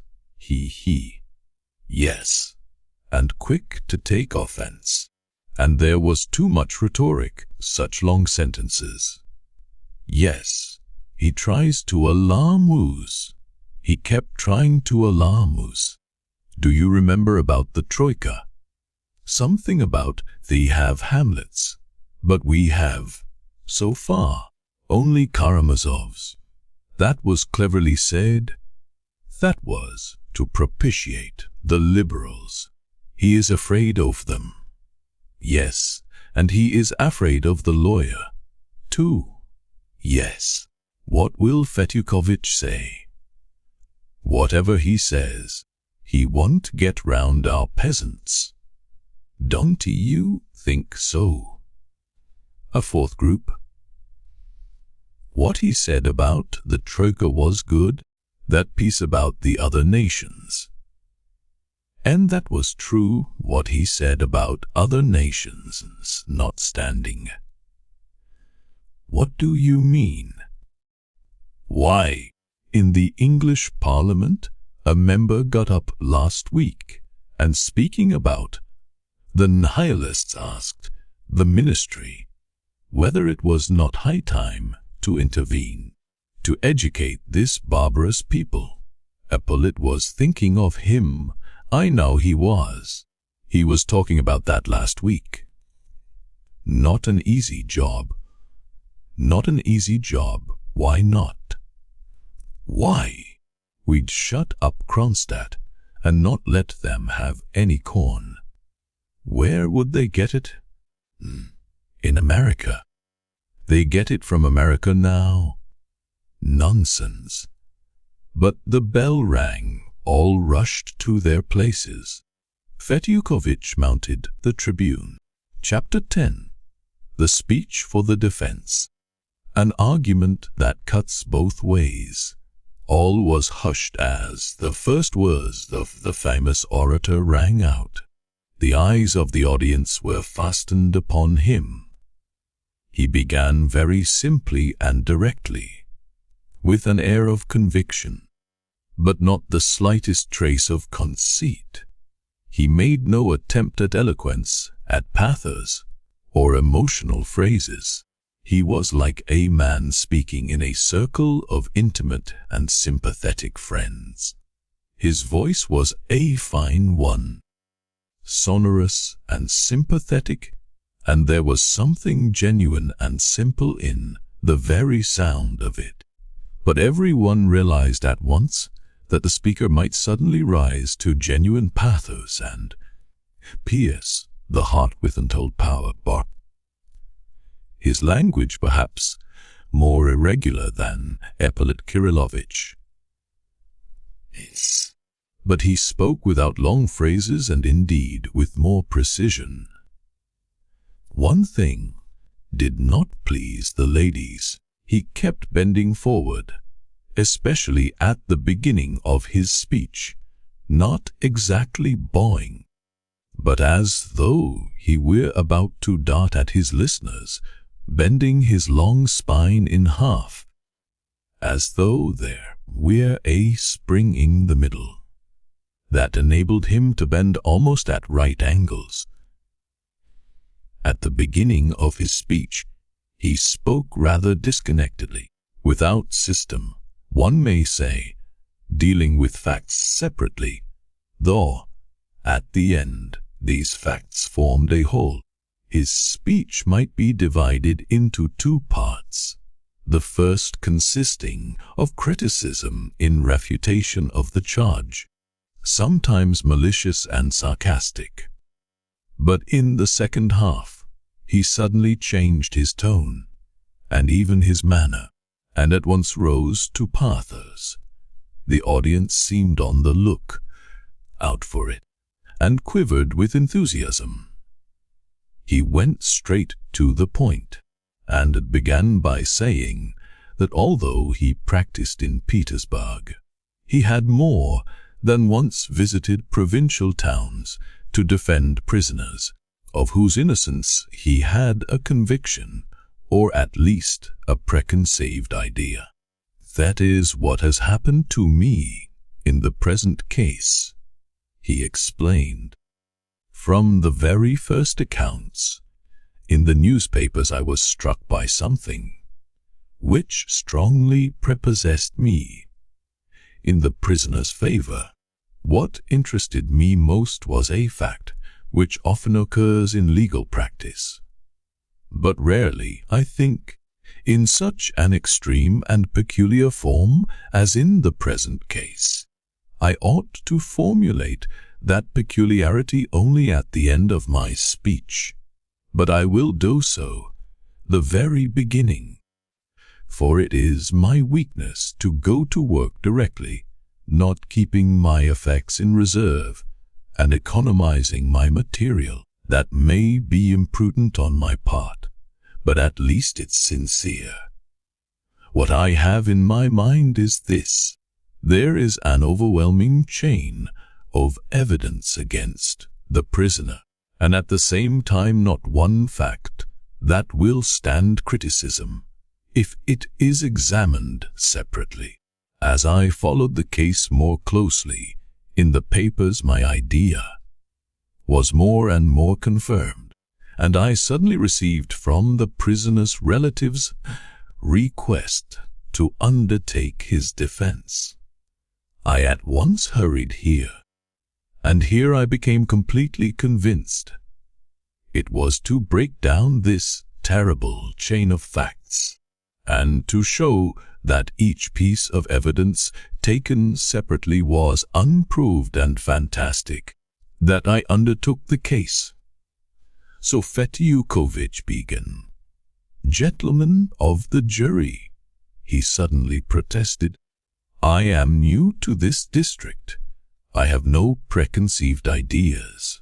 The prisoner, a man of turbulent and unbridled temper, has not insulted me, but he has insulted perhaps hundreds of persons in this town, and so prejudiced many people against him beforehand. Of course, I recognize that the moral sentiment of local society is justly excited against him. The prisoner is of turbulent and violent temper. Yet he was received in society here. He was even welcome in the family of my talented friend, the prosecutor. N.B. At these words, there were 2 or 3 laughs in the audience, quickly suppressed, but noticed by all. All of yous knew that the prosecutor received Mitya against his will, solely because he had somehow interested his wife, a lady of the highest virtue and moral worth, but fanciful, capricious, and fond of opposing her husband, especially in trifles. Mitya's visits, however, had not been frequent. Nevertheless, I venture suggest, Fetyukovich continued, that in spite of his independent mind and just character, my opponent may have formed a mistaken prejudice against the unfortunate client. Oh, that is so natural. The unfortunate man has only too well deserved such prejudice. Outraged morality, and still more outraged taste, is often relentless. We have, in the talented prosecutor's speech, heard a stern analysis of the prisoner's character and conduct, and his severe critical attitude to the case was evident. And, what's more, he went into psychological subtleties into which he could not have entered if he had the least conscious and malicious prejudice against the prisoner. But there are things which are even worse, even more fatal in such cases, than the most malicious and consciously unfair attitude. It is worse if we are carried away by the artistic instinct, by the desire to create, so to speak, a romance, especially if God has endowed us with psychological insight. Before I started on my way here, I was warned in Petersburg, and was myself aware that I should find here a talented opponent whose psychological insight and subtlety had gained him peculiar renown in legal circles of recent years. But profound as psychology is, it's a knife that cuts both ways. Slaughter among the public. You will, of course, forgive me my comparison. I can't boast of eloquence, but I will take as an example any point in the prosecutor's speech. The prisoner, running away in the garden in the dark, climbed over the fence, was seized by the servant, and knocked him down with a brass pestle. Then he jumped back into the garden and spent 5 minutes over the man, trying to discover whether he had killed him or not. And the prosecutor refuses to believe the prisoner's statement that he ran to old Grigory out of pity. No, he says, such sensibility is impossible at such a moment. That's unnatural. He ran to find out whether The only witness of his crime was dead or alive, and so showed that he had committed the murder, since he would not have run back for any other reason. Here you have psychology, but let us take the same method and apply it to the case the other way round, and our result will be no less probable. The murderer, we are told, leapt down to find out, as a precaution, whether the witness was alive or not. Yet he had left in his murdered father's study, as the prosecutor himself argues, an amazing piece of evidence in the shape of a torn envelope with an inscription that there had been 3,000 rubles in it. If he had carried that envelope away with him, no one in the world would have known of that envelope and of the notes in it, and that the money had been stolen by the prisoner. Those are the prosecutor's own words. So on one side you see a complete absence of precaution, a man who has lost his head and run away in a fright, leaving that clue on the floor, and 2 minutes later, when he has killed another man, we are entitled to assume the most heartless and calculating foresight in him. But even admitting this was so, it is psychological subtlety, I suppose, that discerns that under certain circumstances I become as bloodthirsty and keen-sighted as a Caucasian eagle, while at the next I am as timid and blind as a mole. But if I am so bloodthirsty and cruelly calculating that when I kill a man I only run back to find out whether he is alive to witness against me, why should I spend 5 minutes looking after my victim at the risk of encountering other witnesses? Why soak my handkerchief, wiping the blood off his head, so that it may be evidence against me later? If he were so cold-hearted and calculating, why not hit the servant on the head again and again with the same pestle so as to kill him outright and relieve himself of all anxiety about the witness? Again, though he ran to see whether the witness was alive, he left another witness on the path, that brass pestle which he had taken from the 2 women, and which they could always recognize afterwards as theirs, and prove that he had taken it from them. And it is not as though he had forgotten it on the path, dropped it through carelessness or haste. No, he had flung away his weapon, for it was found 15 paces from where Grigory lay. Why did he do so? Just because he was grieved at having killed a man, an old servant, and he flung away the pestle with a curse, as a murderous weapon. That's how it must have been. What other reason could he have had for throwing it so far? And if he was capable of feeling grief and pity at having killed a man, it shows that he was innocent of his father's murder. Had he murdered him, he would never have run to another victim out of pity. Then he would have felt differently. His thoughts would have been centered on self-preservation. He would have had none to spare for pity, that is beyond doubt.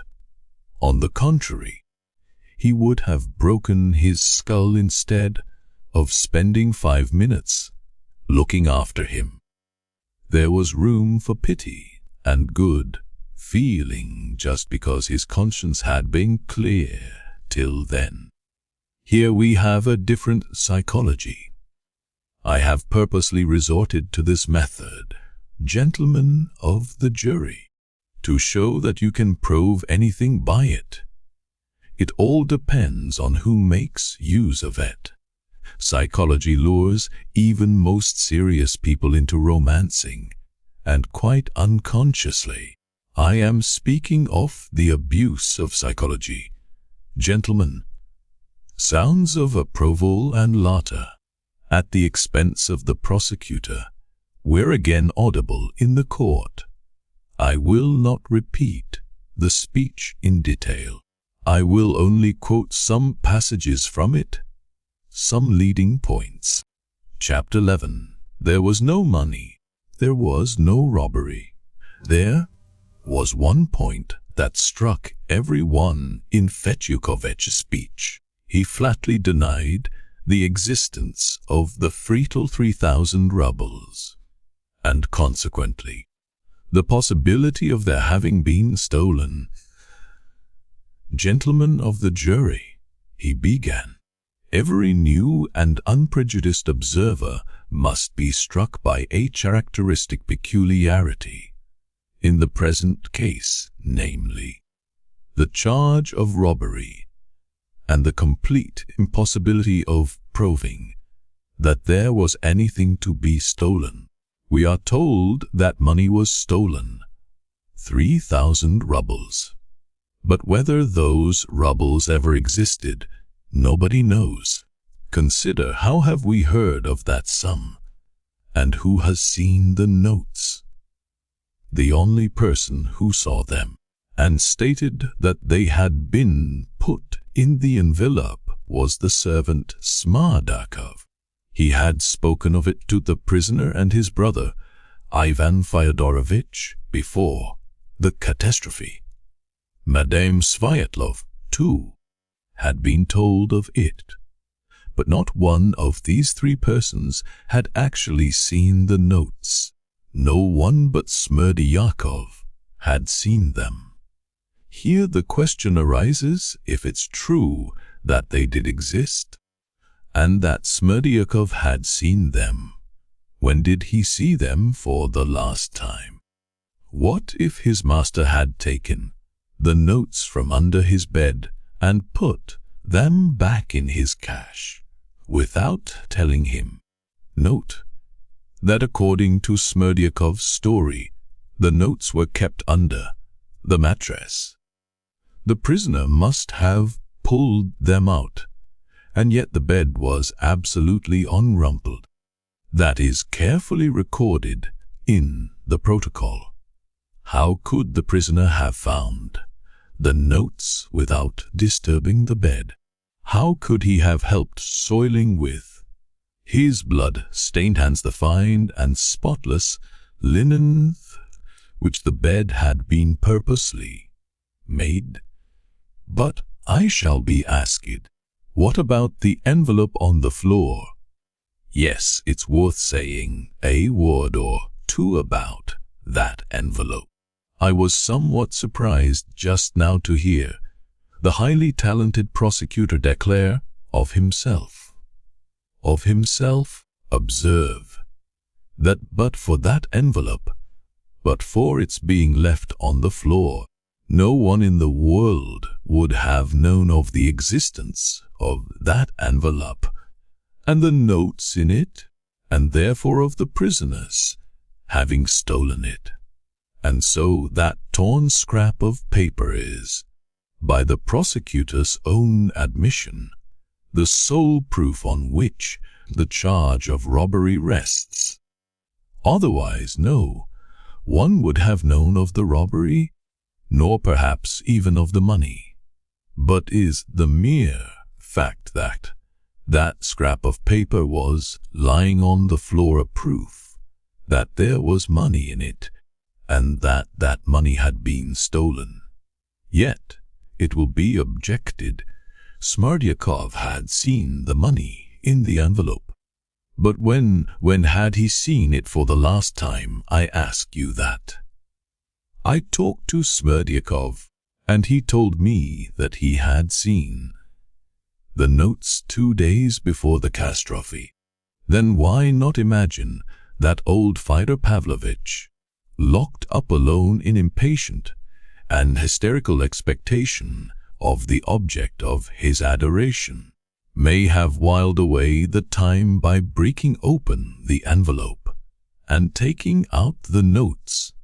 What's the use of the envelope? He may have asked himself. She won't believe the notes are there, but when I show her the 30 rainbow-colored notes in one roll, it will make more impression, you may be sure. It will make her mouth water.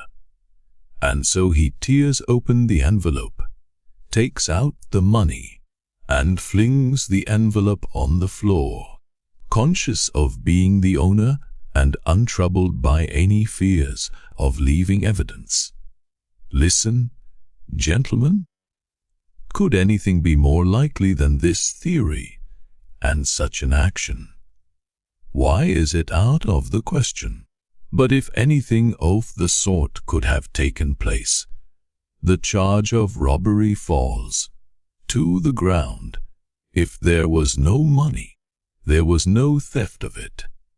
If the envelope on the floor may be taken as evidence that there had been money in it, why may I not maintain the opposite, that the envelope was on the floor because the money had been taken from it by its owner? But I shall be asked what of thy money, Padilal, since you get fond of the envelopes.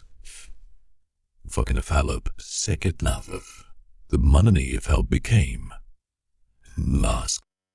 In the first place, part of the money was found in the cash box, and secondly, he might have taken it out that morning or the evening before, to make some other use of it, to give or send it away. He may have changed his idea, his plan of action completely, without thinking it necessary to announce the fact to Smerdyakov beforehand. And if there is the barest possibility of such an explanation, how can the prisoner be so positively accused of having committed murder for the sake of robbery, and of having actually carried out that robbery? This is encroaching on the domain of romance. If it is maintained that something has been stolen, the thing must be produced, or at least its existence must be proved beyond doubt. Yet no one had ever seen these notes.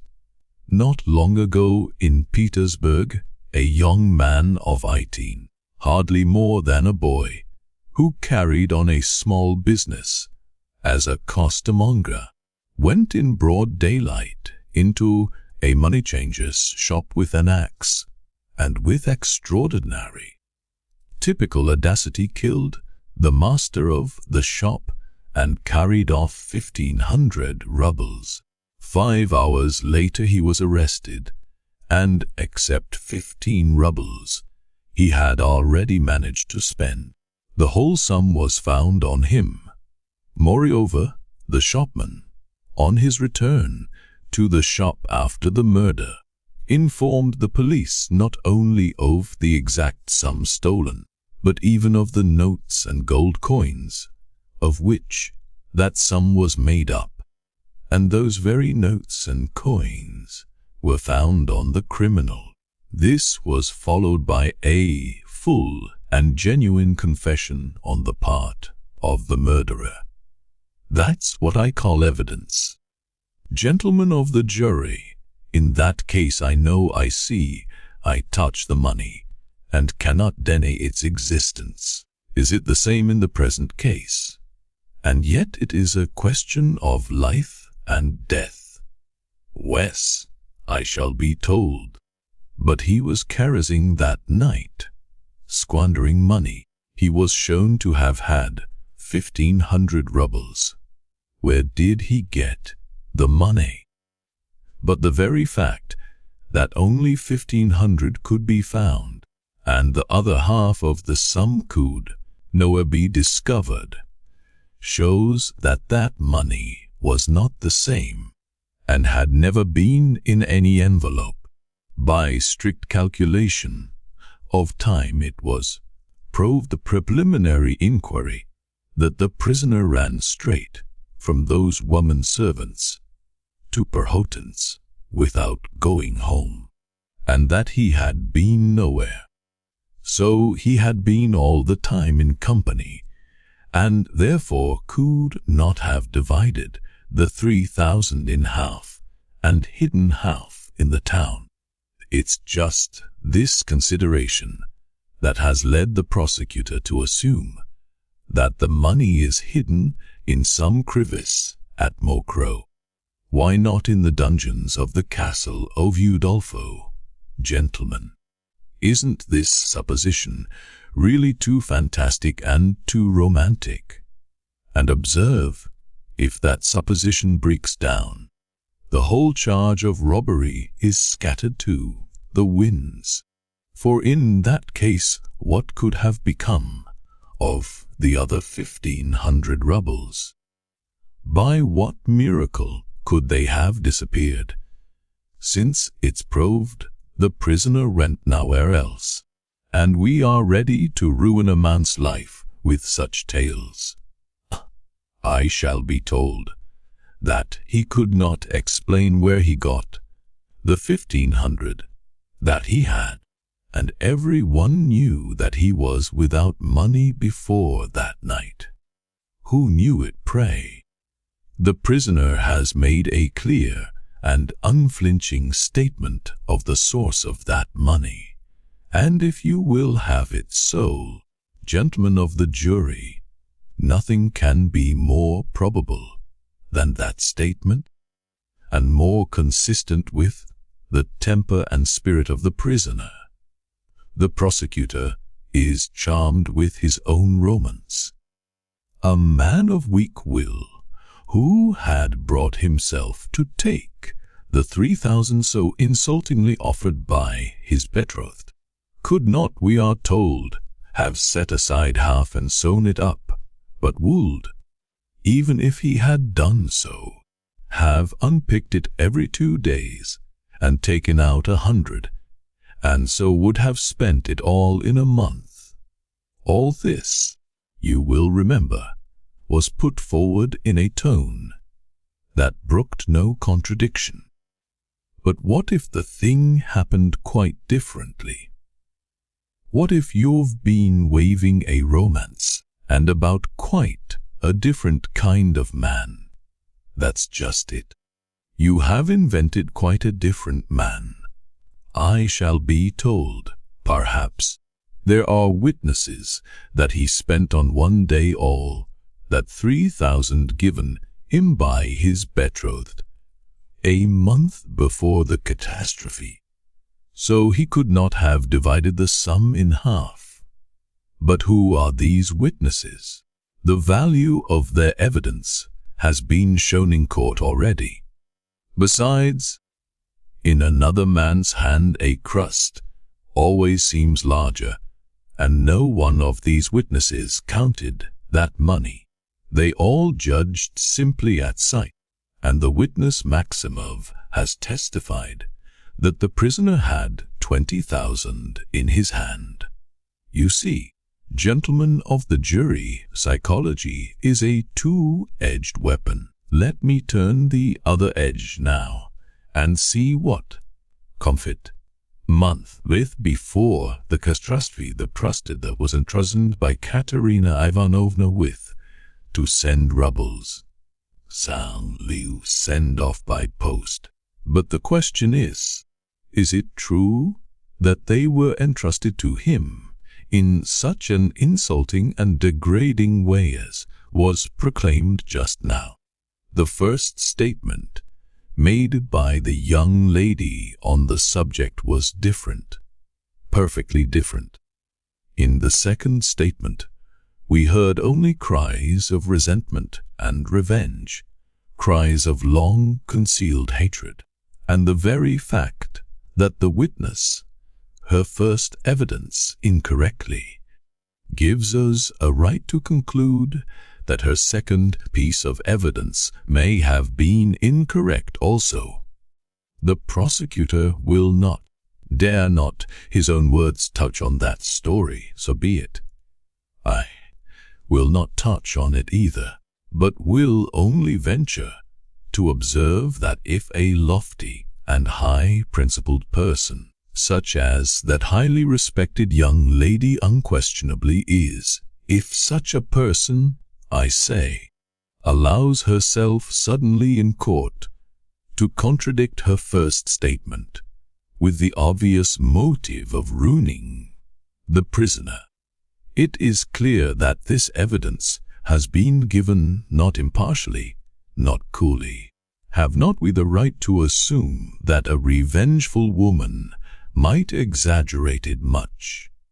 Yes, she may well have exaggerated, in particular, the insult and humiliation of her offering him the money.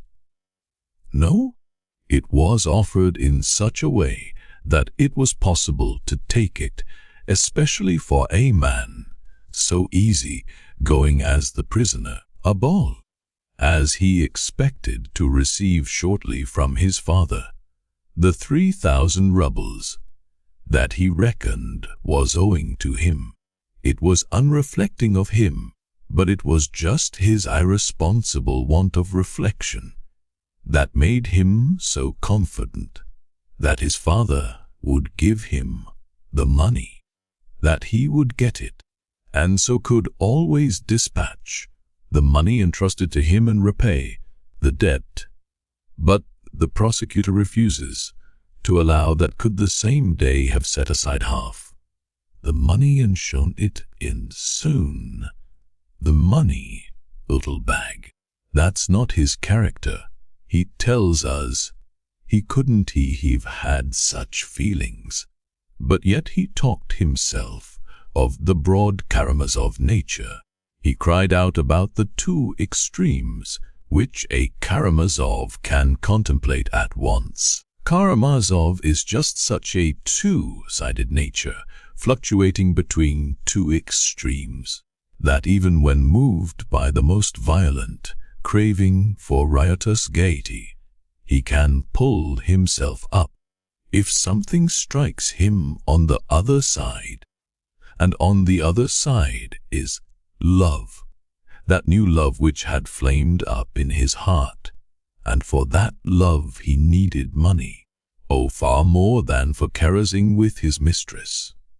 If she were to say to him, "I am yours, I want to have Fyodor Pavlovitch," then he must have money to take her away.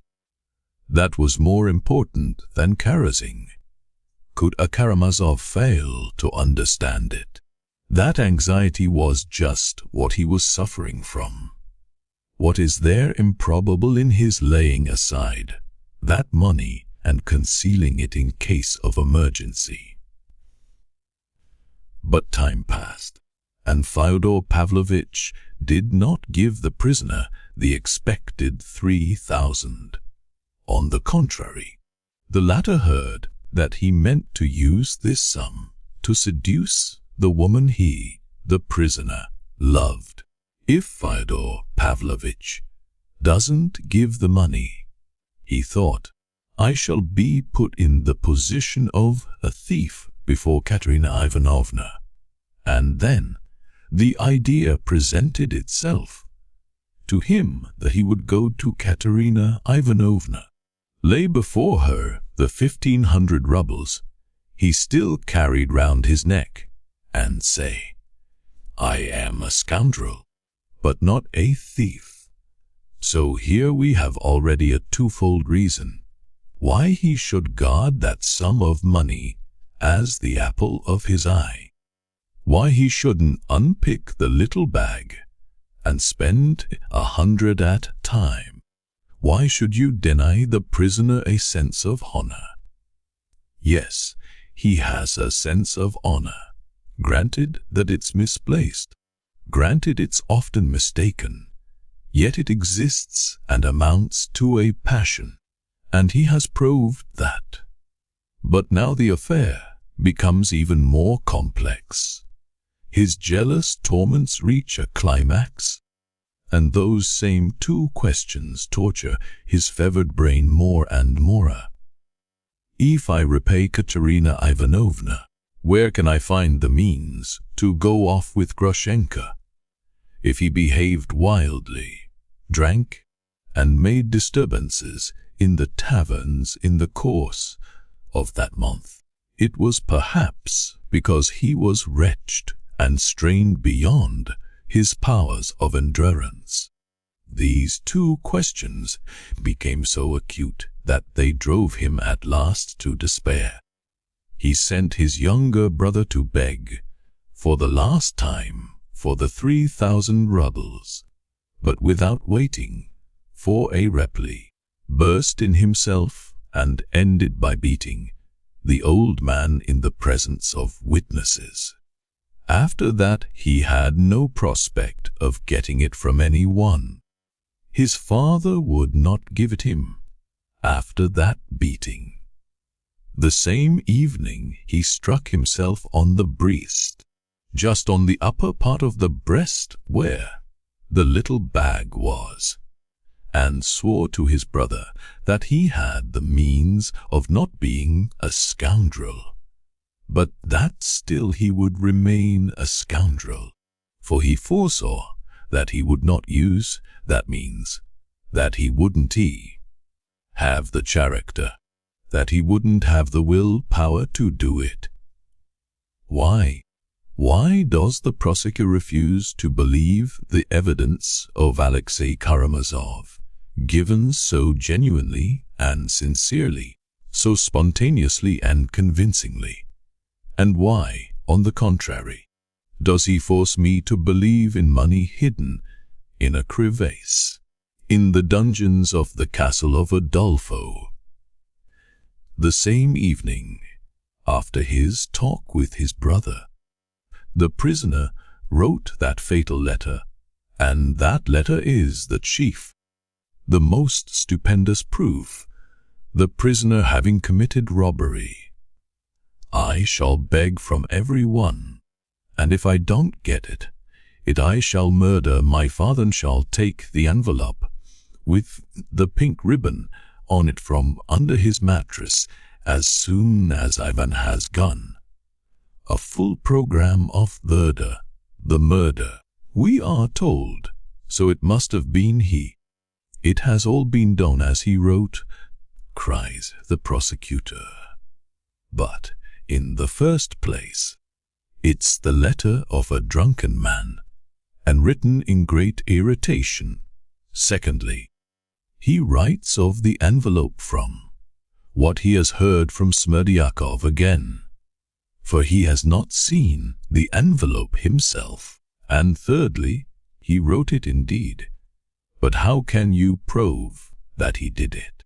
Did the prisoner take the envelope from under the pillow? Did he find the money? Did that money exist indeed? And was it to get money that the prisoner ran off? If you remember, he ran off post haste, not to steal, but to find out where she was, the woman who had crushed him. He was not running to carry out a program, to carry out what he had written. That is, not for an act of premeditated robbery, but he ran suddenly, spontaneously, in a jealous fury. Yes, I shall be told, but when he got there and murdered him, he seized the money. 2. But did he murder him after all? The charge of robbery I repudiate with indignation. A man cannot be accused of robbery if it's impossible to state accurately what he has stolen. That's an axiom. But did he murder him without robbery? Did he murder him at all? Is that proved? Isn't he that? 2. A romance. Chapter 12. And there was no murder either.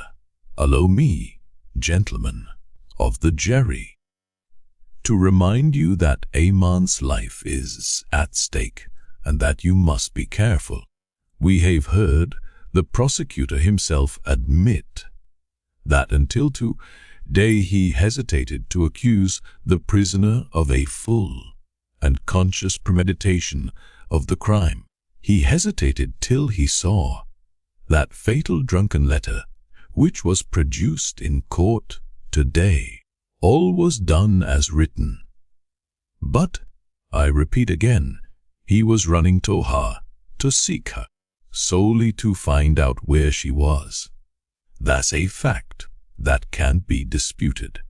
Had she been at home, he would not have run away, but would have remained at her side, and so would not have done what he promised in the letter. He ran unexpectedly and accidentally, and by that time, very likely, he did not even remember his drunken letter. Snatched up the pestle, they say, and you will remember how a whole edifice of psychology was built on that pestle. Why he was bound to look at that pestle as a weapon, to snatch it up, and so on and so on. A very commonplace idea occurs to me at this point.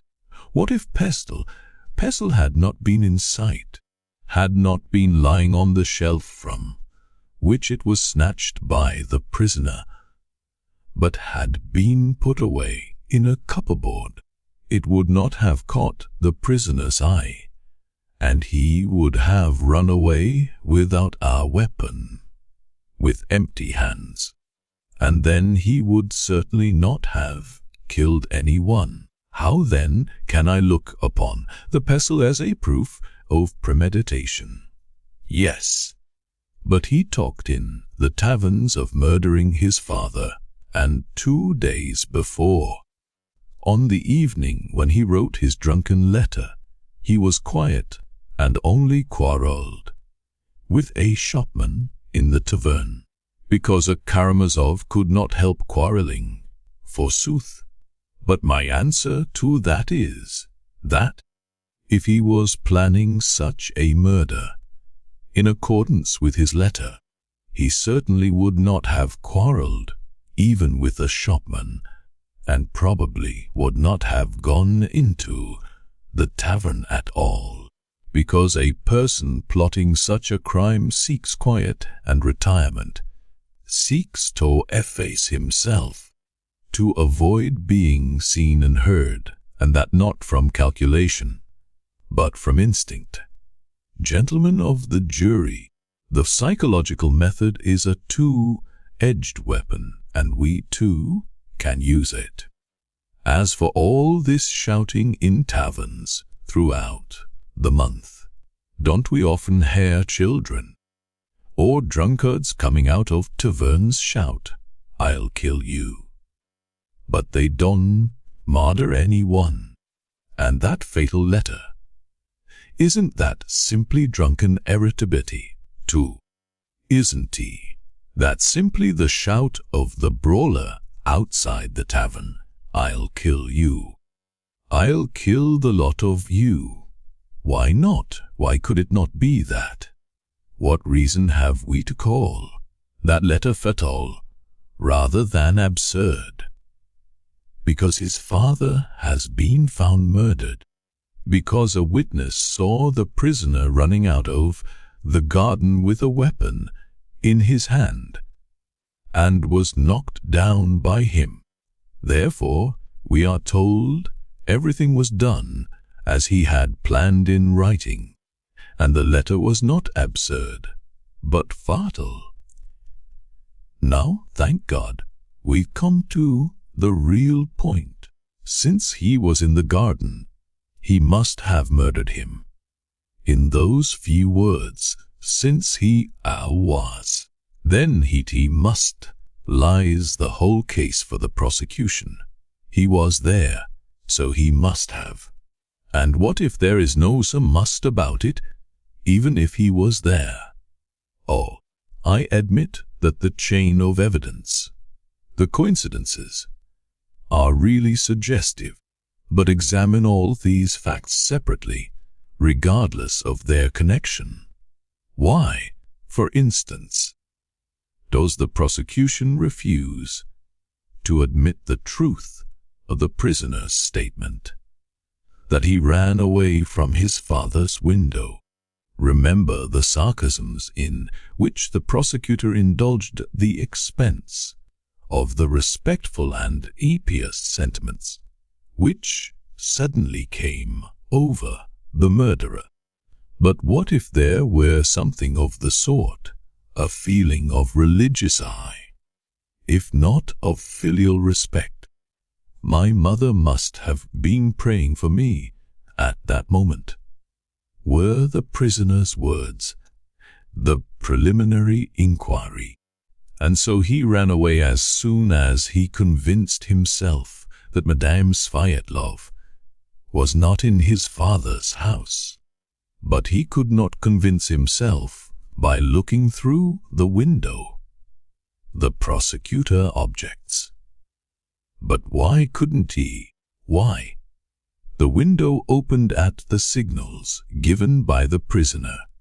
Some word might have been uttered by Fyodor Pavlovich. Some exclamation which showed the prisoner that she was not there.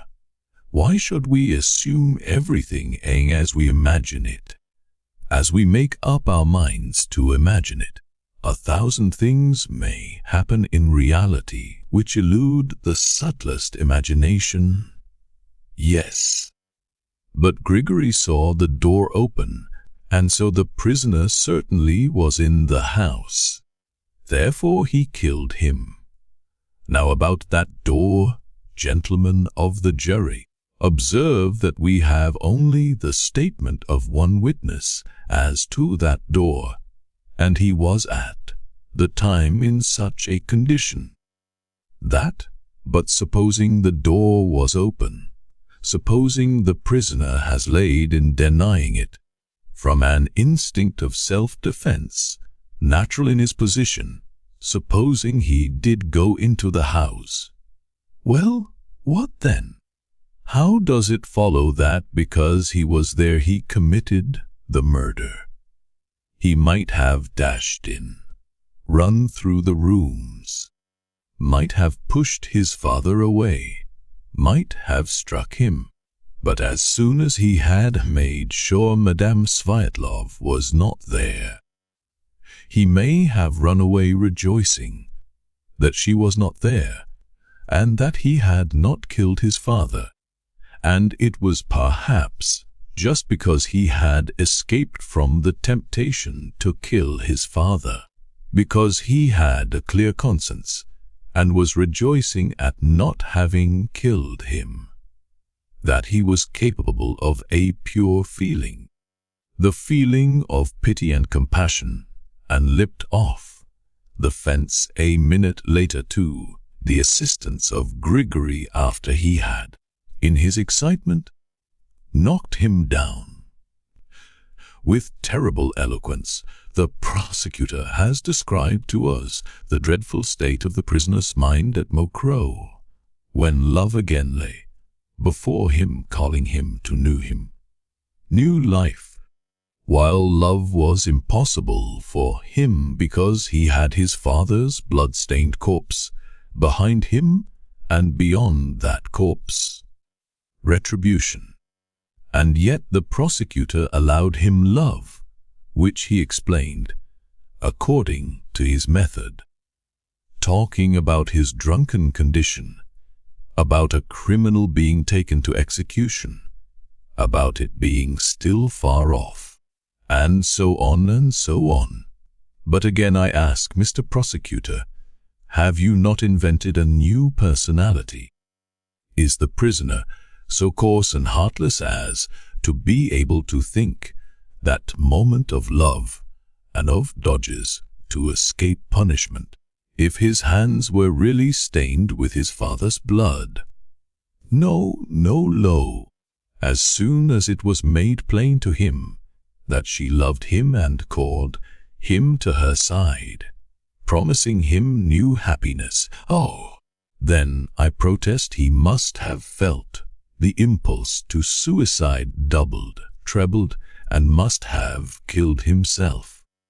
If he had his father's murder on his conscience, oh no, he would not have forgotten where his pistols lay.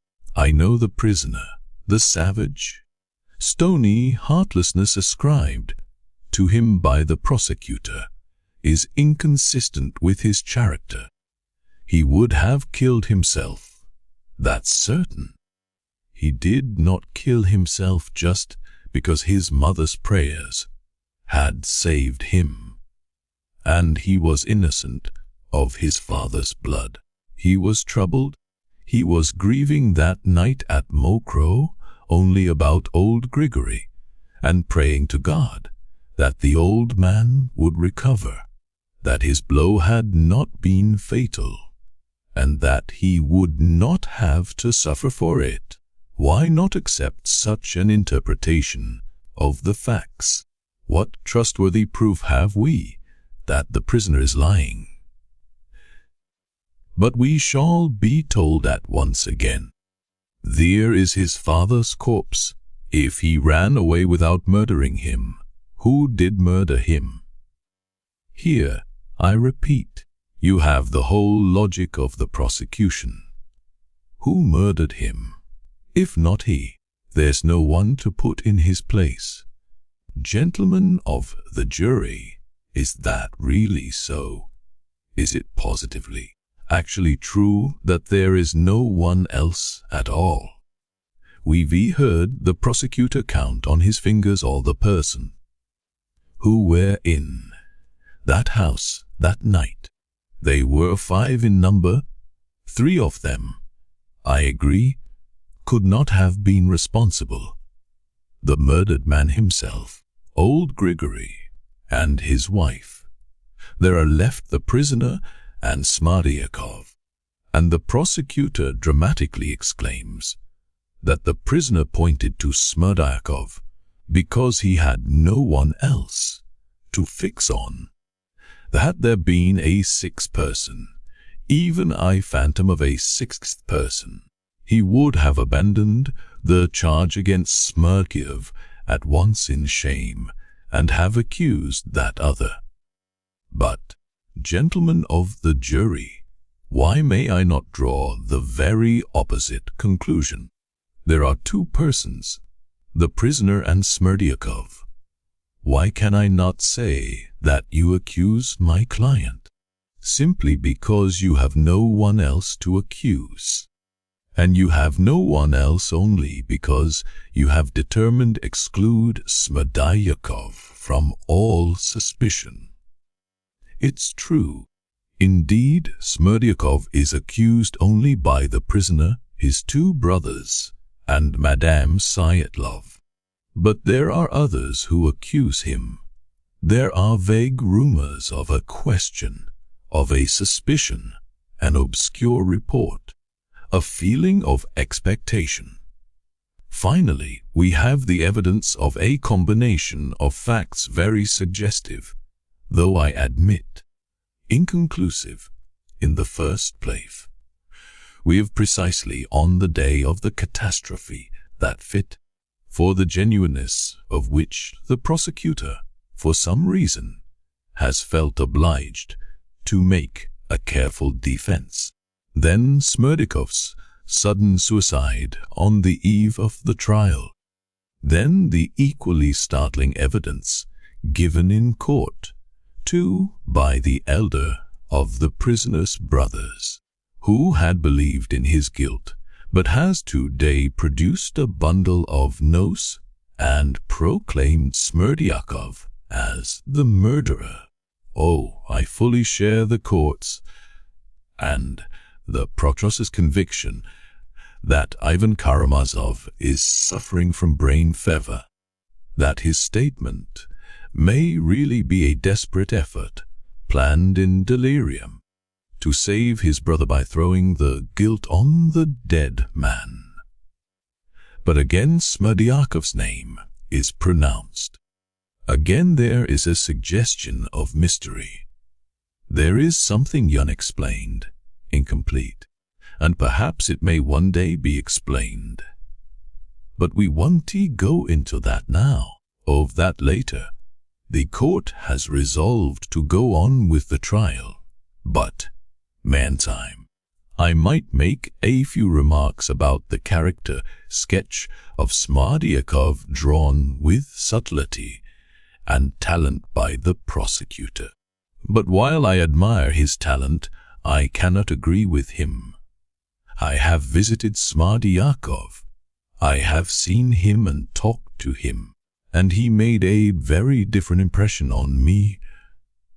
He was weak in health, it is true, but in character, in spirit, he was by no means the weak man the prosecutor has made him out to be.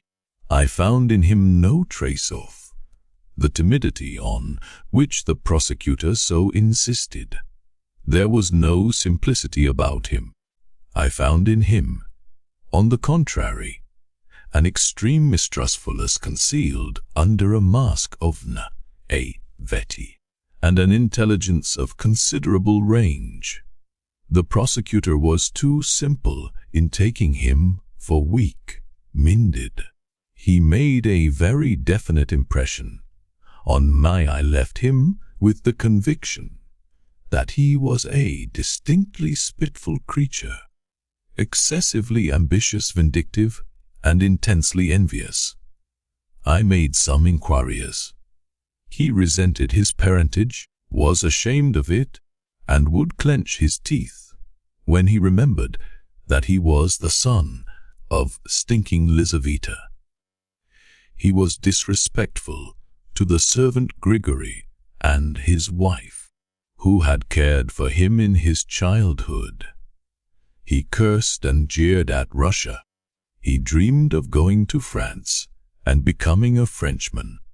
He used often to say that he hadn't the means to do so. I fancy he loved no one but himself, and had a strangely high opinion of himself. His conception of culture was limited to good clothes, clean shirt fronts, and polished boots. Believing himself to be the illegitimate son of Fyodor Pavlovich, there is evidence of this. He might well have resented his position compared with that of his master's legitimate sons. They had everything, he nothing. They had all the rights. They had the inheritance, while he was only the cook. He told me himself that he had helped Fyodor Pavlovich to put the notes in the envelope. The destination of that sum, a sum which would have made his career, must have been hateful to him. Moreover, he saw 3,000 rubles in new rainbow-colored notes. So I asked him about that on purpose. Oh, beware of showing an ambitious and envious man a large sum of money at once. And it was the first time he had seen so much money in the hands of one man. The sight of the rainbow-colored notes made have a morbid impression on his imagination, but with no immediate results. The talented prosecutor, with extraordinary subtlety, sketched for use all the arguments for and hypothesis of Smerdyakov's guilt, and asked us in particular what motive he had in feigning a fit. But he may not have been feigning at all. The fit may have happened naturally, but it may have passed off quite naturally. And the sick man may have recovered, not completely perhaps, but still regaining consciousness, as happens with epileptics. The prosecutor asks, at what moment could Smerdyakov have committed the murder?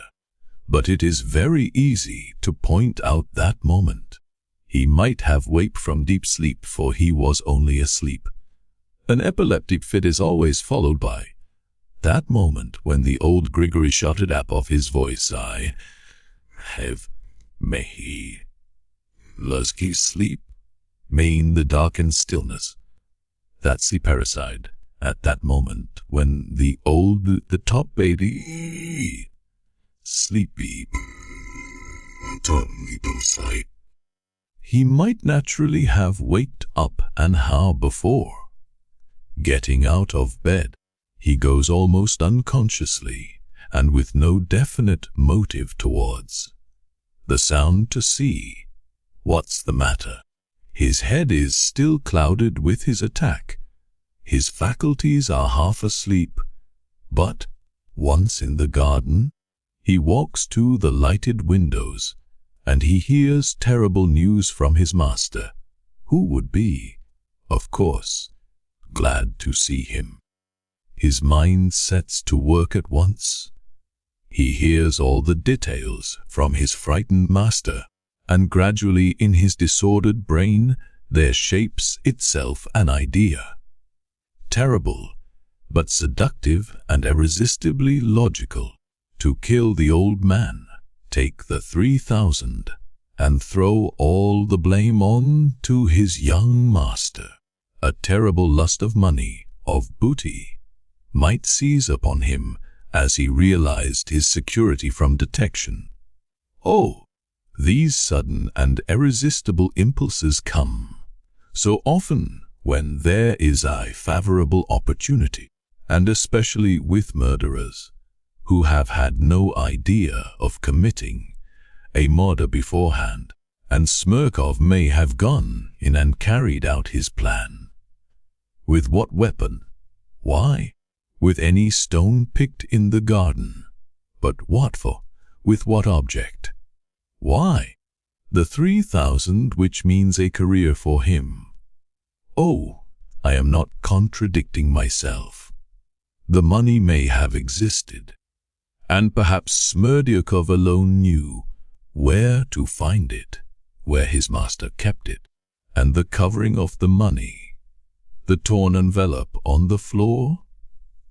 Just now, when the prosecutor was explaining his subtle theory that only an inexperienced thief like Karamazov would have left the envelope on the floor, and not one like Smerdyakov, who would have avoided leaving a piece of evidence against himself, I thought as I listened that I was hearing something very familiar, and, would you believe it, I have heard that very argument, that very conjecture, of how Karamazov would have behaved precisely 2 days before from Smerdyakov himself. What's more, it struck me at the time. I fancied that there was an artificial simplicity about him, that he was in a hurry to suggest this idea to me, that I might fancy it was my own. He insinuated it, as it were. Did he not insinuate the same idea, the inquiry, and suggest it to the talented prosecutor? Shall be asked, what about the old woman, Grigory's wife? She heard the sick man moaning close by all night. Yes, she heard it, but that evidence is extremely unreliable. I knew a lady who complained bitterly that she had been kept awake all night by a dog in the yard, yet the poor beast, it appeared, had only yelped once or twice in the night. And that's natural. If anyone is asleep and hears a groan, he wakes up, annoyed at being waked, but instantly falls asleep again. 2 hours later, again a groan, he wakes up and falls asleep again. And the same thing again 2 hours later. 3 times altogether in the night. Next morning, the sleeper wakes up and complains that someone has been groaning all night and keeping him awake, and it is bound to seem so to him. The intervals of 2 hours of sleep he does not remember. He only remembers the moments of waking, so he feels he has been waked up all night. But why? Why? Asks the prosecutor. Did not Smerdyakov confess in his last letter? Why did his conscience prompt him to one step and not to both? But, excuse me, conscience implies penitence, and the suicide may not have felt penitence, but only despair. Despair and penitence are two very different things. Despair may be vindictive and irreconcilable, and the suicide, laying his hands on himself, may well have felt redoubled hatred for those whom he had envied all his life. Gentlemen of the jury, beware of a miscarriage of justice. What is there unlikely in our lie I have put before you just now? Find the error in my reasoning, find the impossibility, the absurdity. And if there is but a shade of possibility, but a shade of probability in my propositions, do not condemn him. And is there only a shade? I swear by all that is sacred, I fully believe in the explanation of the murder I have just put forward. What troubles me and makes me indignant is that of all the mass of facts heaped up by the prosecution against the prisoner, there is not a single one certain and irrefutable, and yet the unhappy man is to be ruined by the accumulation of these facts. Yes, the accumulated effect is awful. The blood dripping from his fingers, the blood-stained shirt, the dark night resounding with the shout parricide, and the old man falling with a broken head, and then the mass of phrases, statements, gestures, shouts. Oh, this has so much influence, it can so bias the mind. But, gentlemen of the jury, can it bias your minds? Remember, you have been given absolute power to bind and to loose. But the greater the power, the more terrible its responsibility. I do not draw back one iota from what I have said just now. But suppose for one moment I agreed with the prosecution that my luckless client had stained his hands with his father's blood. This is only hypothesis. I repeat, I never for one instant doubt of his innocence. But so be it. I assume that my client is guilty of parricide. Even so, hear what I have to say. I have it in my heart to say something more to you, for I feel that there must be a great conflict in your hearts and minds. Forgive my referring to your hearts and minds, gentlemen of the jury, but I want to be truthful and sincere to the end. Let us all be sincere. At this point the speech was interrupted by rather loud applause. The last words, indeed, were pronounced with a note of such sincerity that everyone felt he really might have something to say, and that what he was about to say would be of the greatest consequence. But the president, hearing the applause, in a loud voice threatened to clear the court if such an incident were repeated. Every sound was hushed, and Fetyukovitch began in a voice full of feeling quite unlike the tone he had used hitherto. Chapter 13. A corrupter of thought.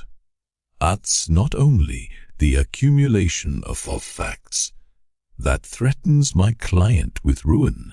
Gentlemen of the jury, he began, what is really damning for my client is one fact: the dead body of his father. Had it been an ordinary case of murder, you would have rejected the charge in view of the triviality, the incompleteness, and the fantastic character of the evidence if you examine each part of it separately. Or, at least, you would have hesitated to ruin a man's life simply from the prejudice against him, which he has, alas, only too well deserved. But it is not an ordinary case of murder. It's a case of parricide that impresses men's minds, and to such a degree that the very triviality and incompleteness of the evidence becomes less trivial and less incomplete even to an unprejudiced mind. How can such a prisoner be acquitted? What if he committed the murder and gets off unpunished? That is what everyone, almost involuntarily, instinctively, feels at heart. Yes, it's a fearful thing to shed a father's blood. The Father who has begotten me, loved me, not spared his life for me, grieved over my illnesses from childhood up, troubled all his life for my happiness, and has lived in my joys, in my successes. To murder such a father, that's inconceivable. Gentlemen of the jury, what is a father? A real father. What is the meaning of that great word? What is the great idea in that name? We have just indicated in part what a true father is and what he ought to be. In the case in which we are now so deeply occupied and over which our hearts are aching. In the present case, the father, Fyodor Pavlovich Karamazov, did not correspond to that conception of a father to which we have just referred. That's the misfortune, and indeed some fathers are a misfortune. Let's examine this misfortune rather more closely. We must shrink from nothing, gentlemen of the jury, considering the importance of the decision you have to make. It's our particular duty not to shrink from any idea, like children or frightened women, as the talented prosecutor happily expresses it. But in the course of heated speech, my esteemed opponent, and he was my opponent before I opened my lips, exclaimed several times, "Oh, I will not yield the defense of the prisoner to the lawyer who has come down from Petersburg. I accuse, but I defend also." He exclaimed that several times, but forgot to mention that if this terrible prisoner was for 23 years so grateful for a mere pound of notes given him by the only man who had been kind to him as a child in his father's house, might not such a man well have remembered 23 years how he ran in his father's backyard, without boots on his feet, and with his little trousers hanging by one button? To use the expression of the kind-hearted Dr. Herzenstube, oh, gentlemen of the jury, why need we look more closely at this misfortune? Why repeat what we all know already? What did my client meet with when he arrived here at his father's house? And why depict my client as a heartless egoist and monster? He is uncontrolled. He is wild and unruly. We are trying him now for that. But who is responsible for his life? Who is responsible for his having received such an unseemly bringing up?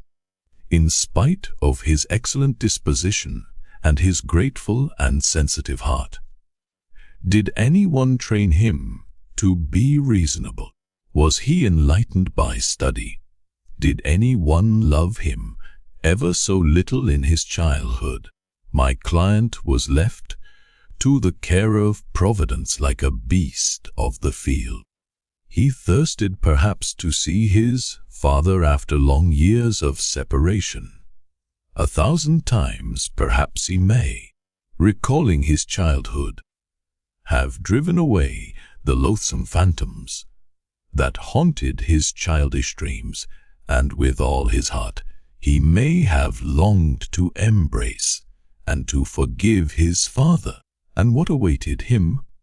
He was met by cynical taunts, suspicions, and wrangling about money. He heard nothing but revolting talk and vicious precepts uttered daily over the brandy, and at last he saw his father seizing his mistress from him with his own money. O gentlemen of the jury, that was cruel and revolting. And that old man was always complaining of the disrespect and cruelty of his son. He slandered him in society, injured him, calumniated him, bought up his unpaid debts to get him thrown into prison. Gentlemen of the jury, people like my client, who are fierce, unruly, and uncontrolled on the surface, are sometimes, most frequently indeed, exceedingly tender-hearted, only they don't express it. Don't laugh at my dear. The talented prosecutor laughed mercilessly just now at my client for loving Schiller, loving the sublime and beautiful. I should not have laughed at that in his place. Yes, such natures. Or, let me speak in defense of such natures, so often and so cruelly misunderstood. These natures often thirst for tenderness, goodness, and justice, as it were, in contrast to themselves, their unruliness, their ferocity. They thirst for it unconsciously. Passionate and fierce on the surface, they are painfully capable of loving woman, for instance, and with a spiritual and elevated love. Again, do not laugh at me. This is very often the case in such natures, but they cannot hide their passions, sometimes very coarse, and that is conspicuous and is noticed. But the inner man is unseen. Their passions are quickly exhausted, but by the side of a noble and lofty creature, that seemingly coarse and rough man seeks a new life, seeks to correct himself, to be better, to become noble and honorable, sublime and beautiful, however much the expression has been ridiculed. I said just now that I would not venture to touch upon my client's engagement, but I may say half a word. What we heard just now was not evidence, but only the scream of a frenzied and revengeful woman, and it was not for her, oh, not for her, to reproach him with treachery, for she has betrayed him. If she had had but a little time for reflection, she would not have given such evidence. Oh, do not believe her. No, my client is not a monster, as she called him. The lover of mankind on the eve of his crucifixion said, I am the good shepherd.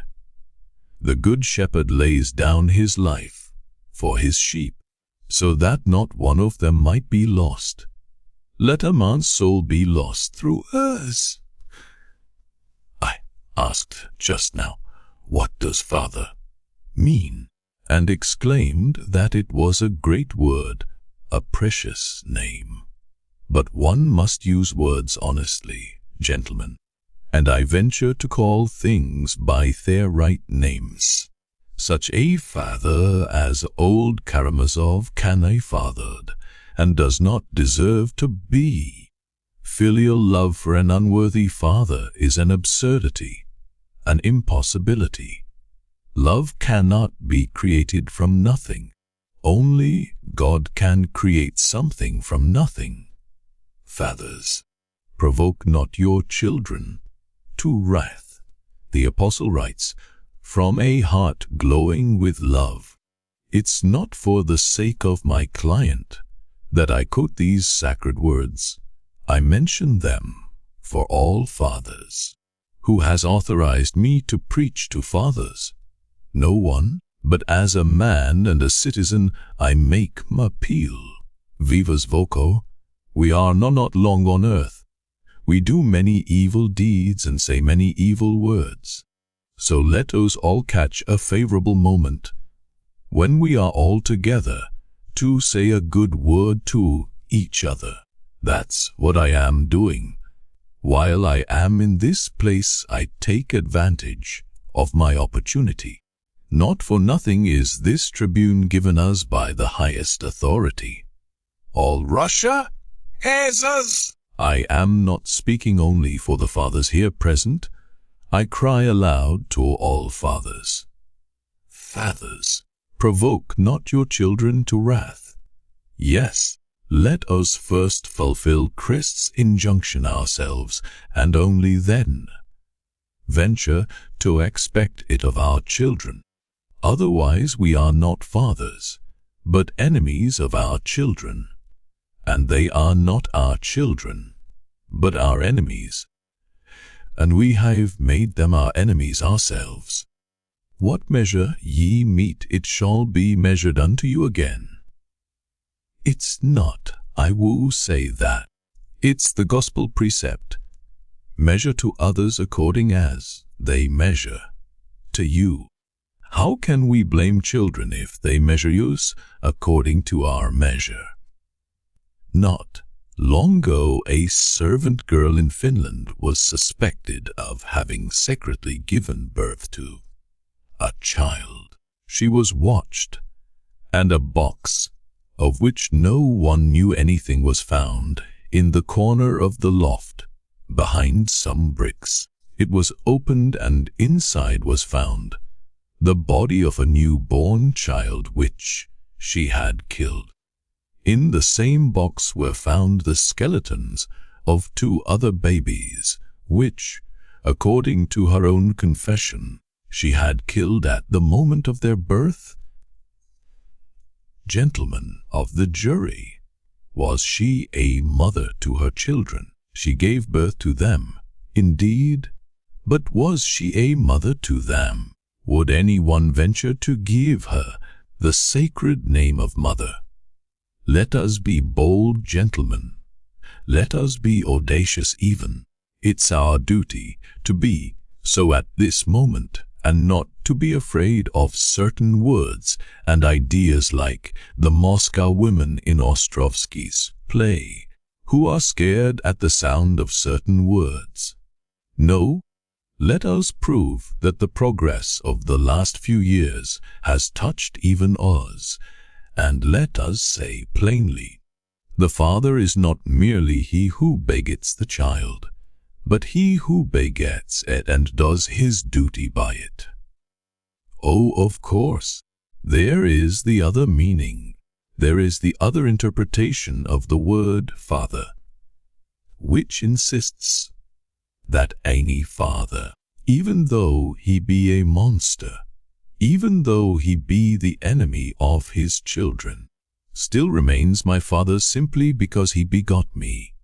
But this is, so to say, the mystical meaning which I cannot comprehend with my intellect, but can only accept by faith, or, better to say, on faith, like many other things which I do not understand, but which religion bids me believe. But in that case let be kept outside the sphere of actual life. In the sphere of actual life, which has, indeed, its own rights, but also lays upon those great duties and obligations. In that sphere, if we want to be human, Christian, in fact, we must, or ought to, act only upon convictions justified by reason and experience, which have been passed through the crucible of analysis. In a word, we must act rationally, and not as though in dream and delirium, that we may not do harm, that we may not ill treat and ruin a man. Then it will be real Christian work, not only mystic, but rational and philanthropic. There was violent applause at this passage from many parts of the court, but Fetyukovitch waved his hands as though imploring them to let him finish without interruption. The court relapsed into silence at once. The orator went on. Do you suppose, gentlemen, that our children as they grow up and begin to reason can avoid such questions? No, they cannot, and we will not impose on them an impossible restriction. The sight of an unworthy father involuntarily suggests tormenting questions to a young creature, especially when he compares him with the excellent fathers of his companions. The conventional answer to this question is true. He begot you, and you are his flesh and blood, and therefore you are bound to love him. The youth involuntarily reflects, but did he love me when he begot me? He asks, wondering more and more. Was it for my sake he begot me? He did not know me, not even my sex, at that moment, at the moment of passion, perhaps inflamed by wine, and he has only transmitted to me a propensity to drunkenness. That's all he's done for me. Why am I bound to love him simply for begetting me, when he has cared nothing for me all my life after? Oh, perhaps those questions strike you as coarse and cruel, but do not expect an impossible restraint from a young mind.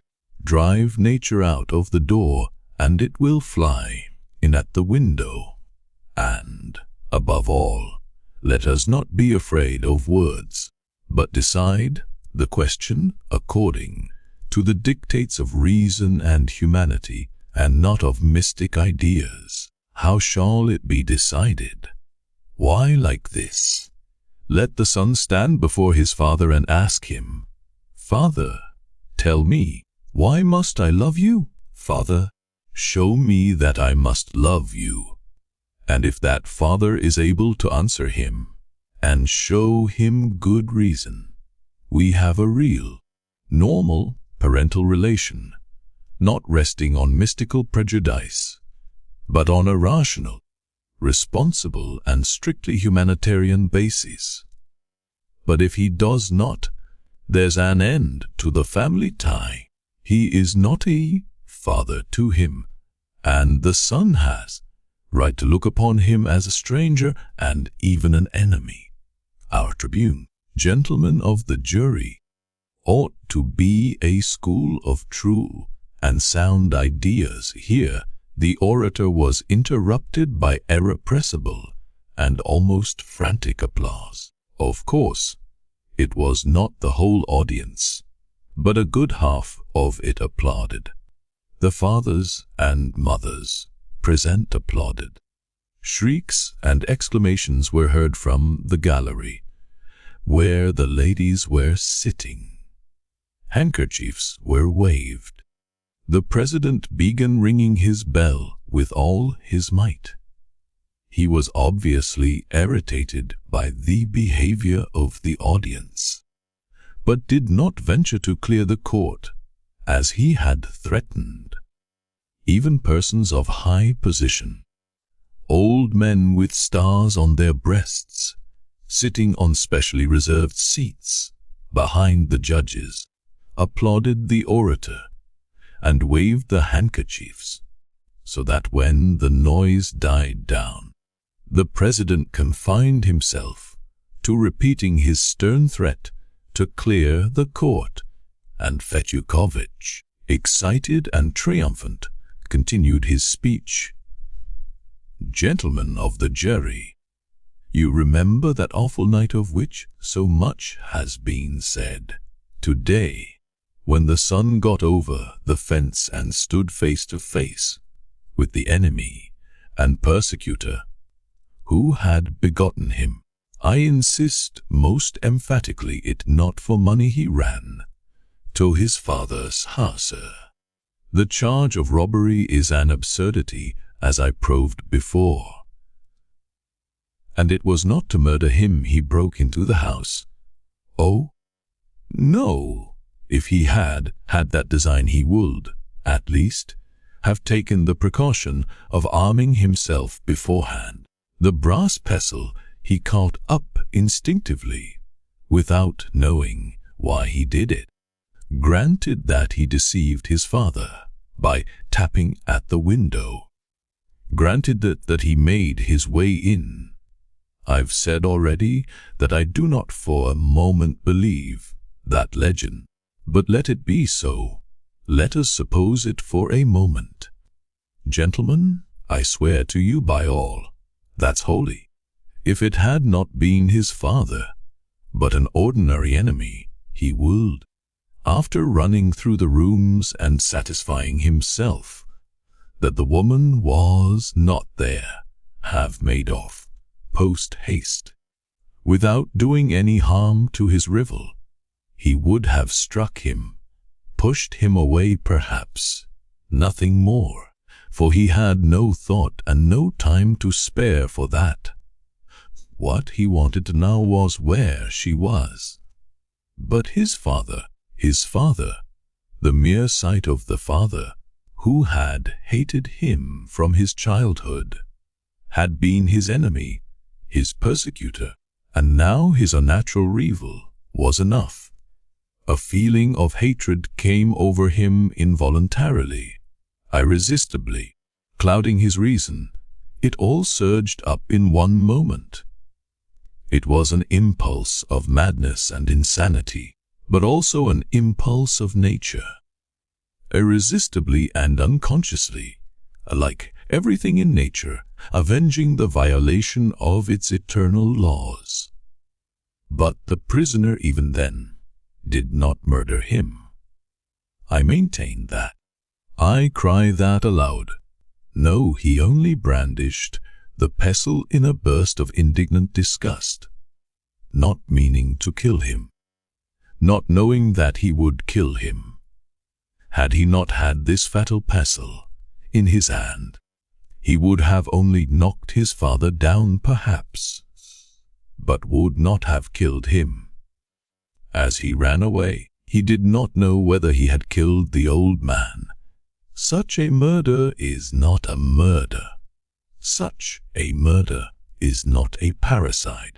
No, the murder of such a father cannot be called parricide. Such a murder can only be reckoned parricide by prejudice. But I appeal to you again and again from the depths of my soul. Did this murder actually take place? Gentlemen of the jury, if we convict and punish him, he will say to himself, these people have done nothing for my bringing up, for my education, nothing to improve my lot, nothing to make me better, nothing to make me a man. These people have not given me to eat and to drink, have not visited me in prison and nakedness, and here they have sent me to penal servitude. I am quits. I owe them nothing now, and owe no one anything forever. They are wicked, and I will be wicked. They are cruel, and I will be cruel. That is what he will say, gentlemen of the jury. And I swear, by finding him guilty, you will only make it easier for him. You will ease his conscience. He will curse the blood he has shed, and will not regret it. At the same time, you will destroy in him the possibility of becoming a new man. For he will remain in his witness and blindness all his life. But do you want to punish him fearfully, terribly, with the most awful punishment that could be imagined, and at the same time to save him and regenerate his soul? If so, overwhelm him with your mercy. You will see. You will hear how he will tremble and be horror-struck. How can I endure this mercy? How can I endure so much love? Am I worthy of it? That's what he will exclaim. Oh, I know that heart, that wild but grateful heart, gentlemen of the jury. It will bow before your mercy. It thirsts for a great and loving action. It will melt and mount upwards. There are souls which, in their limitation, blame the whole world. But subdue such a soul with mercy, show it love, and it will curse its past, for there are many good impulses in it. Such a heart will expand and see that God is merciful, and that men are good and just. He will be horror-stricken.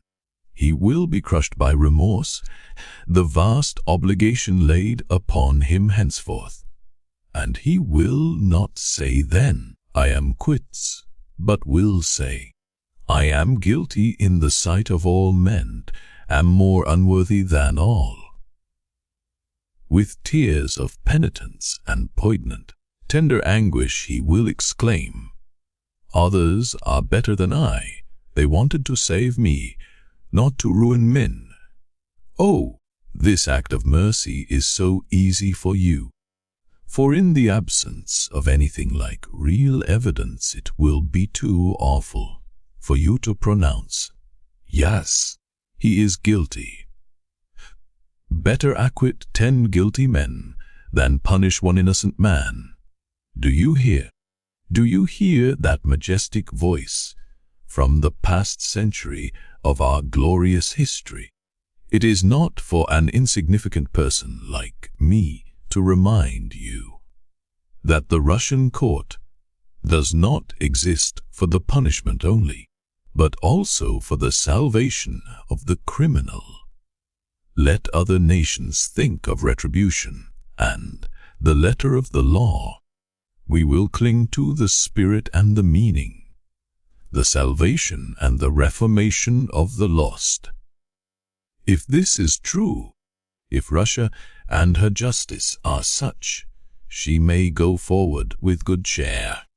Do not try to scare youths with your frenzied troikas, from which all the nations stand aside in disgust. Not a runaway troika, but the stately chariot of Russia will move calmly and majestically to its goal. In your hands is the fate of my client. In your hands is the fate of Russian justice. You will defend it. You will save it. You will prove that there are men to watch over it, that it is in good hands. Chapter 14. The peasants stand firm. This was how Fetyukovich concluded his speech, and the enthusiasm of the audience burst like an irresistible storm. It was out of the question to stop it. The women wept, many of the men wept too, even 2 important personages shed tears. The president submitted, and even postponed ringing his bell. The suppression of such an enthusiasm would be the suppression of something sacred, as the ladies cried afterwards. The orator himself was genuinely touched, and it was at this moment that Ippolit Kirillovich got to make certain objections. People looked at him with hatred. What? What's the meaning of it? He positively dares to make objections. The ladies babbled. But if the whole world of ladies, including his wife, had protested, he could not have been stopped at that moment. He was pale. He was shaking with emotion. His first phrases were even unintelligible. He gasped for breath, could hardly speak clearly, lost the thread. But he soon recovered himself. Of this new speech of his I will quote only a few sentences. I am reproached with having woven a romance. But what is this defense if not one romance on the top of another? All that was lacking was poetry. Fyodor Pavlovitch, while waiting for his mistress, tears opened the envelope and throws it on the floor. We are even told what he said while engaged in this strange act. Is not this a flight of fancy? And what proof have we that he had taken out the money? Who heard what he said? The weak-minded idiot Smerdyakov, transformed into a Byronic hero, avenging society for his illegitimate birth. Isn't he this a romance in the Byronic style? And the son who breaks into his father's house and murders him without murdering him is not even a romance. This is a Sphinx setting, use a riddle which he cannot solve himself. If he murdered him, and what's the meaning of his murder without having murdered him? Who can make head or tail of this? Then we are admonished, thou tribune of true, and from this trude, hey, parricide, a thing verified is nothing a solemn addition to call the declarer sound ideas, is who found ideas. Our tribune is 8 down dial of this. They having murdered him. But if parricide is a prejudice, and if every child is to ask his father why he is to love him, what will become of us? What will become of the foundations of society? What will become of the family? Parricide, it appears, is only a bogey of Moscow merchants' wives. The most precious, the most sacred guarantees for the destiny and future of Russian justice are presented to us in a perverted and frivolous form, simply to attain an object, to obtain the justification of something which cannot be justified. Oh, crush him by mercy, cries the counsel for the defense, but that's all the criminal wants. And tomorrow it will be seen how much he is crushed. And is not the counsel for the defense too modest in asking only for the acquittal of the prisoner? Why not found a charity in the honor of the parricide to commemorate his exploit among future generations? Religion and the gospel are corrected. That's all mysticism, we are told, and ours is the only true Christianity, which has been subjected to the analysis of reason and common sense. And so they set up before you a false semblance of Christ. What measure ye mete, so it shall be meted unto you again, cried the counsel for the defense, and instantly deduces that Christ teaches us to measure as it is measured to us, and this from the tribune of truth and sound sense. We peep into the gospel only on the eve of making speeches, in order to dazzle the audience by our acquaintance with what is, anyway, a rather original composition, which may be of use to produce a certain effect, all to serve the purpose. But what Christ commands us is something very different. He bids us beware of doing this, because the wicked world does this, but we ought to forgive, and to turn the other cheek, and not to measure to our persecutors as they measure to use. This is what our God has taught use, and not that to forbid children to murder, their fathers is a prejudice, and we will not from the tribune of truth and good sense correct the gospel of our Lord, whom the counsel for the defense deigns to call only the crucified lover of humanity, in opposition to all orthodox Russia, which calls to him, for thou art our God. At this the president intervened and checked the overzealous speaker, begging him not to exaggerate, not to overstep the bounds, and so on, as presidents always do in such cases. The audience, too, was uneasy. The public was restless. There were even exclamations of indignation. Fetyukovich did not so much as reply. He only mounted the tribune to lay his hand on his heart and, with an offended voice, utter a few words full of dignity.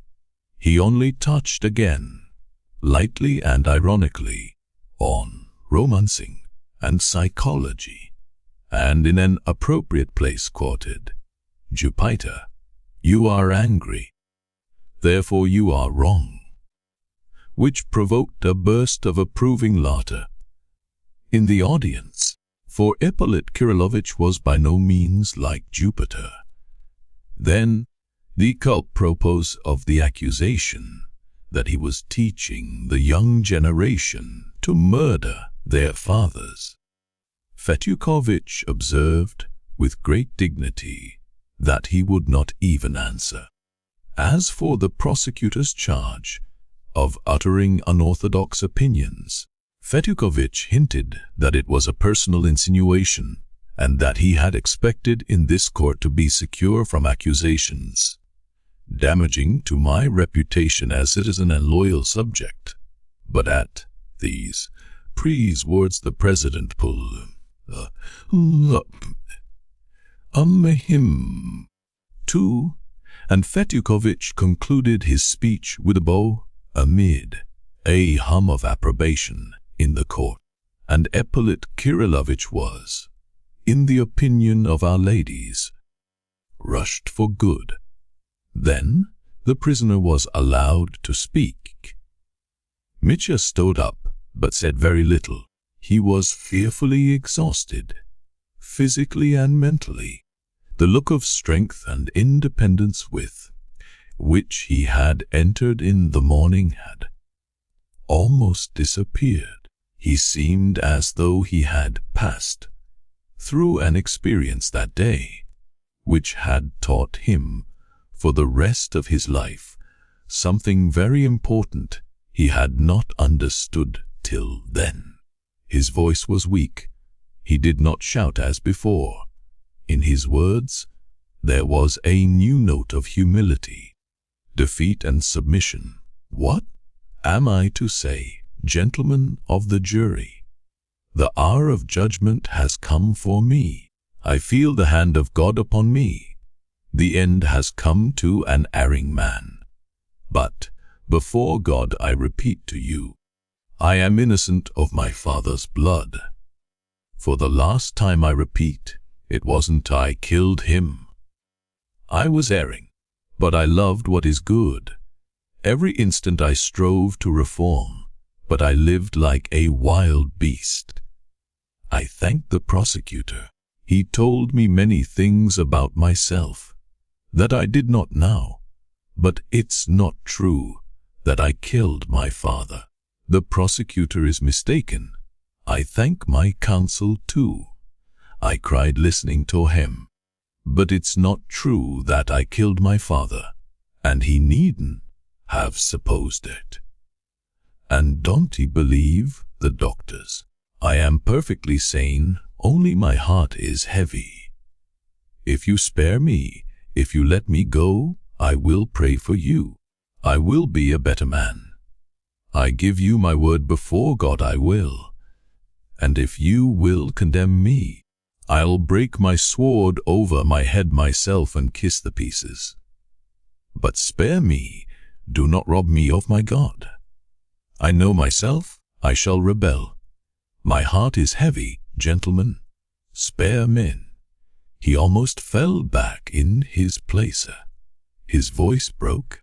He could hardly articulate the last phrase. Then the judges proceeded to put the questions and began to ask both sides to formulate their conclusions. But I will not describe the details.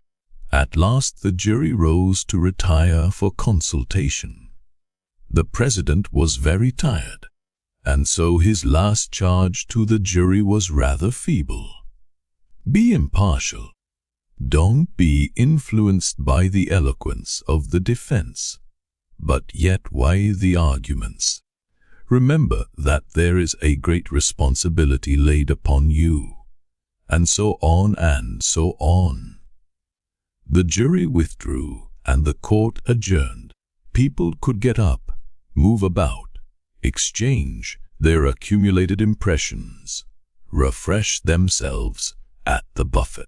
It was very late, almost 1 o'clock in the night, but nobody went away. The strain was so great that no one could think of repose.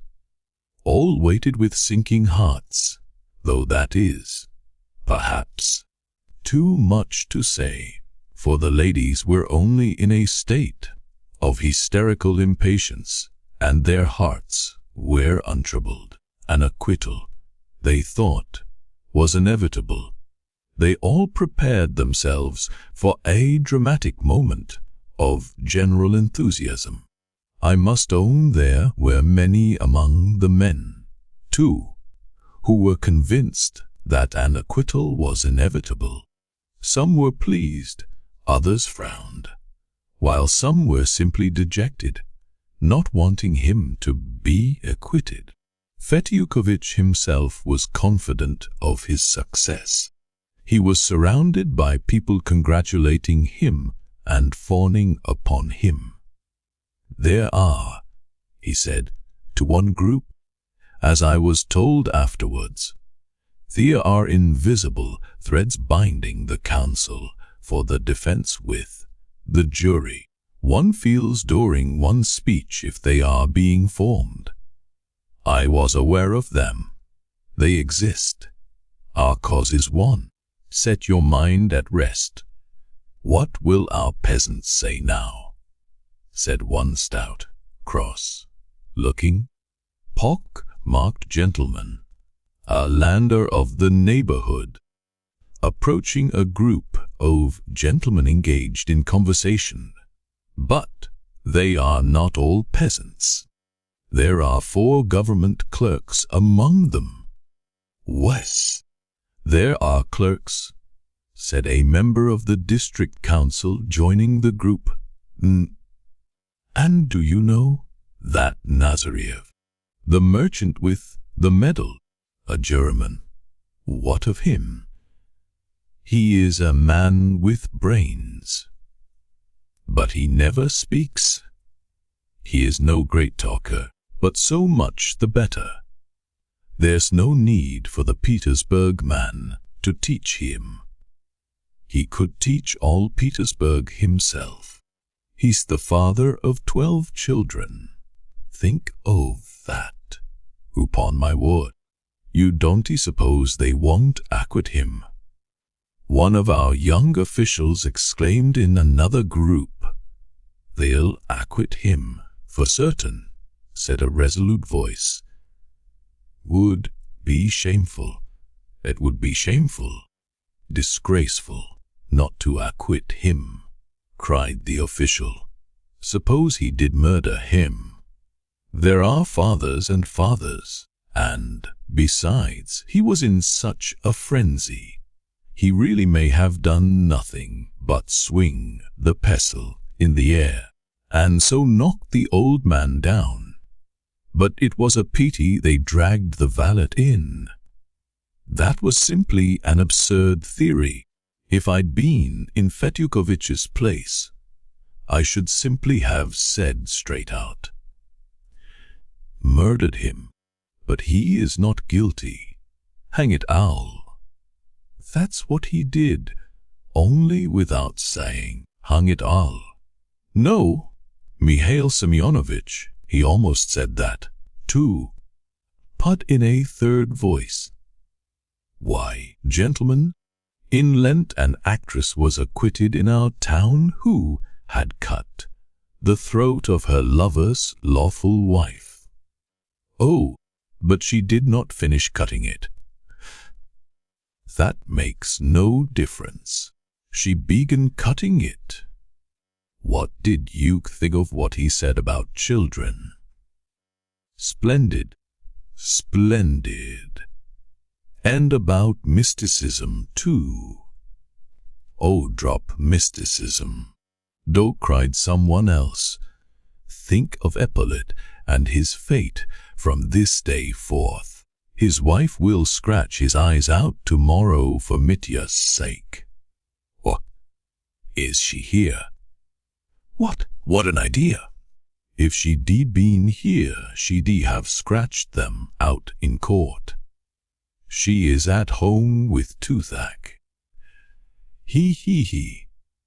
In a third group, I dare say they will ask Mitenka, after all. I should not be surprised if he turns the metropolis upside down tomorrow. He will be drinking for 10 days. Oh, the devil! The devil's bound to have a hand in it. Where should he be if not here? Well, gentlemen, I admit it was eloquent, but still it's not the thing to break your father's head with a pestle. Or what are we coming to? The chariot. Do you remember the chariot? Yes, he turned a cart into a chariot, and tomorrow he will turn a chariot into a cart, just to suit his purpose. What cunning chaps there are nowadays! Is there any justice to be had in Russia? But the bell rang. The jury deliberated for exactly an hour, neither more nor less. A profound silence reigned in the court as soon as the public had taken their seats. I remember how the jurymen walked into the court. At last, I want to repeat the questions in order, and indeed, I have forgotten them. I remember only the answer to the president first and chief question. Did the prisoner commit the murder for the sake of robbery and with premeditation? So I don't remember the exact words. There was a complete hush. The foreman of the jury, the youngest of the clerks, pronounced in a clear, loud voice, amidst the death-like stillness of the court, "Yes, guilty." And the same answer was repeated to every question. Yes, guilty, and without the slightest extenuating comment. This no one had expected. Almost every one had reckoned upon recommendation to mercy, at least. The death-like silence in the court was not broken. All seemed petrified, those who desired his conviction as well as those who had been eager for his acquittal. But that was only for the first instant, and it was followed by a fearful hubbub. Many of the men in the audience were pleased. Some were rubbing their hands with no attempt to conceal their joy. Those who disagreed with the verdict seemed crushed, shrugged their shoulders, whispered, but still seemed unable to realize this. But how shall I describe the state the ladies were in? I thought they would create a riot. At first they could scarcely believe their ears. Then suddenly, the whole court rang with exclamations. What's the meaning of it? What next? They leapt up from their places.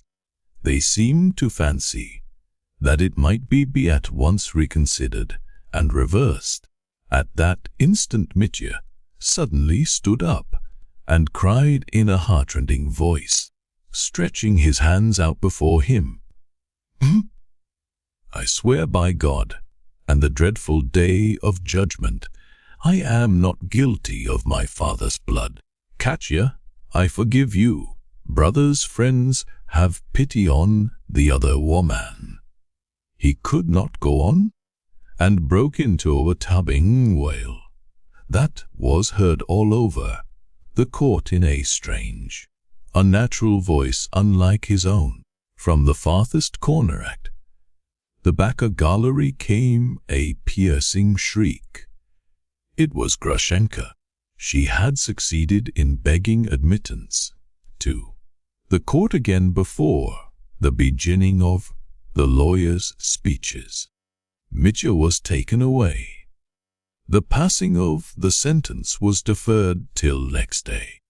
The whole court was in a hubbub, but I did not wait to hear. I only remember a few exclamations I heard on the steps as I went out.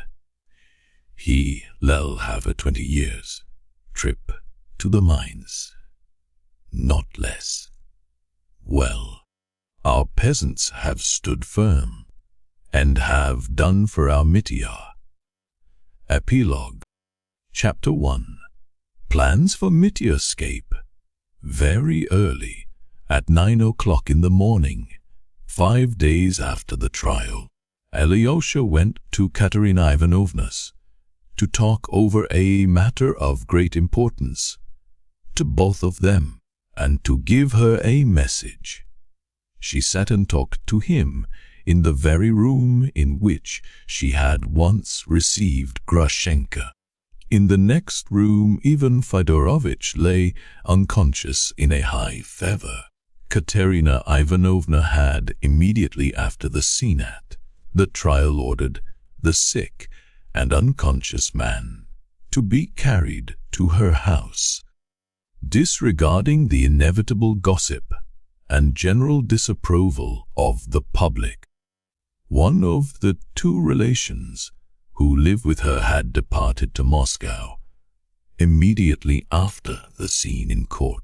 The other remained, but if both had gone away, Katerina Ivanovna would have adhered to her resolution and would have gone on nursing the sick man and sitting by him day and night. Varvinsky and Herzenstube were attending him. The famous doctor had gone back to Moscow, refusing to give an opinion as to the probable end of the illness. Though the doctors encouraged Katerina Ivanovna and Alyosha, it was evident that they could not give them positive hopes of recovery. Alyosha came to see his sick brother twice a day, but this time he had specially urgent business, and he foresaw how difficult it would be to approach the subject. Yet he was in great haste. He had another engagement that could not be put off for that same morning, and there was need of haste. They had been talking for a quarter of an hour. Katerina Ivanovna was pale and terribly fatigued, yet at the same time in a state of hysterical excitement. She had a presentiment of the reason why Alyosha had come to her. "Don't worry about his decision," she said, with confident emphasis to Alyosha. "One way or another he is bound to come to it. He must escape. That unhappy man, that hero of honor and principle. Not he, not Dmitri Fyodorovich, but the man lying the other side of that door, who has sacrificed himself for his brother," Katya added, with flashing eyes, "told me the whole plan of escape long ago. You know he has already entered into negotiations. I've told you something already. You see, It will probably come off at the 3rd of taper from here, when the party of prisoners is being taken to Siberia. Oh, it's a long way off yet. Ivan Fyodorowitch has already visited the superintendent of the 3rd tape, but we don't know yet who will be in charge of the party, and it's impossible to find that out so long beforehand. Tomorrow perhaps I will show you in detail the whole plan which Ivan Fyodorowitch left me on the eve. The trial in case of need. That was when, do you remember? You found us quarreling. He had just gone downstairs. But seeing you, I made him come back. Do you remember? Do you know what we were quarreling about then? No, I don't, said Ilusha. Of course he did not tell you. It was about that plan of escape. He had told me the main idea 3 days before, and we began quarreling about it at once and quarreled for 3 days. We quarreled because, when he told me that if Dmitri Fyodorovitch were convicted he would escape abroad with that creature, I felt furious at once. I can't tell you why. I don't know myself why. Oh, of course, I was furious then about that creature, and that she, too, should go abroad with Dmitri. Katerina Ivanovna exclaimed suddenly, her lips quivering with anger. As soon as Ivan Fyodorowitch saw that I was furious about that woman, he instantly imagined I was jealous of Dmitri and that I still loved Dmitri. That is how our first quarrel began. I would not give an explanation. I could not ask forgiveness. I could not bear to think that such a man could suspect me of still loving that. And when I myself had told him long before that I did not love Dmitri, that I loved no one but him, it was only resentment against that creature that made me angry with him.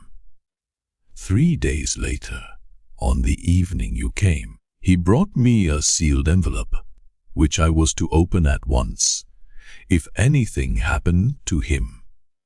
Oh, he foresaw his illness. He told me that the envelope contained the details of the escape, and that if he died or was taken dangerously ill, I was to save Mitya alone. Then he left me money, nearly 10,000, those notes to which the prosecutor referred in his speech, having learnt from someone that he had sent them be changed. I was tremendously impressed to find that Ivan Fyodorowitch had not given up his idea of saving his brother, and was confiding this plan of escape to me, though he was still jealous of me and still convinced that I loved Mitya. Oh, that was a sacrifice. No, you cannot understand the greatness of such self-sacrifice. Alexei Fyodorovitch, I wanted to fall at his feet in reverence, but I thought at once that he would take it only for my joy at the thought of Mitya's being saved, and he certainly would have imagined that, and I was so exasperated, the mere possibility of such an unjust thought on his part, that I lost my temper again, and instead of kissing his feet, flew into a fury again. Oh, I am unhappy. It's my character, my awful, unhappy character. Oh, you will see I shall end by driving him, too, to abandon me for another with whom he can get on better, like Dmitri. But no, I could not bear it. I should kill myself. And when you came in then, and when I called to you and told him to come back. I was so enraged by the look of contempt and hatred he turned on me that, do you remember? I cried out to you that it was he alone who had persuaded me that his brother Dmitri was a murderer. I said that malicious thing on purpose to wound him again. He had never persuaded me that his brother was a murderer. On the contrary, it was I who persuaded him. Oh, my vile temper was the cause of everything. I paved the way to that hideous scene at the trial.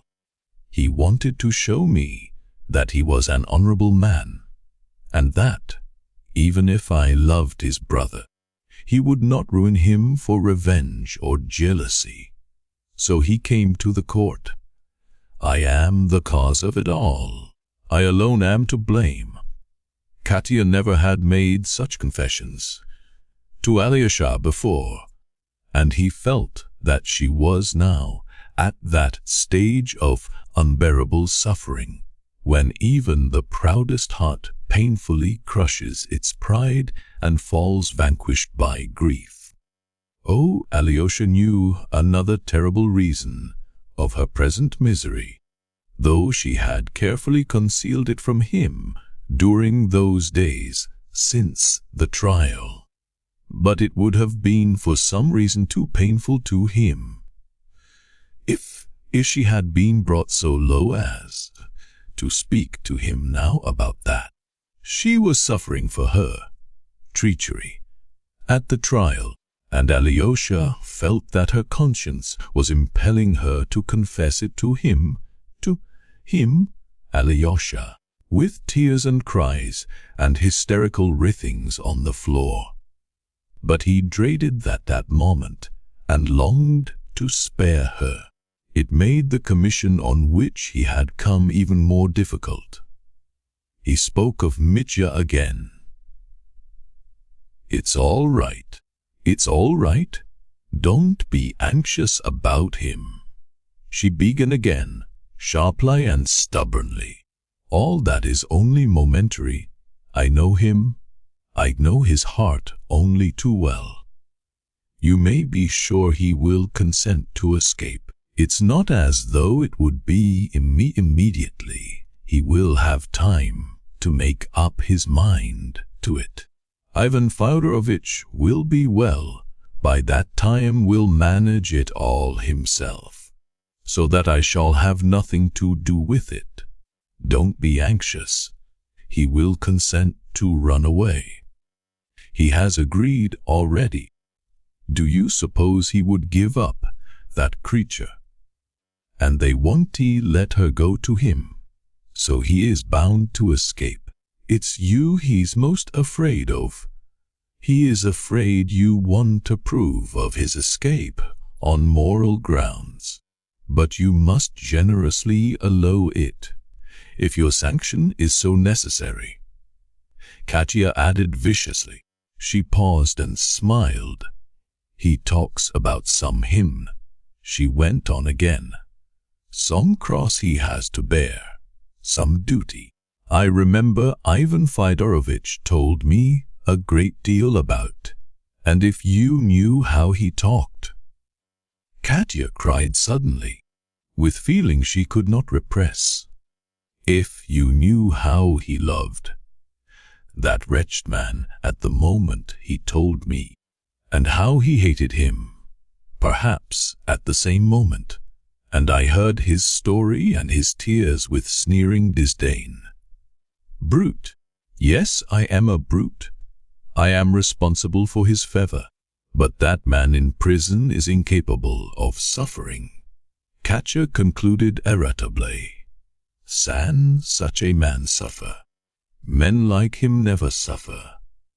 There was a note of hatred and contemptuous repulsion in her words, and yet it was she who had betrayed him, perhaps because she feels how she's wronged him. She hates him at moments. Alyosha thought to himself. He hoped that it was only at moments. In Katya's last words, he detected a challenging note, but he did not take it up. I sent for you this morning to make you promise to persuade him yourself. Or do you, too, consider that to escape be dishonorable, cowardly, or something unchristian, perhaps? Katya added, even more defiantly. Oh, no. I'll tell him everything, muttered Alyosha. He asks you to come and see him today, he blurted out suddenly, looking her steadily in the face. She started and drew back a little from him on the sofa. Amen. Can that be? She faltered, turning pale. It can and ought to be. Alyosha began emphatically, growing more animated. He needs you particularly just now. I would not have opened the subject and worried you if it were not necessary. He is ill. He is beside himself. He keeps asking for you. It is not to be reconciled with you that he wants you, but only that you would go and show yourself at his door. So much has happened to him since that day.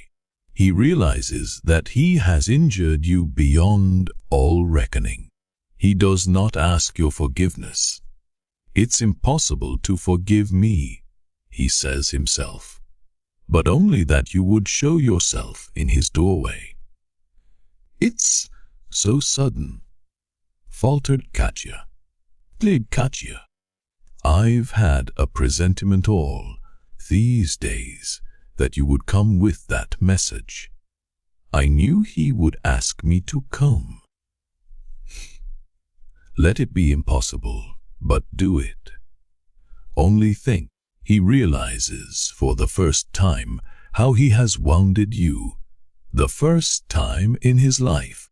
He had never grasped it before so fully. He said, if she refuses to come, I shall be unhappy all my life. Do you hear?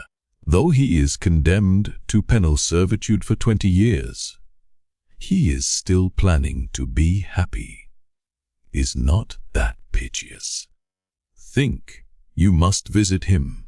Though he is ruined, he is innocent. Broke like a challenge from Alyosha. His hands are clean. There is no blood on them. For the sake of his infinite sufferings, in the future visit him now. Go, greet him on his way into the darkness. Stand at his door. That is all. You ought to do it. You ought to. Alyosha concluded, laying immense stress on the word. Ought. I ought to, but I cannot, Katya moaned. He will look at me. I can't see. Your eyes ought to meet. How will you live all your life if you don't make up your mind to do it now? Better suffer all my life. You ought to go. You ought to go, Alyosha repeated with merciless emphasis. But why today? Why at once? I can't leave our patient. You can for a moment. It will only be a moment. If you don't come, he will be in delirium by tonight. I would not tell you a lie. He have pity on me, Katya said, with bitter reproach, and she burst into tears. Then you will come, said Alyosha firmly, seeing her tears. I'll go and tell him you will come directly. No, don't tell him so on any account, cried Katya in alarm. I will come, but don't tell him beforehand, for perhaps I may go, but not go in. I don't know yet. Her voice failed her. She gasped for breath. Alyosha got up to go. And what if I meet anyone? she said suddenly in a low voice, turning white again. That's just why you must go now, to avoid meeting anyone. There will be no one there. I can tell you that for certain. We will expect you, he concluded emphatically, and went out of the room. Chapter 2. For a moment the lie becomes truth. He hurried to the hospital where Mitya was lying now. The day after his fate was determined, Mitya had fallen ill with nervous fever and was sent to the prison division of the town hospital. But at the request of several persons, Alyosha, Madame Holikov, Lies, etc. Dr. Varvinsky had put Mitya not with other prisoners, but in a separate little room. The one where Smerdyakov had been. It is true there was a sentinel, the other end of the corridor, and there was a grating over the window, so that Varvinsky could be at ease about the indulgence he had shown, which was not quite legal, indeed, but he was a kind-hearted and compassionate young man. He knew how hard it would be for a man like Mitya to pass at once so suddenly into the society of robbers and murderers, and that he must get used to it by degrees. The visits of relations and friends were informally sanctioned by the doctor and overseer, and even by the police captain, but only Alyosha and Grushenka had visited Mitya.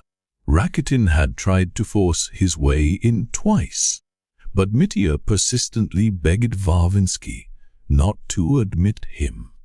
Alyosha found him sitting on his bed in a hospital dressing gown, rather feverish, with a towel soaked in vinegar and water on his head. He looked at Alyosha as he came in with an undefined expression, but there was a shade of something like dread discernible in it. He had become terribly preoccupied since the trial. Sometimes he would be silent for half an hour together and seemed to be pondering something heavily and painfully, oblivious of everything about him. If he roused himself from his brooding and began to talk, he always spoke with kind of abruptness and never of what he really wanted to say. He looked sometimes with a face of suffering at his brother. He seemed to be more at ease with Grushenka than with Alyosha. It is true, he scarcely spoke to her at all, but as soon as she came in, his whole face lighted up with joy. Alyosha sat down beside him on the bed in silence. This time Mitya was waiting for Alyosha in suspense, but he did not dare ask him a question. He felt it almost unthinkable that Katya would consent to come, and at the same time he felt that if she did not come, something inconceivable would happen. Alyosha understood his feelings. Trifon Borisovich, Mitya began nervously, has pulled his hole into pieces, I am told. He's taken up the flooring, pulled apart the planks, split up the gallery, I am told. He is seeking treasure all the time. The 1,500 rubles which, the prosecutor said, I'd hidden there. He began playing these tricks, they say, as soon as he got home. Serve him right, the swindler. The guard here told me yesterday he comes from there. Listen, began Alyosha. She will come, but I don't know when. Perhaps today, perhaps in a few days. That I can't tell. But she will come. She will. That's certain. Mitya started would have said something, but was silent. The news had a tremendous effect on him. It was evident that he would have liked terribly to know what had been said, but he was again afraid to ask. Something cruel and contemptuous from Katya would have cut him like a knife at that moment. This was what she said, among other things, that I must be sure to set your conscience at rest about escaping. If Ivan is not well by then, she will see to it all herself. You've spoken of that already, Mitya observed musingly, and you have repeated it, Mitya, observed Alyosha, to Grusha. To admit it. She won't come this morning. He looked timidly at his brother. She won't come till the evening. When I told her yesterday that Katya was taking measures, she was silent, but she set her mouth. She only whispered, "Let her." She understood that it was important. I did not dare to try her further. She understands now, I think, that Katya no longer cares for me, but loves Ivan. Does she? Broke from Alyosha. Perhaps she does not. Only she is not coming this morning. Mitya hastened to explain again. I asked her to do something for me. You know, Ivan is superior to all of us. He ought to live, not us. He will recover. Would you believe it?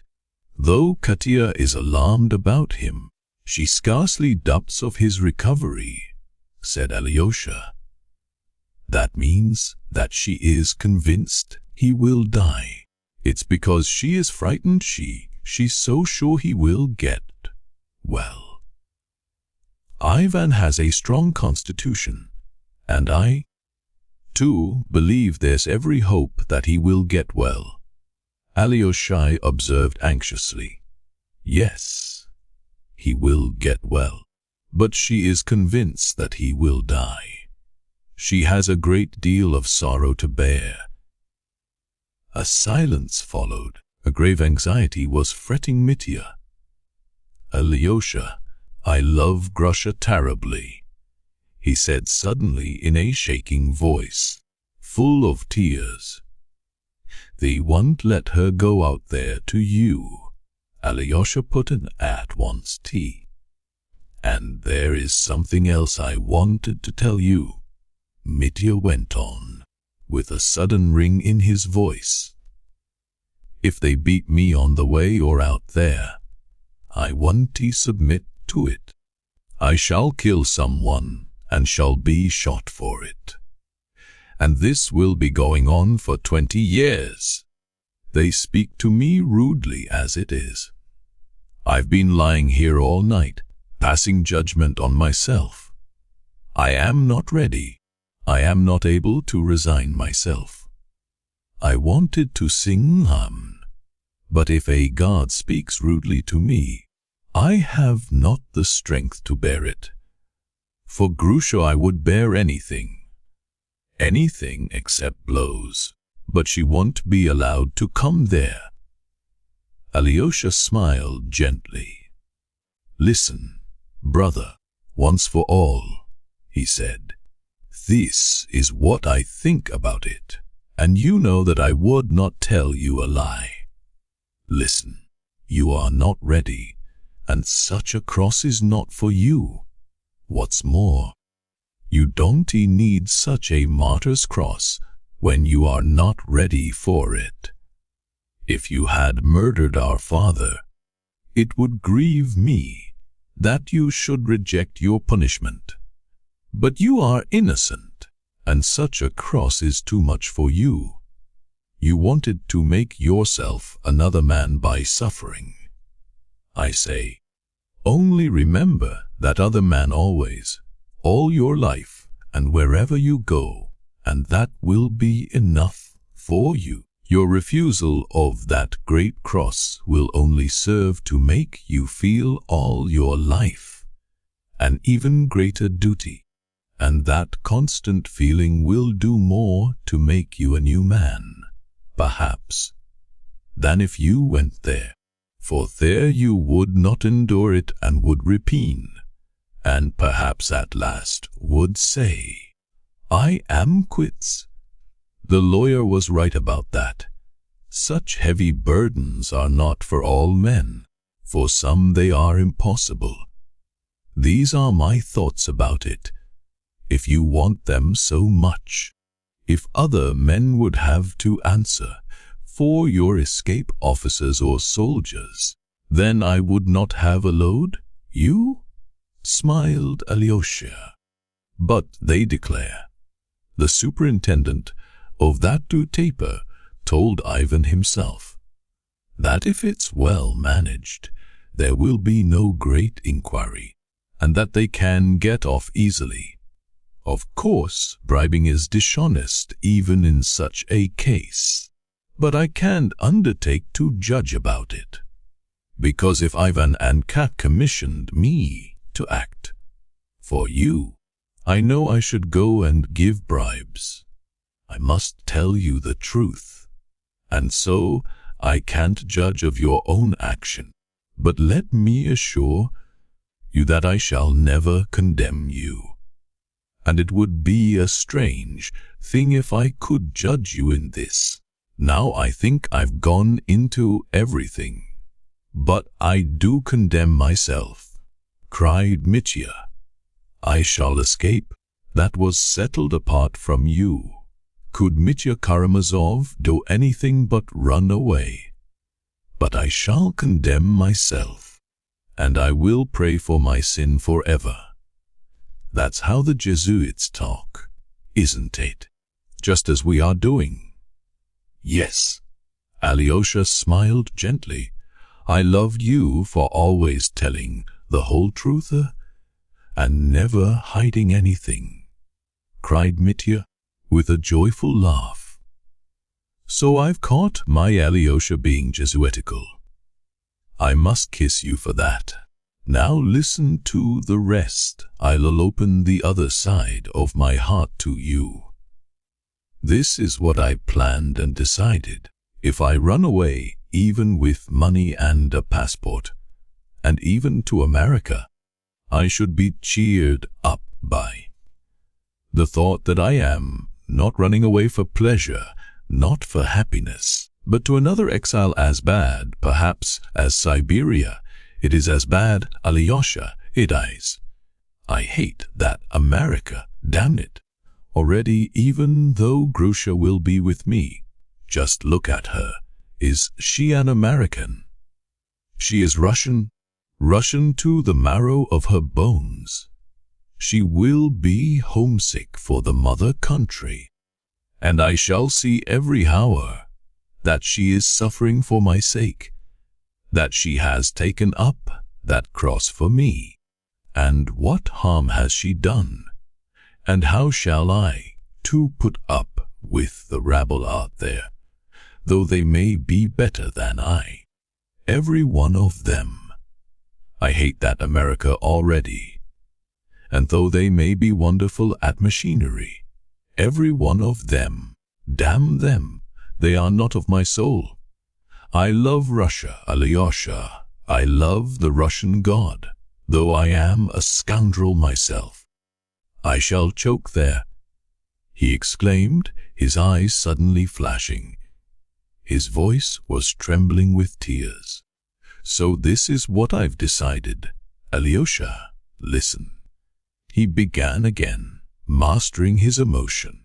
As soon as I arrive there with Grusha, we will set to work at once on the land, in solitude, somewhere very remote, with wild bears. There must be some remote parts even there. I am told there are still redskins there, somewhere on the edge of the horizon. So to the country of the last of the Mohicans, and there we'll tackle The grammar at once, Grusha and I. Work and grammar. That's how we'll spend 3 years. And by that time we shall speak English, like any Englishman. And as soon as we've learnt it, goodbye to America. We'll run here to Russia as American citizens. Don't be uneasy. We would not come to this little town. We'd hide somewhere a long way off, in the north or in the south. I shall be changed by that time, and she will, too, in America. The doctors shall make me some sort of wart on my face. What's the use of their being so mechanical? Or else I'll put out one eye. Let my beard grow a yard, and I shall turn grey, fretting for Russia. I dare say they won't recognize us, and if they do, let them send us to Siberia. I don't care. It will show it's our fate. We'll work on the land here, too, somewhere in the wilds, and I'll make up as an American all my life. But we shall die on our own soil. That's my plan, and it shan't be altered. Do you approve? Yes, said Alyosha, not wanting to contradict him. Mitya paused for a minute and said suddenly, "And how they worked it up at the trial. Didn't they work it up? If they had not, you would have been convicted just the same," said Alyosha with sigh. "Wes, people are sick of me here. God bless them. But it's hard." Mitya moaned miserably. Again there was silence for a minute. "Alyosha, put me out of my misery at once," he exclaimed suddenly. "Tell me, is she coming now or not? Tell me. What did she say? How did she say it?" "She said she would come, but I don't know whether she will come today. It's hard for her, you know." Alyosha looked timidly at his brother. "Should think it is hard for her. Alyosha, it will drive me out of my mind. Grusha keeps looking at me. She understands. My God, calm my heart. What is it I want? I want Katya. Do I understand what I want? It's the headstrong, evil Karamazov spirit. No, I am not fit for suffering. I am a scoundrel. That's all one can say." "Here she is," cried Alyosha. At that instant Katya appeared in the doorway. For a moment she stood still, gazing at Mitya with a dazed expression. He leapt impulsively to his feet, and a scared look came into his face. He turned pale, but a timid, pleading smile appeared on his lips at once, and with an irresistible impulse, he held out both hands to Katya. Seeing it, she flew impetuously to him. She seized him by the hands and almost by force made him sit down on the bed. She sat down beside him, and still keeping his hands pressed them violently. Several times they both strove to speak, but stopped short and again gazed speechless with a strange smile. Their eyes fastened on one another. So passed 2 minutes. "Have you forgiven me?" Mitya faltered at last, and at the same moment turning to Alyosha, his face working with joy, he cried, "Do you hear what I am asking? Do you hear? That's what I loved you for, that you are generous at heart." Broke from Katya. "My forgiveness is no good to you, nor yours to me, whether you forgive me or not. You will always be a sore place in my heart, and I in yours. So it must be ye." She stopped to take breath. What have I come for? She began again with nervous haste. To embrace your feet. To press your hands like this, till it hurts. You remember how in Moscow I used to squeeze them. To tell you again that you are my God, my joy. To tell you that I love you madly. She moaned in anguish and suddenly pressed his hand greedily to her lips. Tears streamed from her eyes. Alyosha stood speechless and confounded. He had never expected what he was seeing. Love is over, Mitya. Katya began again. But the past is painfully dear to me. Know that you will always be so. But now let what might have been come true for 1 minute. She faltered with a drawn smile, looking into his face joyfully again. You love another woman, and I'll love another man, and yet I shall love you forever, and you will love me. Do you know that? Do you hear? Love me all your life, she cried, with a quiver almost of menace in her voice. I shall love you, and, do you know, Katya? Mitya began, drawing a deep breath at each word. Do you know, 5 days ago, that same evening I loved you, when you fell down and were carried out. All my life. So it will be, so it will always be. So, they murmured to one another frantic words, almost meaningless, perhaps not even true, but at that moment it was all true, and they both believed what they said implicitly. Katya, cried Mitya suddenly, do you believe I murdered him? I know you don't believe it now, but then, when you gave evidence, surely you did not believe it. I did not believe it even then. I've never believed it. I hated you, and for a moment I persuaded myself. While I was giving evidence, I persuaded myself and believed it. But when I'd finished speaking, I left off believing it at once. Don't doubt that.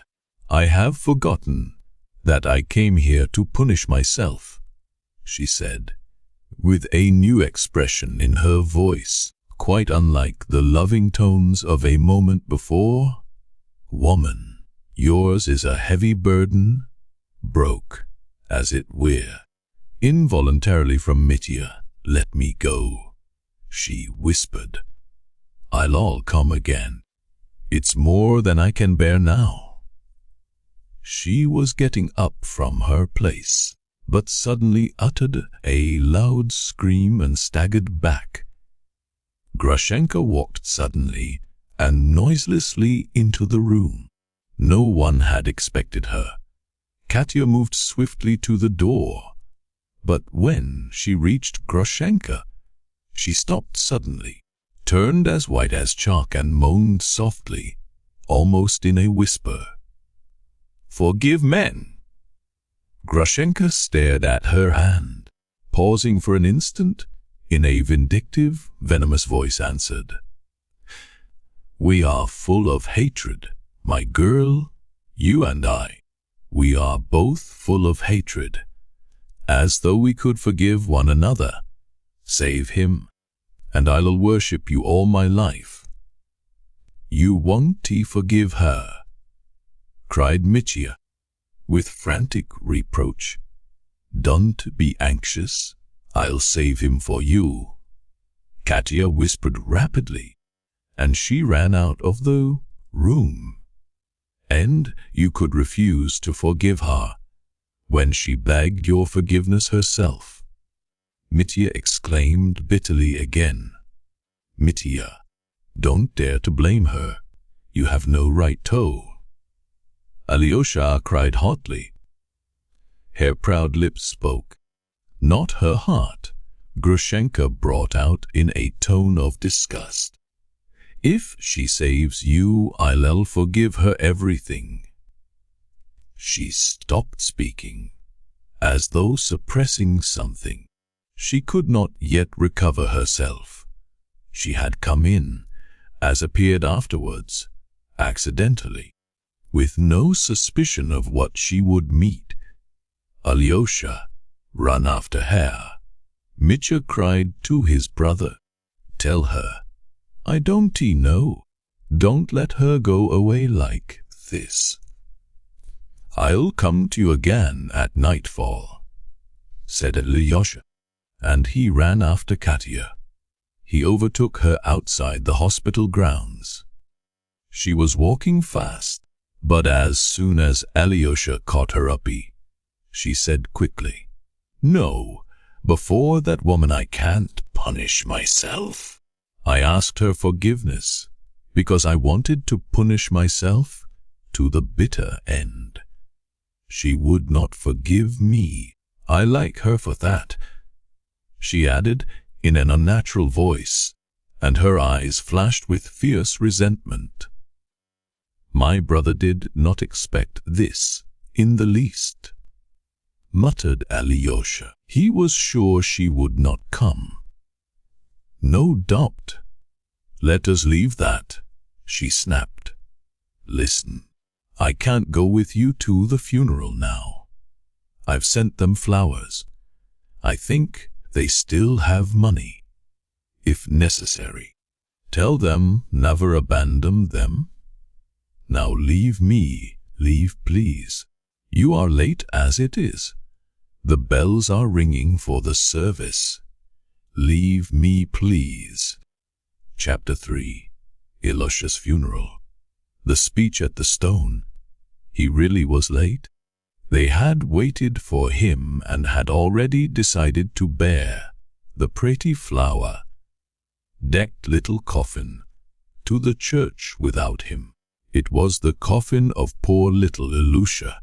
He had died 2 days after Mitya was sentenced. At the gate of the house, Alyosha was met by the shouts of the boys, Ilusha's schoolfellows. They had all been impatiently expecting him and were glad that he had come at last. There were about 12 of them. They all had their school bags or satchels on their shoulders. "Father will try. Be with father," Ilusha had told them as he lay dying, and the boys remembered it. Kolya Krasotkin was the foremost of them. "How glad I am you've come, Karamazov," he cried, holding out his hand to Alyosha. "It's awful here. It's really horrible to see it. Smerdyakov is not drunk.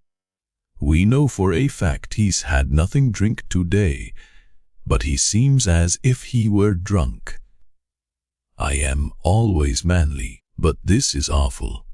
Karamazov, if I am not keeping you, one question before you go in." "What is it?"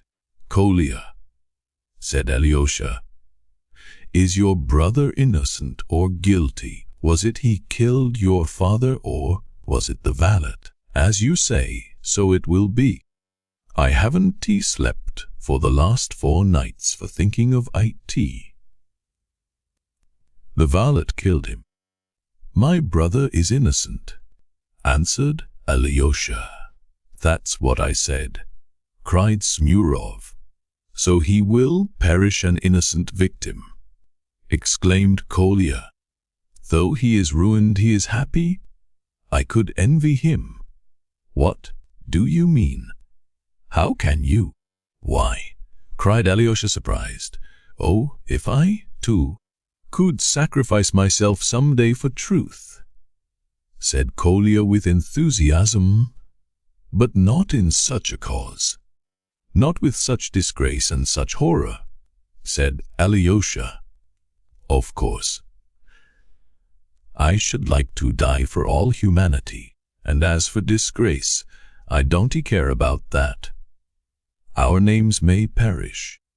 I respect your brother, and so do I." The boy, who had once declared that he knew who had founded Troy, cried suddenly and unexpectedly, and he blushed up to his ears like a peony, as he had done on that occasion. Alyosha went into the room. Ilusha lay with his hands folded and his eyes closed in a blue coffin with a white frill round it. His thin face was hardly changed at all, and strange to say, there was no smell of decay from the corpse. The expression of his face was serious and, as it were, thoughtful. His hands, crossed over his breast, looked particularly beautiful, as though chiseled in marble.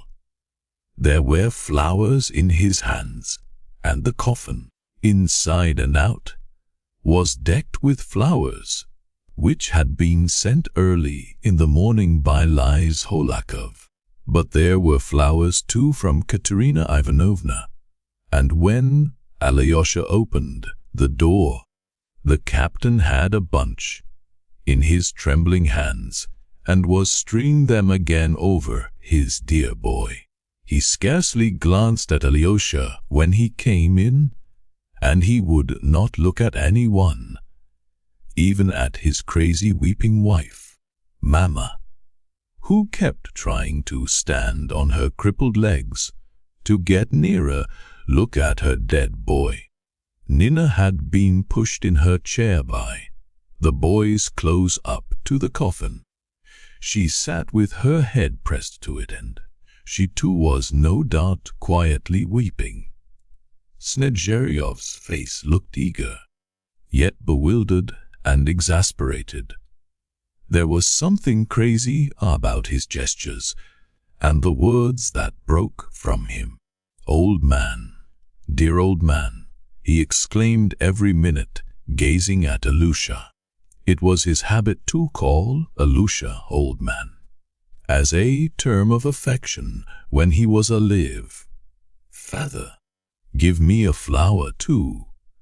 Take that one out of his hand and give it me," the crazy mother begged, whimpering, either because the little white rose in Ilusha's hand caught her fancy or that she wanted one from his hand to keep in memory of him. She moved restlessly, stretching out her hands for the flower. "I won't give it to anyone. I won't give you anything," Smerdyakov cried callously. "They are his flowers, not yours. Everything is his. Nothing is yours." "Father, give mother a flower," said Nina, lifting her face wet with tears. "I want to give away anything, and to her less than anyone." She didn't love Ilusha. She took away his little cannon, and he gave it to her.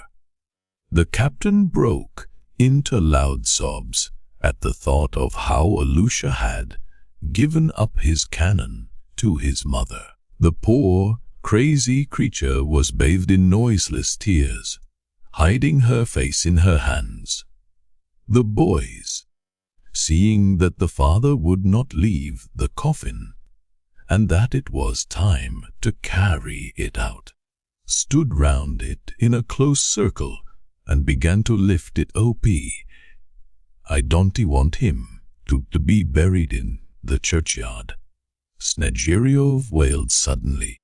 "I'll bury him by our stone. Ilusha told me to. I won't let him be carried out." He had been saying for the last 3 days that he would bury him by the stone.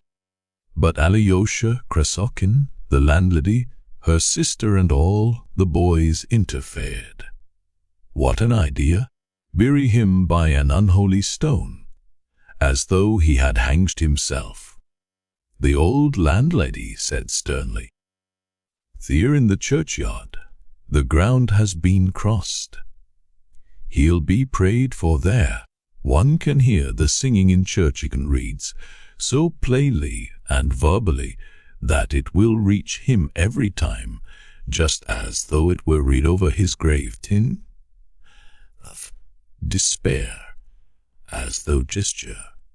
Alas, at say, take him where you will. The boys raised the coffin, but as they passed the mother, they stopped for a moment and lowered it, that she might say good-bye to Ilusha. But on seeing that precious little face, which for the last 3 days she had only looked at from a distance, she trembled all over and her grey head began twitching spasmodically over the coffin. "Mother, make the sign of the cross over him, give him your blessing, kiss him," Nina cried to her. But her head still twitched like an automaton, and with a face contorted with bitter grief, she began, without a word, beating her breast with her fist. They carried the coffin past her. Nina pressed her lips to her brother's for the last time as they bore the coffin by her. As Ilusha went out of the house, he begged the landlady to look after those who were left behind. But she interrupted him before he had finished. "To be sure, I'll stay with them. We are Christians, too." The old woman wept as she said it. They had not far to carry the coffin to the church. Not more than 300 paces. It was a still, clear day, with a slight frost. The church bells were still ringing. Smerdyakov ran fussing and distracted after the coffin, in his short, old summer overcoat, with his head bare and his soft, old wide-brimmed hat in his hand. He seemed in a state of bewildered anxiety. At one minute he stretched out his hand to support the head of the coffin, and only hindered the bearers. At another he ran alongside and tried to find a place for himself there. A flower fell on the snow, and he rushed to pick up as though everything in the world depended on the loss of that flower. "And the crust of bread. We've forgotten the crust," he cried suddenly in dismay. But the boys reminded him at once that he had taken the crust of bread already, and that it was in his pocket. He instantly pulled it out and was reassured. "Ilusha told me too. Ilusha," he explained at once to Ilusha. "I was sitting by him one night, and he suddenly told my father, 'When my grave is filled up, crumble a piece of bread on it so that the sparrows may fly down. I shall hear, and it will cheer me up not to be lying alone.'" "That's a good thing," said Ilusha. "What we must often take some. Every day," said the captain quickly, seeming cheered at the thought. They reached the church at last and set the coffin in the middle of it. The boys surrounded it and remained reverently standing so all through the service. It was an old and rather poor church. Many of the icons were without settings, but such churches are the best for praying in. During the Mass, Smerdyakov became somewhat calmer, though at times he had outbursts of the same unconscious and, as it were, incoherent anxiety. At one moment he went to the coffin to set straight the cover or the wreath. When a candle fell out of the candlestick, he rushed to replace it, and was a fearful time fumbling over it. Then he subsided and stood quietly by the coffin with a look of blank uneasiness and perplexity. After the epistle he suddenly whispered to Alyosha, who was standing beside him, that the epistle had not been read properly, but did not explain what he meant. During the prayer, like the cherubim, he joined in the singing but did not go on to the end. Falling on his knees, he pressed his forehead to the stone floor and lay so for a long while. At last came the funeral service itself, and candles were distributed. The distracted father began fussing about again, but the touching and impressive funeral prayers moved and roused his soul. He seemed suddenly to shrink together and broke into rapid, short sobs, which he tried at first to smother, but at last he sobbed aloud. When they began taking leave of the dead and closing the coffin, he flung his arms about, as though he would not allow them to cover Ilusha, and began greedily and persistently kissing his dead boy on the lips. At last they succeeded in persuading him to come away from the step, but suddenly he impulsively stretched out his hand and snatched a few flowers from the coffin. He looked at them and a new idea seemed to dawn upon him, so that he apparently forgot his grief for a minute. Gradually he seemed to sink into brooding and did not resist when the coffin was lifted up and carried to the grave. It was an expensive one in the churchyard close to the church. Katerina Ivanovna had paid for it. After the customary rites, the grave diggers lowered the coffin. Snegiryov, with his flowers in his hands, bent down so low over the open grave that the boys caught hold of his coat in alarm and pulled him back.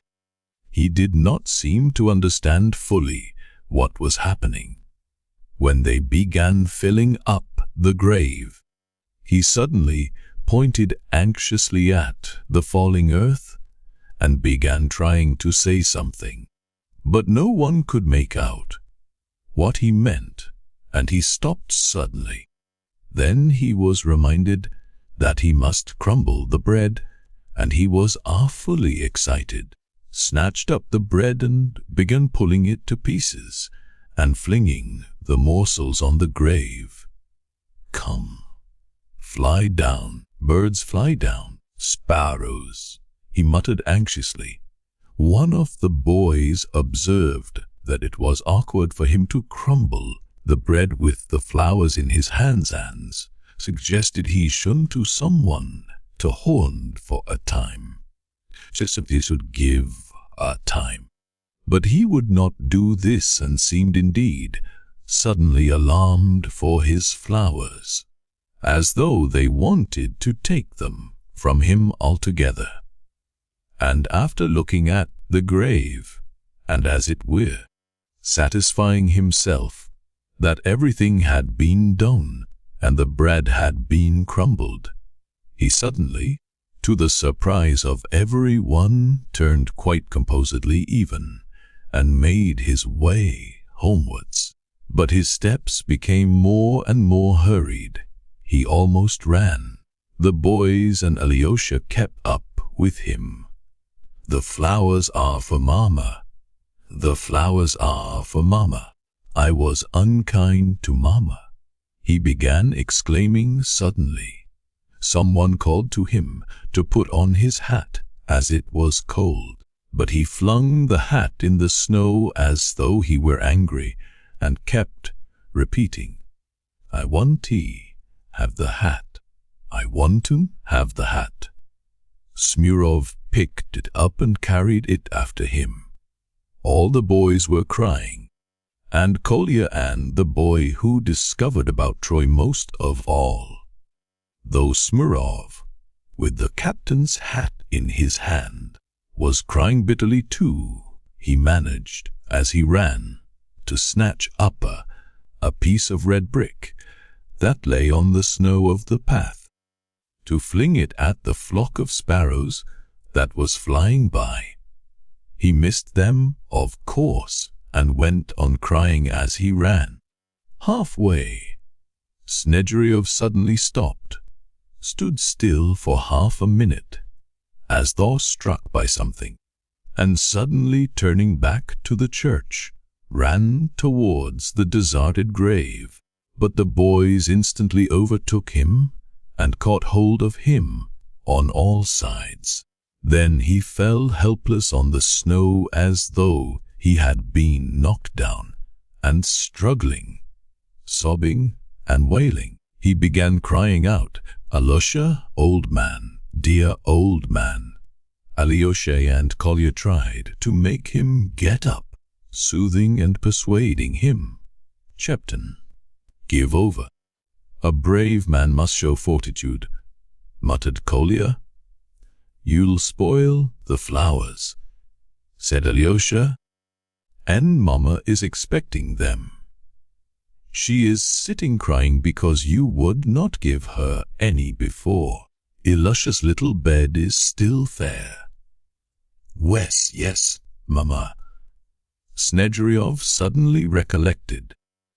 "They'll take away the bed, they'll take it away," he added as though alarmed that they really would. He jumped up and ran homewards again, but it was not far off, and they all arrived together. Smerdyakov opened the door hurriedly and called to his wife with whom he had so cruelly quarrelled just before. "Mama, poor crippled darling, Ilusha has sent you these flowers," he cried, holding out to her a little bunch of flowers that had been frozen and broken while he was struggling in the snow. But at that instant he saw in the corner, by the little bed, Ilusha's little boots, which the landlady had put tidily side by side. Seeing the old, patched, rusty-looking, stiff boots, he flung up his hands and rushed to them, fell on his knees, snatched up one boot and, pressing his lips to it, began kissing it greedily, crying, "Ilusha, old man, dear old man, where are your little feet? Where have you taken him away? Where have you taken him?" the lunatic cried in a heartrending voice. Nina, too, broke into sobs. Kolya ran out of the room. The boys followed him. At last Alyosha, too, went out. "Let them weep," he said to Kolya. "It's no use trying to comfort them just now. Let us wait a minute and then go back." "No, it's no use. It's awful," Kolya assented. "Do you know, Karamazov?" He dropped his voice so that no one could hear them. "I feel dreadfully sad, and if it were only possible to bring him back, I'd give anything in the world to do it." "So would I," said Alyosha. "What do you think, Karamazov? Had we better come back here tonight? He'll be drunk, you know." "Perhaps he will. Let us come together, you and I. That will be enough to spend an hour with them, with the mother and Nina. If we all come together we shall remind them of everything again," Alyosha suggested. "The landlady is laying the table for them now. There'll be a funeral dinner or something. The priest is coming. Shall we go back to it, Karamazov?" "Of course," said Alyosha. "It's all so strange, Karamazov. Such sorrow and then pancakes after it. It all seems so unnatural in our religion. They are going to have salmon. 2. The boy who had discovered about Troy observed in a loud voice, "I beg you most earnestly, Kartashov, not to interrupt again with your idiotic remarks, especially when one is not talking to you and doesn't care to know whether you exist or not." Kolya snapped out irritably. The boy flushed crimson, but did not dare to reply. Meantime they were strolling slowly along the path, and suddenly Smurov exclaimed, "There's Ilusha's stone," under which they wanted to bury him. They all stood still by the big stone. Alyosha looked, and the whole picture of what Snegiryov had described to him that day, how Ilusha, weeping and hugging his father, had cried, "Father, father, how he insulted you," rose at once before his imagination. A sudden impulse seemed to come into his soul.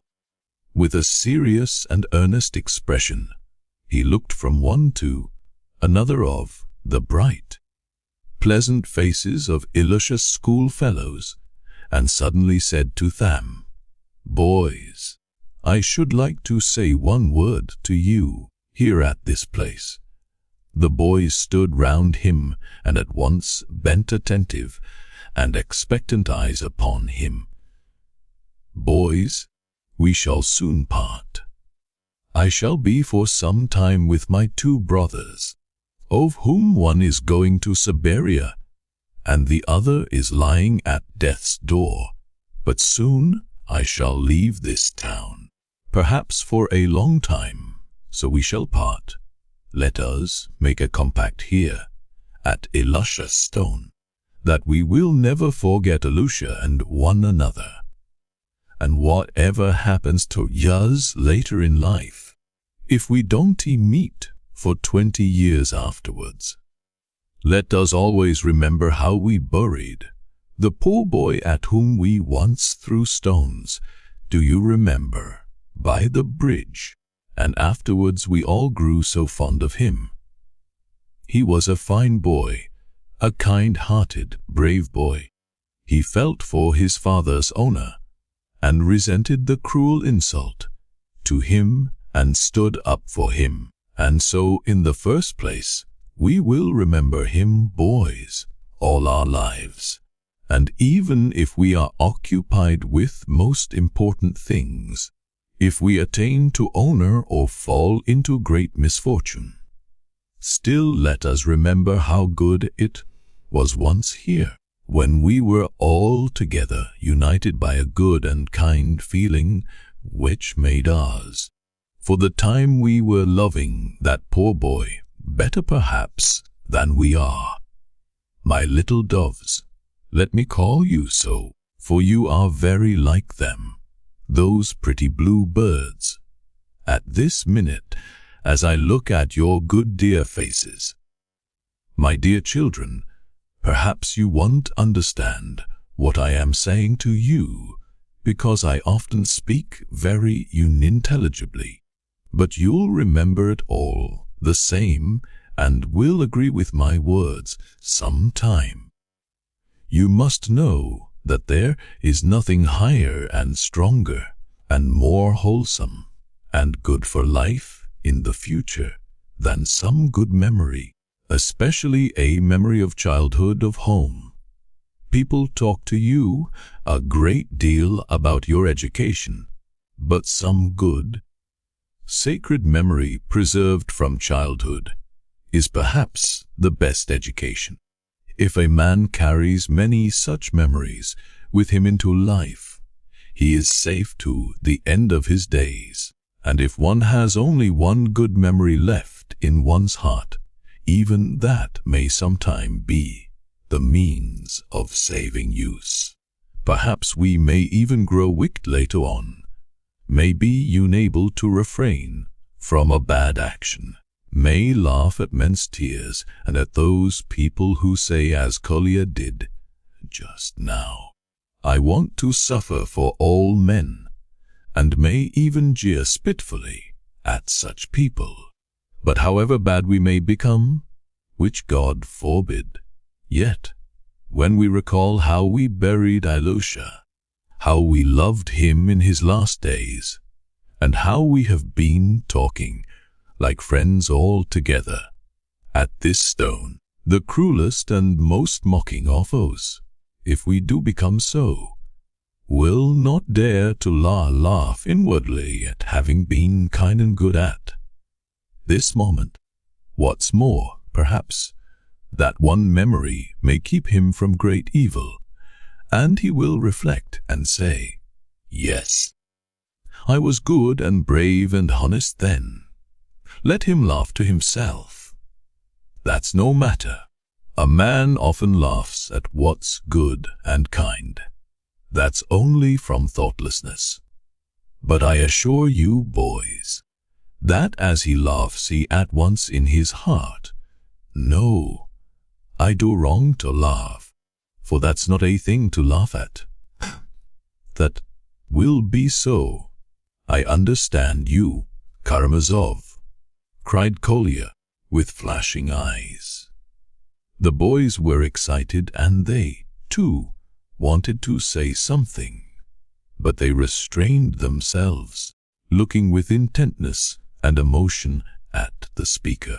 I say this in case we become bad, Alyosha went on. But there's no reason why we should become bad, is there, boys? Let's be, first and above all, kind, then honest, and then let us never forget each other.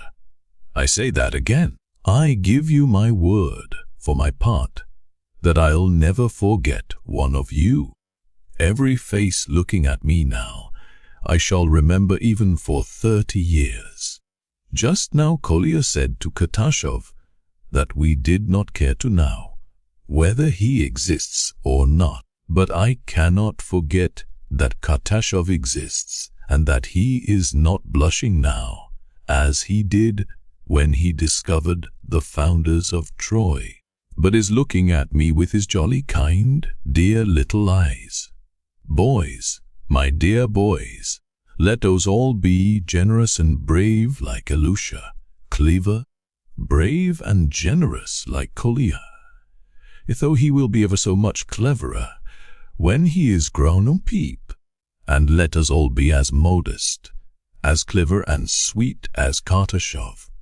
But why am I talking about those two? You are all dear to me, boys. From this day forth, I have a place in my heart for you all, and I beg you to keep a place in your hearts for me.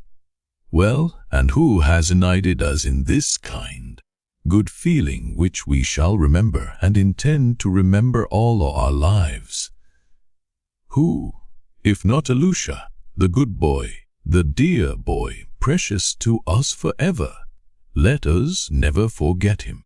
May his memory live forever in our hearts from this time forth. Yes, yes, forever, forever. The boys cried in their ringing voices, with softened faces. Let us remember his face and his clothes and his poor little boots, his coffin and his unhappy, sinful father, and how boldly he stood up for him alone against the whole school. We will remember, cried the boys. He was brave, he was good. Ah, how I loved him, exclaimed Kolya. Our children, our dear friends, don't be afraid of life. How good life is when one does something good and just. Yes, yes, the boys repeated enthusiastically. Karamazov, we love you. A voice, probably Catastrophe's, cried impulsively, we love you, we love you. They all caught it up, There were tears in the eyes of many of them. Hurrah for Karamazov! Kolya shouted ecstatically. Forever. Alyosha added again. Forever. The Karamazov. With feeling, boys chimed. Kia, memory's memory forever. And may the dead boy's memory ever. Can it be true, what's taught us in religion, that we shall all rise again from the dead and shall live and see each other again? All. Ilusha too. Certainly we shall all rise again. Certainly we shall see each other, and shall tell each other with joy and gladness all that has happened. Alyosha answered, half laughing, half enthusiastic.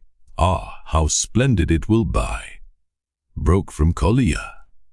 Well, now we will finish talking and go to his funeral dinner. Don't be put out at our eating pancakes. It's a very old custom. There's something nice in that. Laughed Alyosha. Well, let us go.